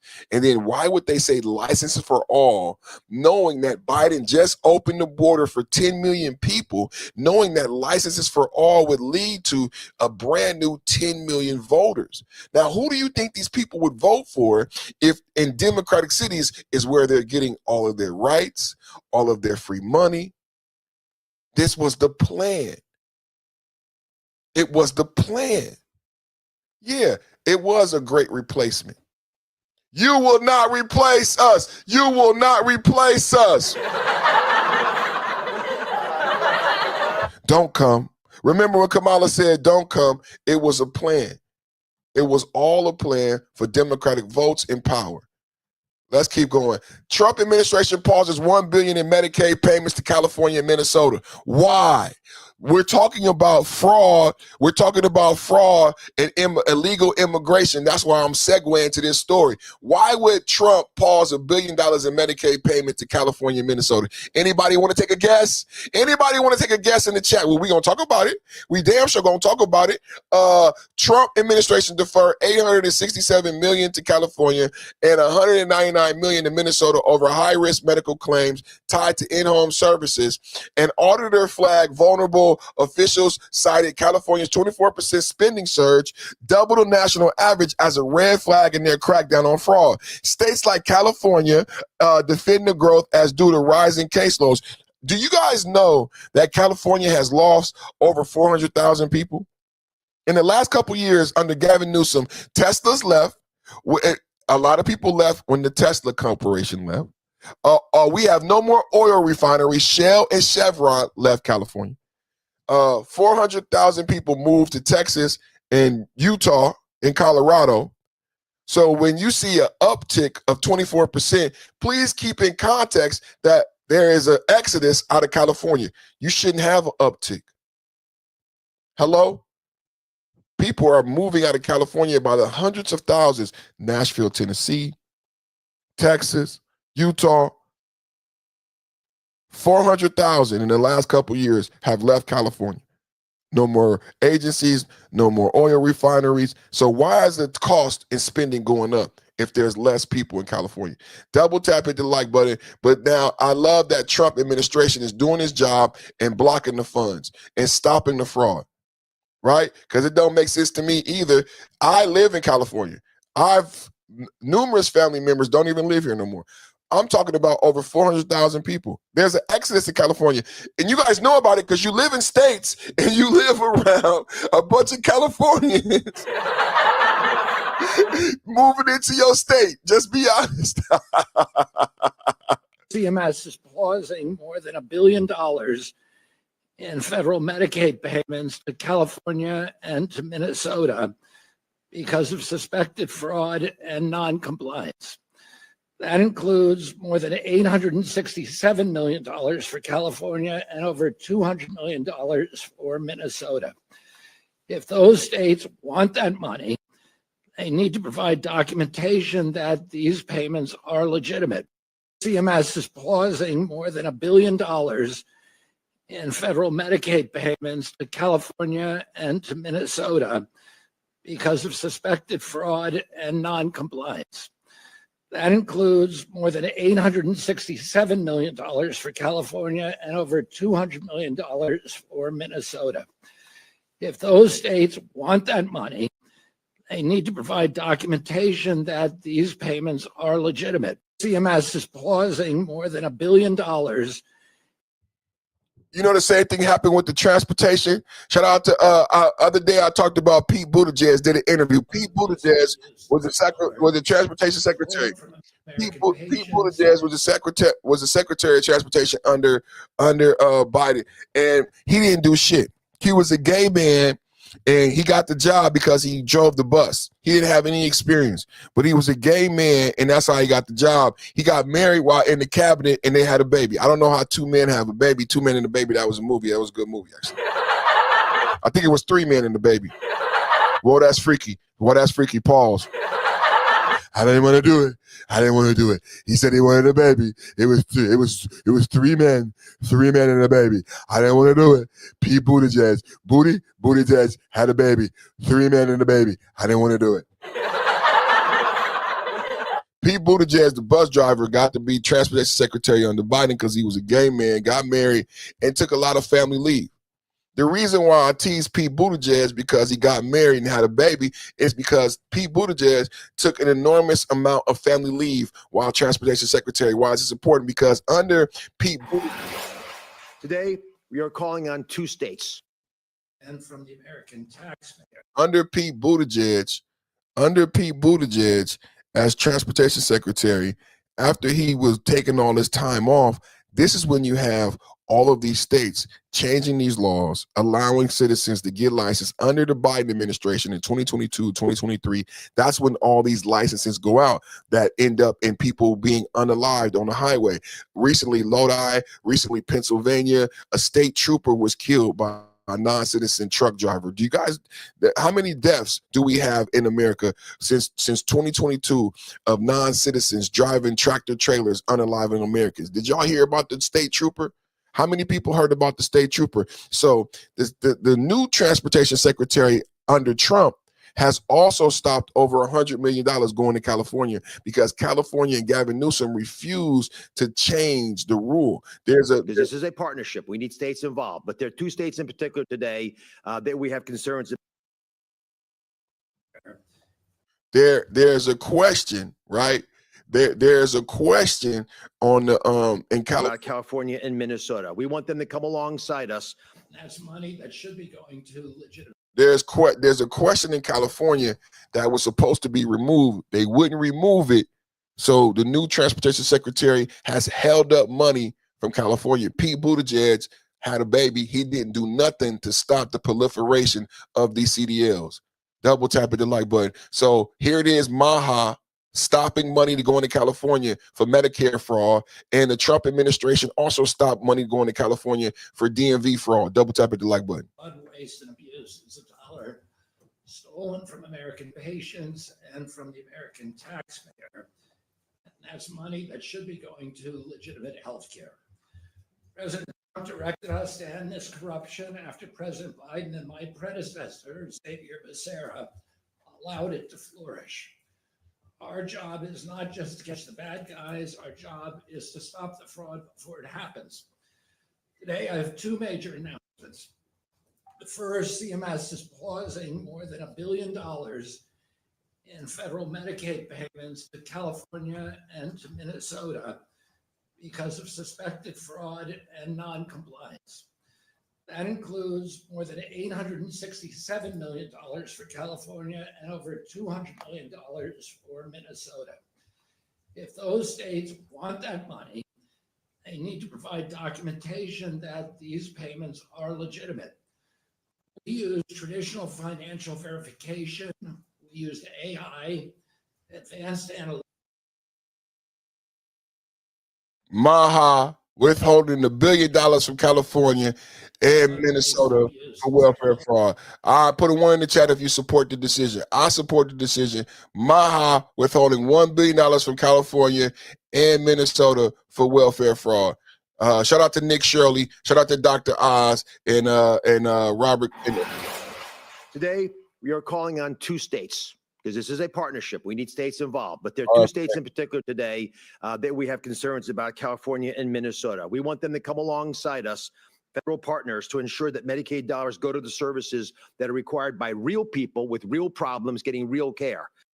Medicaid Administrator Dr. Oz there and HHS Secretary RFK Jr. with a major fraud announcement at the White House. This happened just this morning, and they are pausing more than $1 billion in Medicaid payments to California and Minnesota over concerns about the rampant fraud there. We've been seeing this ramp up, so we know how bad it is. They say the funding will resume once those states prove they are not making payments to fraudsters. Today, we are calling on two states, because this is a partnership. We need. Once they can prove they're not making payment to fraudsters, will you think they'd be able to do that? I don't think they're going to be able to do that, bro. I don't think they're going to be able to do that, bro.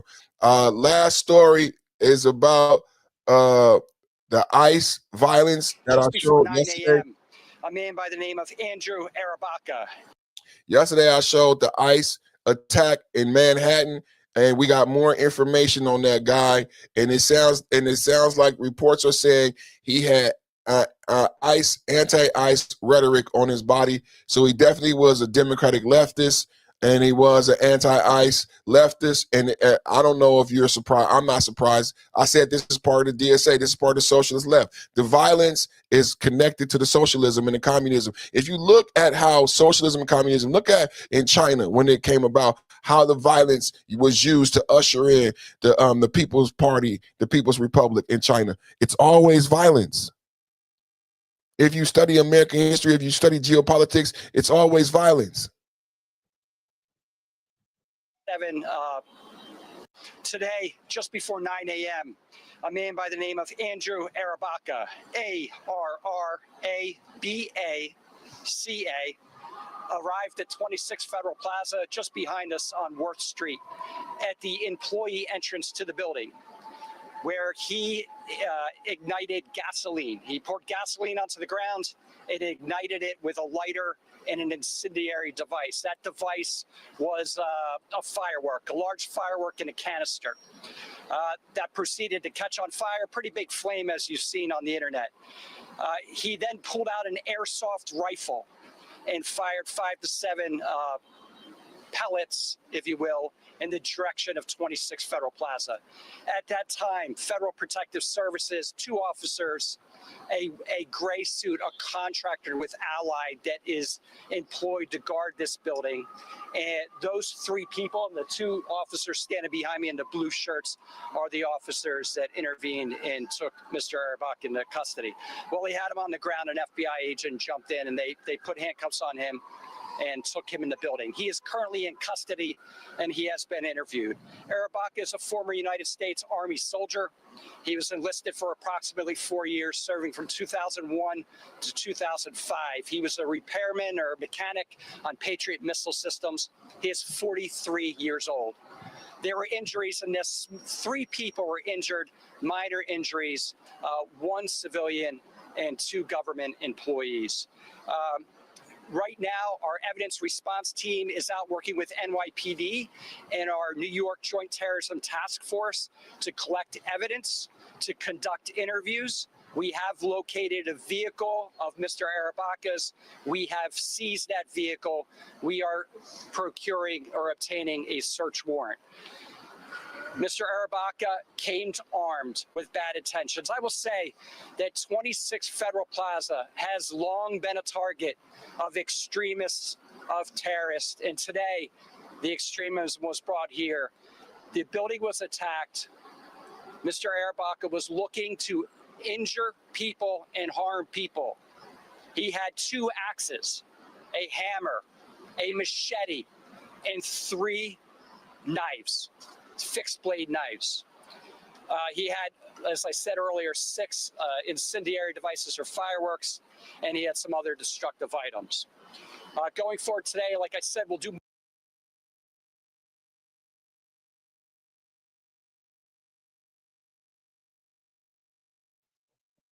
Breaking news, brand new, did not know that he had a knife, he had an axe, he had 2 axes and 6 incendiary devices. Double tap, hit the like button. Double tap, hit the like button. We're giving you details about the. We're giving you details about the Army veteran accused of throwing an incendiary device at NYC Federal Building. Double tap, hit the like button. Leftist liberals acting out again. We now have confirmation that he was anti-ICE and on the left. Again, we have confirmation he was anti-ICE and on the left. Double tap, hit the like button. Use bad words, obviously. He is an anti-American, anti-government extremist. We know that from what he said. Did y'all hear that? Anti-government, anti-ICE extremist on the socialist left. Double tap, hit the like button. He was being arrested. He yelled derogatory terms to ICE, used bad words, obviously. He is an anti-American, anti-government extremist. We know that from what he said. We know that from what he has said post-arrest. And we know that from what his actions that he tried to take today. New York City officials revealing just moments ago that a 43-year-old Army veteran is in custody after throwing an incendiary device at a federal building in Manhattan this morning.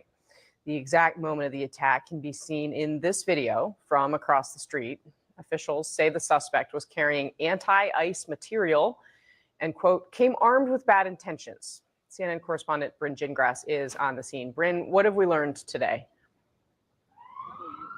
Hey, Casey, yeah, that entire incident unfolding this morning at the building right here behind me, all caught on camera, all part of evidence that is building against Andrew Arabaka, as you mentioned, 43 years old, according to officials. What they say unfolded was that he came to this area with a cart. In that cart were some air-powered rifles, fired off one of those rifles, 5 or 7 pellet shots, and then proceeded to take a can of gasoline and pour it over the front steps to the employee entrance of 26 Federal Plaza here in Lower Manhattan, and then light it on fire. You can see in the video he was arrested shortly after that, and officials say he was yelling anti-ICE sentiments while he was being arrested. Also, there was a sign on his cart that said "ICE off our streets." Authorities, as you said, coming to me, Casey, in that soundbite that you played, calling him anti-American and an anti-government extremist. As you mentioned, he is a former veteran Army soldier serving from 2001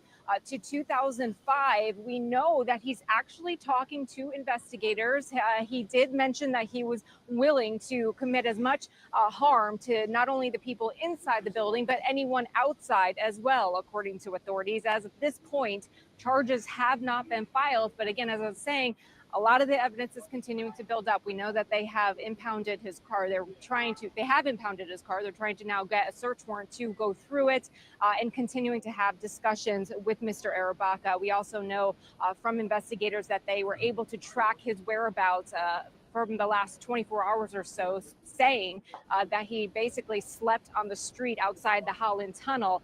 So a deep dive into his social media, into his criminal history, any encounters that he had with police, all part of this active investigation, Casey. So we got updates on the ICE attacks in NYC. Ready, set, summer with the Honda Summer Event. We have an update on the ICE attacks in NYC. Update on the ICE attacks in NYC.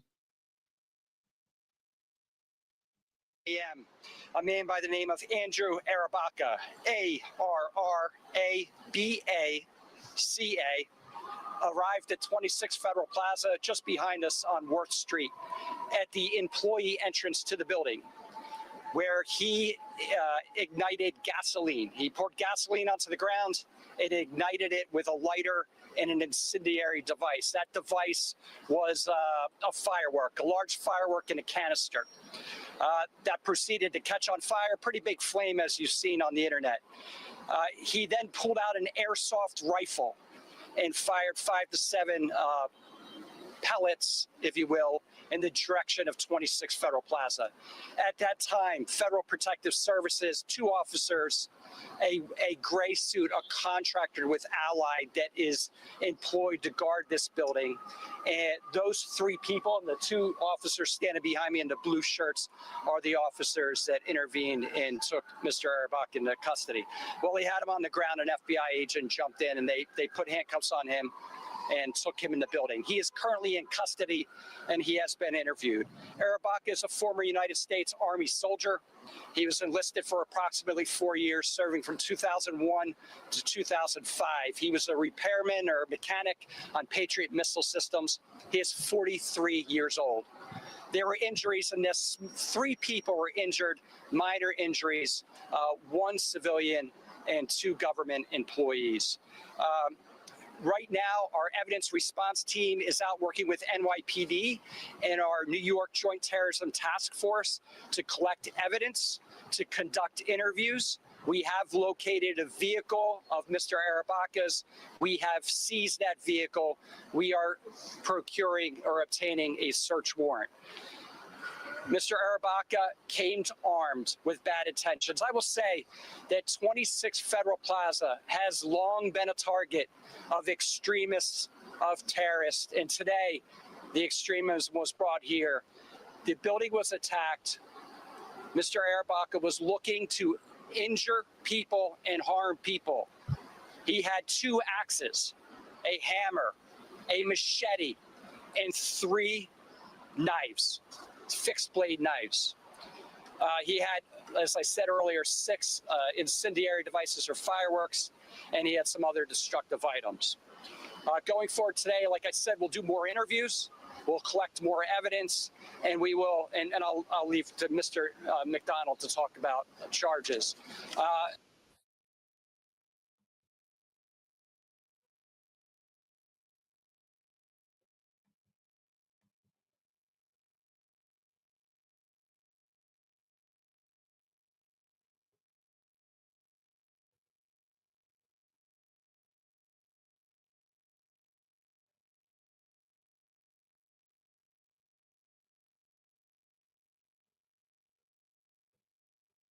What exactly did he say? This is the ex-wife. Had said that it was all about his he needed everyone that knew him to defend his character and say all good things about him and nothing negative because it came down to the type of person that he was. I told him that I would not lie for him. Then I asked him if it was him, if he was the one that did it. He said, yes, it was me. I was there. And that it was a justified shooting. Did he explain to you why he fired? He had said that Mr. Guerrero had sped at him with a car, and he did it out of self-defense. I know you've known David a long time, so people know you were married back in 2007, high school sweethearts. You have a daughter together who's now 18. I know, Ashley, and I'm sorry your marriage was troubled, but can you tell me more about his behavior in the context of your surprise or not being surprised when you got that phone call? Yeah, I mean, I was shocked, but I wasn't shocked just for the simple fact of I experienced severe domestic violence in my marriage with David throughout the whole year and a half that we were married. I experienced physical, emotional, mental, even financial abuse from him. I mean, just to ask the very basic question, do you believe he's someone who should be an ICE agent, armed ICE agent? No, I don't believe that he's anyone that should be obtaining a job that requires any kind of weapon, just for the simple fact of like, just, you know, how he's done in his marriages, even, you know, towards his own mother. As a teen, he has always displayed violent behavior, very angry person. And I've said for years that it's only a matter of time before he hurts anybody. I've even gone as far as saying, if anything's ever happened to me, he'd be the one to look at.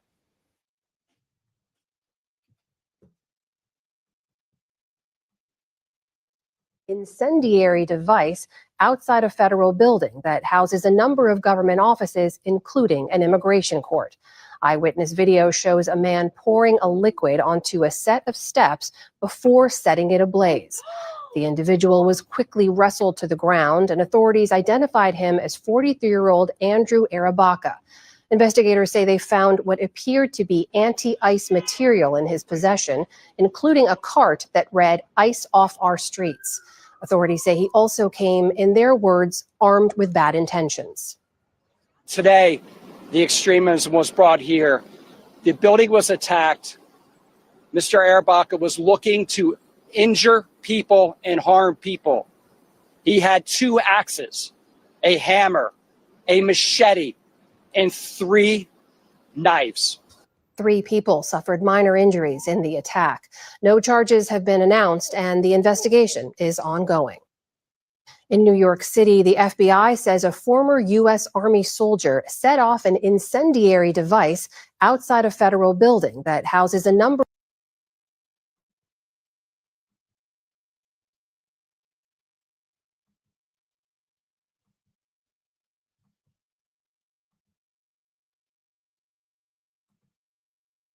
After the shooting, he told you he was the one who shot Iran Guerrero. What exactly did he say? He had said that it was all about his he needed everyone that knew him to defend his character and say all good things about him and nothing negative because it came down to the type of person that he was. I told him that I would not lie for him. Then I asked him if it was him, if he was the one that did it. He said, yes, it was me. I was there. And that it was a justified shooting. Did he explain to you why he fired? He had said that Mr. Guerrero had sped at him with a car, and he did it out of self-defense. I know you've known David a long time, so people know you were married back in 2007, high school sweethearts. You have a daughter together who's now 18. I know, Ashley, and I'm sorry your marriage was troubled, but can you tell me more about his behavior in the context of your surprise or not being surprised when you got that phone call? Yeah, I mean, I was shocked, but I wasn't shocked just for the simple fact of I experienced severe domestic violence in my marriage with David throughout the whole year and a half that we were married. I experienced physical, emotional, mental, even financial abuse from him. I mean, just to ask the very basic question, do you believe he's someone who should be an ICE agent, armed ICE agent? No, I don't believe that he's anyone that should be obtaining a job that requires any kind of weapon, just for the simple fact of like, just, you know, how he's done in his marriages, even, you know, towards his own mother. As a teen, he has always displayed violent behavior, very angry person. And I've said for years that it's only a matter of time before he hurts anybody. I've even gone as far as saying, if anything's ever happened to me, he'd be the one to look at.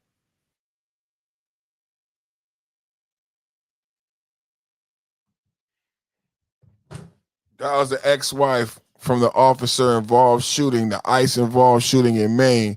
And she said they was only married for a year. I think that's the definition of hearsay. They were only married for a year. She claims that he was violent the whole entire time, but she stayed married to him for a whole year. But they were only married for a year. I don't think she knew him long enough to make that type of decision. Y'all let me know what y'all feel about it in the chat. Ex-wife of ICE officer in Maine shooting tells AP he has a history of violent behavior. Let me know what y'all think of that in the chat. Now we talking about today we started off with the 10th day straight of Trump attacking after we suffered casualties over the weekend. Releasing video of its 10th night of strikes, flying deep into Iran, targeting command centers. The 10th night of strikes, 10 days after we received casualties. Central Command releasing video of its 10th night of strikes, flying deep into Iran, targeting command centers, launch sites, and air defenses. Iranian state media releasing its own satellite images, which NBC News can't verify. Iran saying it shows the aftermath of an attack at a base here in Jordan, where 2 U.S. service members were killed Friday and Saturday.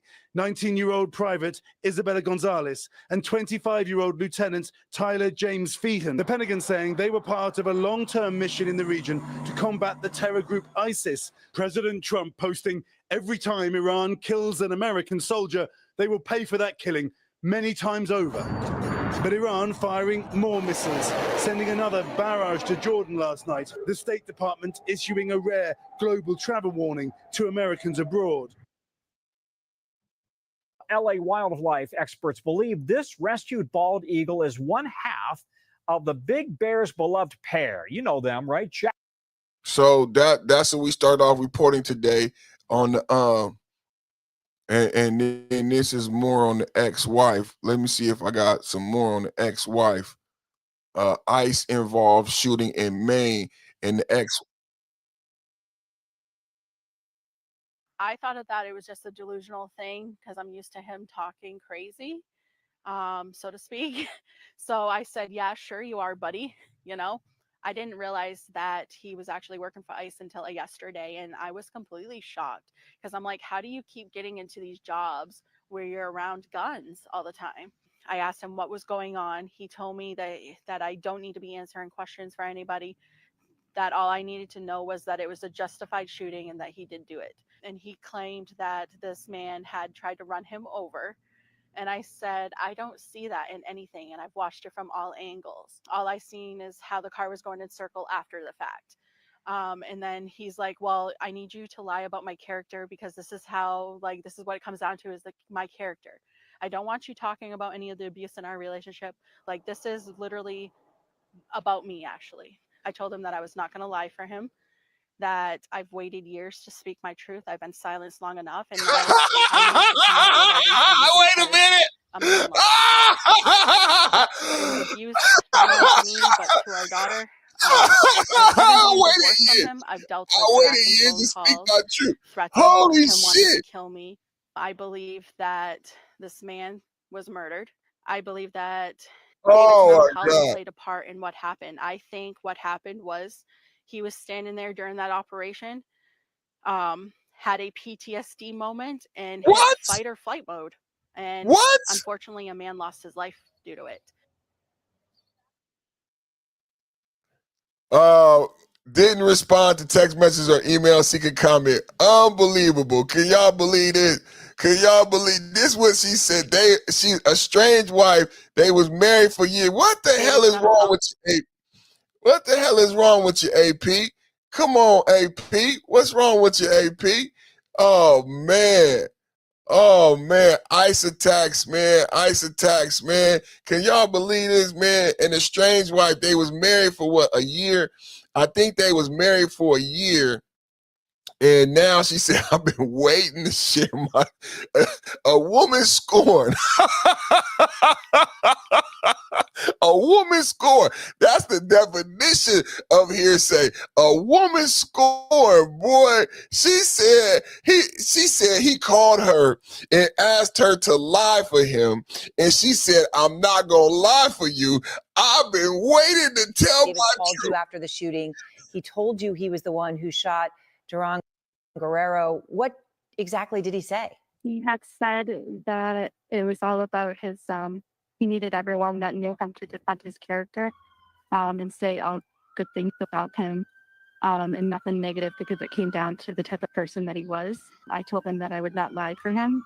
Then I asked him if it was him, if he was the one that did it. He said, yes, it was me. I was there. And that it was a justified shooting. Did he explain to you why he fired? He had said that Mr. Guerrero had sped at him with a car, and he did it out of self-defense. I know you've known David a long time, so people know you were married back in 2007, high school sweethearts. You have a daughter together who's now 18. I know, Ashley, and I'm sorry your marriage was troubled, but can you tell me more about his behavior in the context of your surprise or not being surprised when you got that phone call?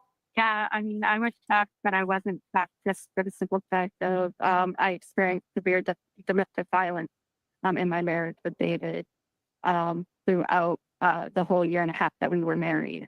I experienced physical, emotional, mental, even financial abuse from him. I mean, just to ask the very basic question, do you believe he's someone who should be an ICE agent, armed ICE agent? No, I don't believe that he's anyone that should be obtaining a job that requires any kind of weapon, just for the simple fact of just, how he's done in his marriages, even, towards his own mother. As a teen, he has always displayed violent behavior, very angry person. And I've said for years that it's only a matter of time before he hurts anybody. I've even gone as far as saying, if anything's ever happened to me, he'd be the one to look at.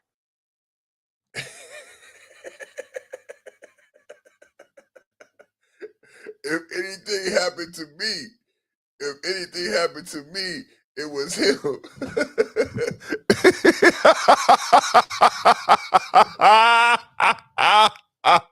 A woman scorned. We talking about ICE attacks. We talking about ICE attacks in New York, and we talking about ICE shooting in Maine. Double tap, hit the like In New button. York City, the FBI says a former U.S. Army soldier set off an incendiary device outside a federal building that houses a number of government offices, including an immigration court. Eyewitness video shows a man pouring a liquid onto a set of steps before setting it ablaze.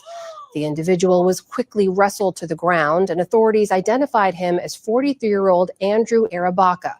Investigators say they found what appeared to be anti-ICE material in his possession, including a cart that read "ICE off our streets." Authorities say he also came, in their words, armed with bad intentions. Today, the extremism was brought here. The building was attacked. Mr. Arabaka was looking to injure people and harm people. He had 2 axes, a hammer, a machete, and 3 knives. 3 people suffered minor injuries in the attack. No charges have been announced, and the investigation is ongoing. In New York City, the FBI says a former U.S. Army soldier. Let's get an angle of the event right here.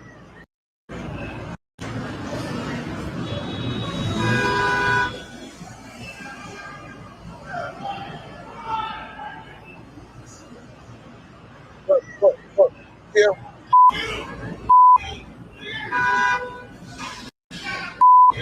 Yeah.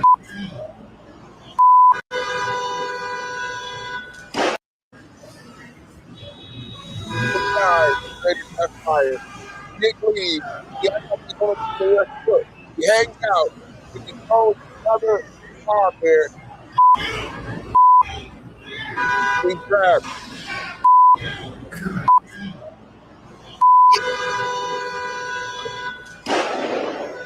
There's exposure.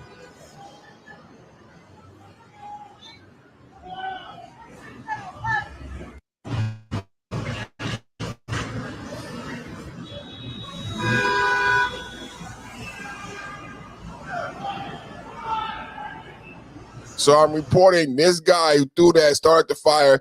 He is anti-ICE rhetoric on his body. He had an axe. He had a knife. Because the left always tries to say it wasn't the left. He wasn't radicalized on the left. No, he was from the left. He was anti-ICE and a Democrat. In New York City, the FBI says a former U.S. Army soldier set off an incendiary device outside a federal building that houses a number of government offices, including an immigration court. Eyewitness video shows a man pouring a liquid onto a set of steps before setting it ablaze. The individual was quickly wrestled to the ground, and authorities identified him as 43-year-old Andrew Arabaka. Investigators say they found what appeared to be anti-ICE material in his possession, including a cart that read "ICE off our streets." Authorities say he also came, in their words, armed with bad intentions. Today, the extremism was brought here. The building was attacked. Mr. Arabaka was looking to injure people and harm people. He had 2 axes, a hammer, a machete, and 3 knives.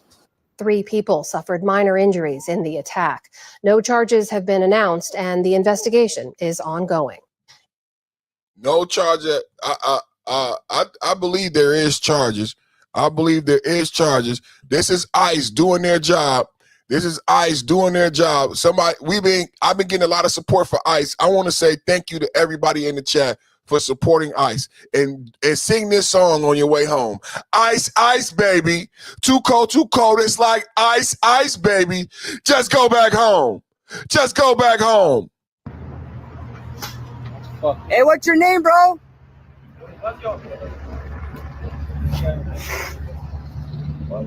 You have family here? You have your phone? Yeah.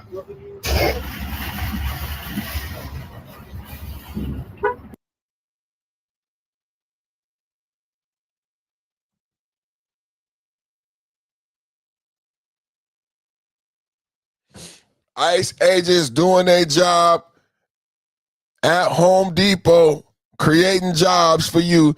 I know so many brothers here lately. I've been seeing them with construction jobs, man. How many of you have seen the brothers in the hood with their little orange shirt on and their local union little t-shirt on?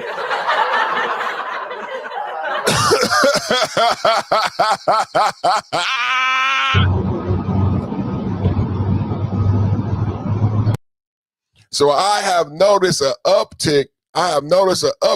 In jobs in black men working in construction. Have you guys noticed that? Working for locals, working for unions with this ICE immigration crackdown. They said there's no effect on the economy, no effect on jobs. I think that's bullshit.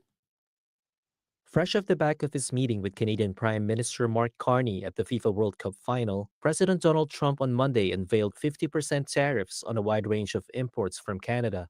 The U.S. administration said it was in response to what it called the discriminatory treatment of American-made cars, alcohol, and dairy goods.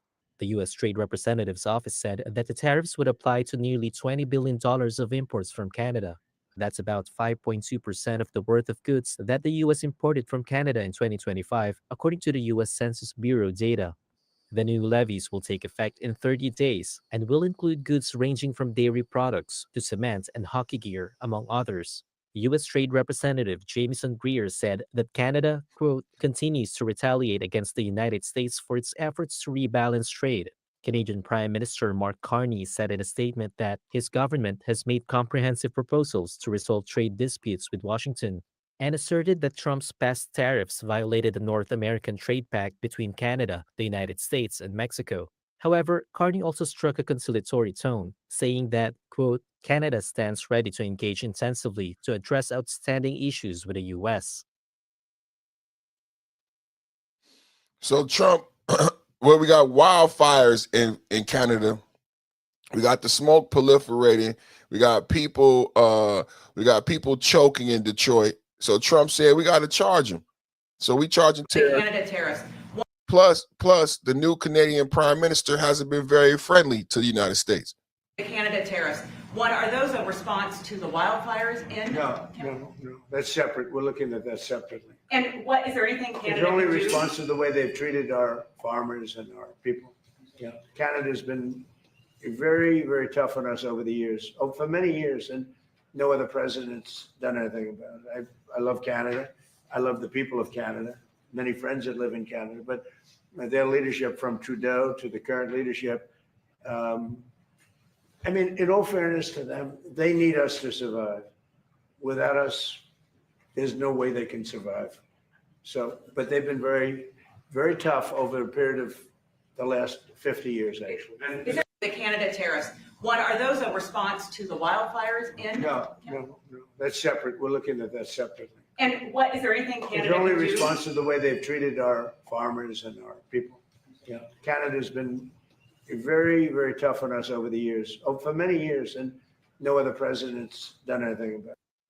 Put a 1 in the chat if you agree with Trump. Put a 1 in the chat if you agree with Trump. Democrats been taking L's today. Democrats been taking L's. Van Jones, Democratic Socialists, more for Democrat L. I look at the Senate map for Democrats and it's so daunting. I mean, if Republicans just come home a little bit, they can't win Texas. If Republicans come home in a moderate way, they can't win Iowa. And if Republicans come home completely, they can't win Ohio either, right? Like they are really, when your strategy is counting on other people not voting, and ultimately Texas is counting on people not voting. I mean, Chuck, look at the races they have to win. Alaska, Trump plus 13. And I know he's not there today, but Alaska plus 13. Iowa, Alaska's different. Agree. Agree. Yeah. Well, I'm just saying, if you look at the map, right, it's like, okay, Maine, fine. I can see that. North Carolina, in a year like this, fine. Cooper's a better candidate. Trump won by 3, didn't win by a lot. But then every one of those other states, Trump won by double digits. He didn't just win. He won by double digits. No, you have that's a hard road. I will say this. Let me throw one at you. All right. And this gets it to, if Democrats win the Senate, what's more likely? Exactly 4 or 6 or more? 6 or more. Yeah, I think so too. Because I don't see how you It don't either all comes win. home or it doesn't. Yeah. I just don't see how you don't win like a Texas unless like Dan Osborne potentially wins. Do you know what I mean? Like I just don't, the environment would have to be so tilted. Like it feels like Kansas, Iowa, Nebraska, 2 of those 3 go in the same direction. Totally. Like almost under every. Yes. Right. So all of a sudden, now I do believe this. I do believe the Senate majority goes through the Midwest for the Democrats. And if they don't get the majority, it's not because of what happened in Maine and Alaska. No, that's because Ohio, Michigan, what happens in Ohio, Iowa. Michigan, Iowa, totally to a lesser extent, Kansas and Nebraska. Mm-hmm. I just feel think like 19th century history, the Kansas-Nebraska Act. Sorry. I just think history often suggests too that like in elections, almost always the toss-ups and the leans go one way. They very rarely, they can, but they very rarely split. Y'all want to hear that again? I said it's a red wave. This is now Democrats owning up to the fact this is a red wave. Now you got to couple this with the socialists, right? You got to couple this with the socialists. What stands between you and the promise of AI is the unknown. The socialists, the socialists can't win, right? You got to couple this information with the socialists, right? The socialists can't win. And then these are two Democratic pundits saying that it looks bad for the Democrats in 2026. And you know what's not being said? Everybody in the chat, you know what they're not admitting? They said if the Republicans come home, the Democrats can't win, right? But you know what they're not saying? 2028. Take a listen.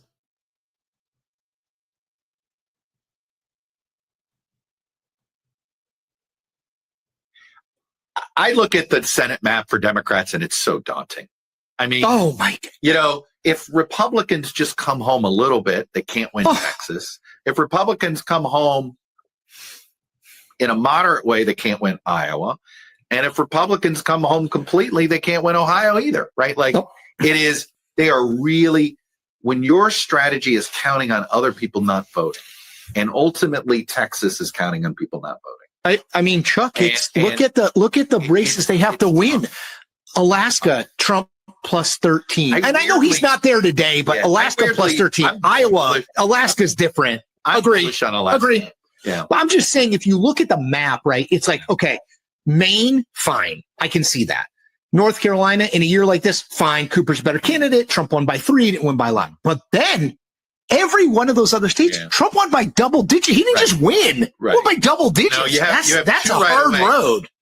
I will say this. Let me throw one at you. All right. And this gets it to, if Democrats win the Senate, what's more likely? Exactly 4 or 6 or more?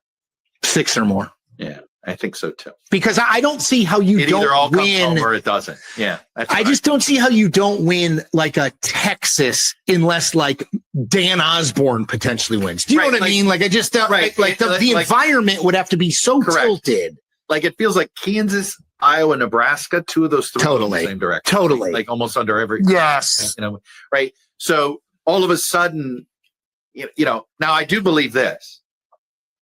I do believe the Senate majority goes through the Midwest for the Democrats. And if they don't get the majority, it's not because of what happened in Maine and Alaska. No, that's because Ohio, Michigan, what happens in Ohio, Iowa. Michigan, Iowa, totally to a lesser extent, Kansas and Nebraska. Mm-hmm. I just feel like think 19th century history, the Kansas-Nebraska Act. Sorry. I just think history often suggests too that like in elections, almost always the toss-ups and the leans go one way. They very rarely, they can, but they very rarely split. Red wave. Red wave, baby. Red wave. Red wave.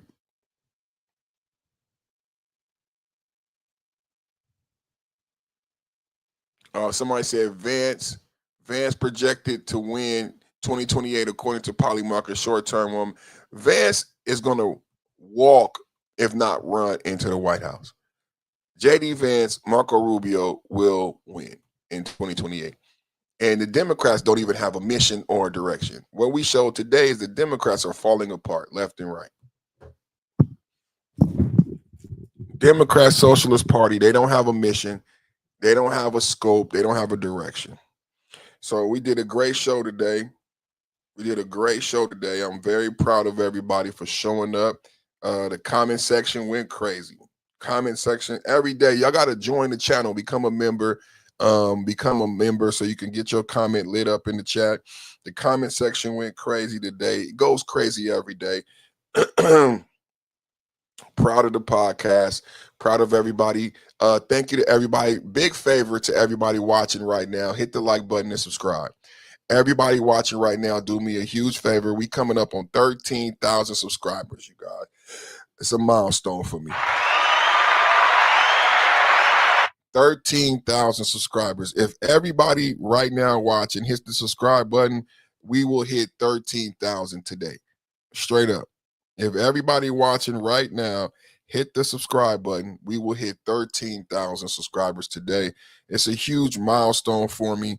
You know, I started off, you know, just like you, with nobody watching me, no content, developed the channel, worked really hard to develop an audience.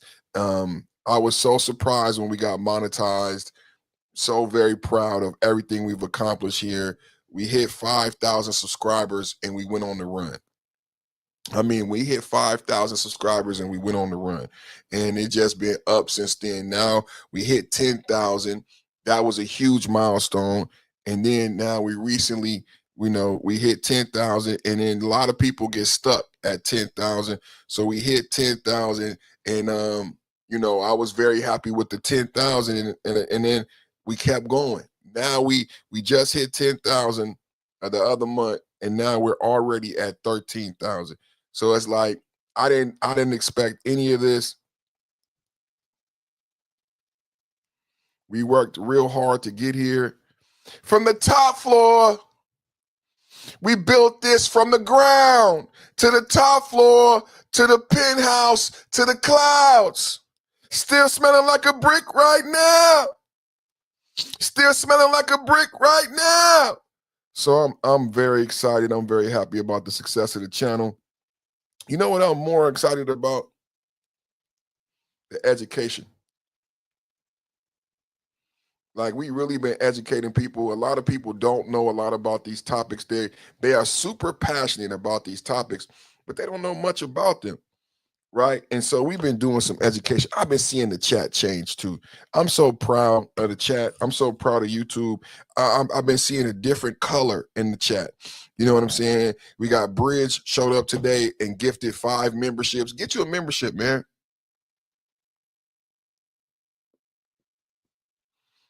Bridge showed up today, gifted out 5 memberships. Thank you, Bridge, for that gift of 5 memberships. It's just been a good vibe.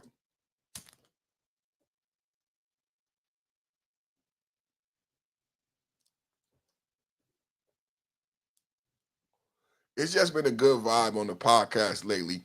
And I don't know what it is. I don't know if it's me. I think it's a little bit of me, because the news has been what the news has been. You know, we do Trump news, but I think it's me and my growth in the podcast sphere and how I handle the podcast.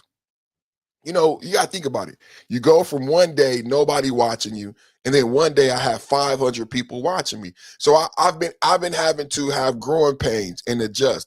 Going from a couple people watching to now we didn't hit 13,000. We on our way to 20,000. Everybody watching right now got to hit the subscribe button, got to hit the like button, because we on our way to 20,000. After we hit 20,000, you know, the next stop is 50, and then we off to 100,000, and we off to the races. So everybody watching right now got to hit the like, share, and subscribe to get us to 13,000. And the next is that 20,000 mark, man. 13,000, and next is that 20,000 mark. If everybody watching right now hit the subscribe button today, you can go to my channel and you will see us hit 13,000. It's exciting. I've done it before. I got YouTubers that I watch. I got YouTubers that I watch them grow. I support them.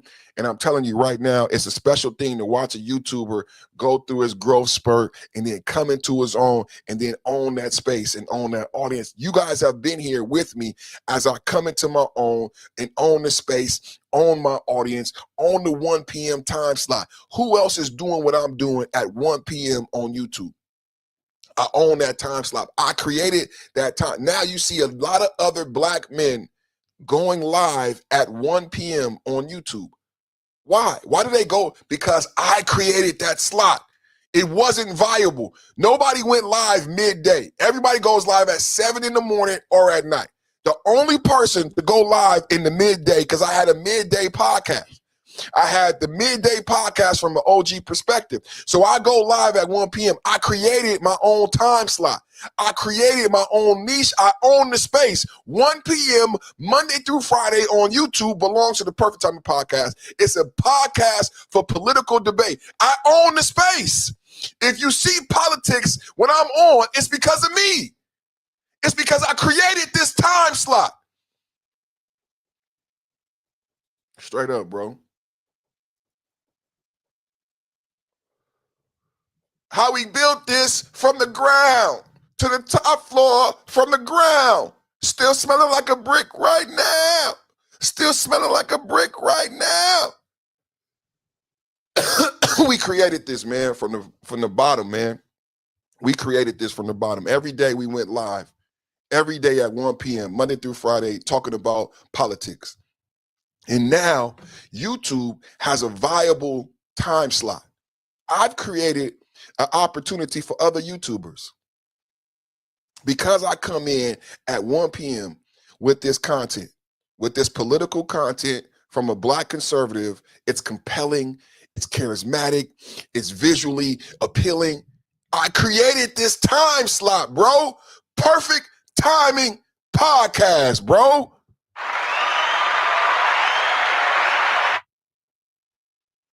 And we kicking ass, man. We kicking ass. I mean, not only in the YouTube podcast, but in the Republican arena, man.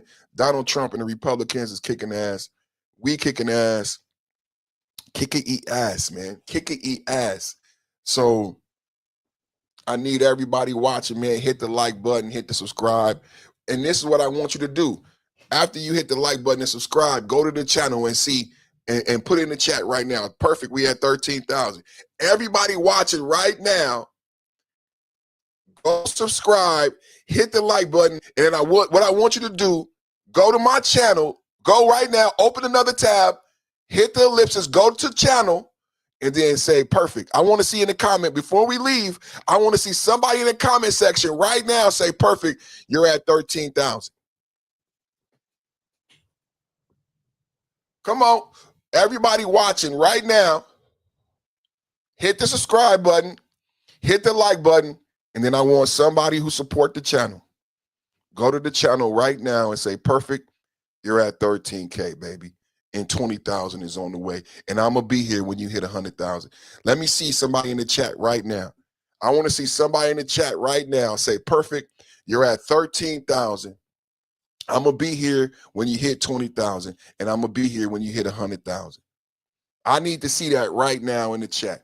Come on, everybody subscribe right now. Everybody watching, all 3,000 people watching right now, hit the subscribe button. And I need somebody that's a member, that's a supporter, a moderator. Go to the channel right now and tell me. Put it in the chat right now. Perfect, you at 13,000 subscribers. Come on. It's a call to action right now.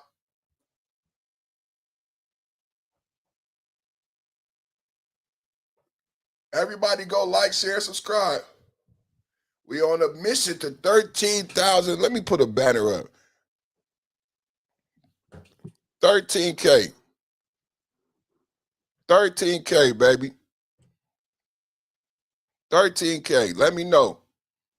I need everybody watching right now. Everybody watching right now, go subscribe. And I need somebody who love me. Somebody who love me. Who love me. We on a race to 13K. I need somebody who love me right now. Put it in the chat. How many we got? Are we at 13,000? Did everybody subscribe? Everybody watching right now, go subscribe. What you doing? Double tap the screen. Double tap the screen right now on your cell phone. Hit the 3 ellipses with your old ass. Put some ointment on your arthritis elbows. Put your teeth in. Hit the 3 ellipses and hit the subscribe with your old ass. You didn't donate. You didn't send a gift. You playing broke. I know your old ass is watching me right now. Hit the subscribe with your old ass. And somebody go to the channel and tell me, perfect, you hit 13,000. That's all I want to see. And we going home. That's all I want to see, and we going home. We going home We going home. We going home, ladies and gentlemen. We going home. We see you tomorrow for All We Do Is Win Wednesday. I need to see it in the chat, 13K. I need to see it in the chat, 13K. Where y'all at? Where my people's at? Where my people's at? I need to see it in the chat, 13K, man. I need to see it in the chat, 13K, man. Throw it up. Throw it up, that 13K in the chat, man. I need to see it in the chat, man. I need to see it in the chat, 13K. Where you at, man? Perfect Timing Podcast. Where y'all at, man? Get the likes up, man. Throw up 13. We on a race to 13,000 subscribers. This is what I said. Everybody watching right now. This is what I need you to do. Hit the subscribe button. Everybody watching right now, hit the subscribe button. And I need one of the people who just subscribed just now, go to the channel, go to Perfect Timing Podcast on YouTube and tell me how many subscribers do we got. And put in the chat, perfect, you hit 13,000. Perfect, you hit 13,000. Put it in the chat right now. Put it in the chat right now. Let's go, everybody. Put it in the chat right now. Everybody watching, hit the subscribe button. We got 300 people watching. We got 300 people watching. I need all 300 people watching to hit the like and the subscribe. All 300 people watching, I need you to hit the like and the subscribe right now. Like, share, and subscribe. Get us to 13,000. Right now, everybody watching, if you're so inclined, after you subscribe, hit the like button. 99 degrees out here in the Northern California, Northern Califas. So what y'all want to talk about on the way out? We on our way out. We on our way out, and we on our way to 13,000. What y'all want to talk about? Perfect Timing Podcast. Big DMA. We on our way out. We on our way to 13,000. All right. We on our way out. We on our way to 13,000 subscribers. What y'all want to talk about? 13,000 subscribers. Hit the like button. Hit the share. Hit the subscribe. 13,000 subscribers on the way. Let's go, baby. Let's go. Get the likes up. Everybody watching right now, hit subscribe.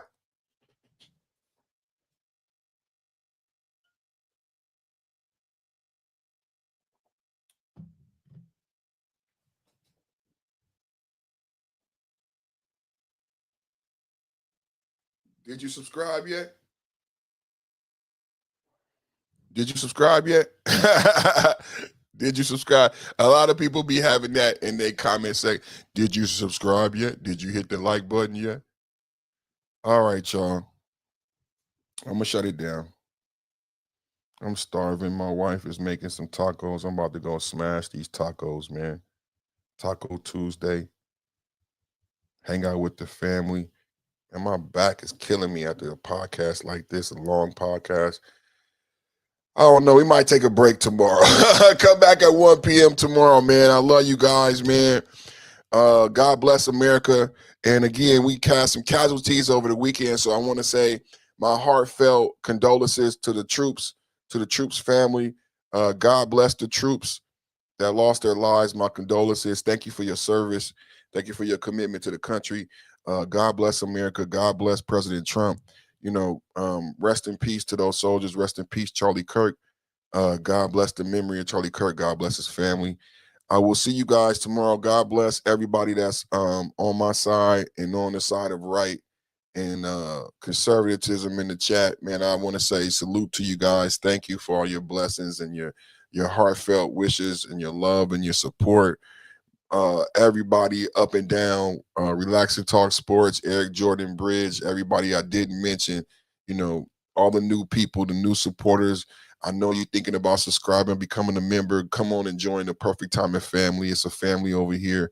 We do this every day in an effort to educate Americans, to create an educated electorate, and to push the truth forward. And we've been blessed to be successful at it. And I would love for you to join us on that journey to 2026 and 2028. We'll be here. See you guys tomorrow at 1 p.m. Again, bless up, bless up, bless up. This has been the Perfect Timing Podcast. Y'all have a great day. Tomorrow at 1 p.m. Remember, tomorrow at 1 p.m., like, share, subscribe, hit the notification bell. We out.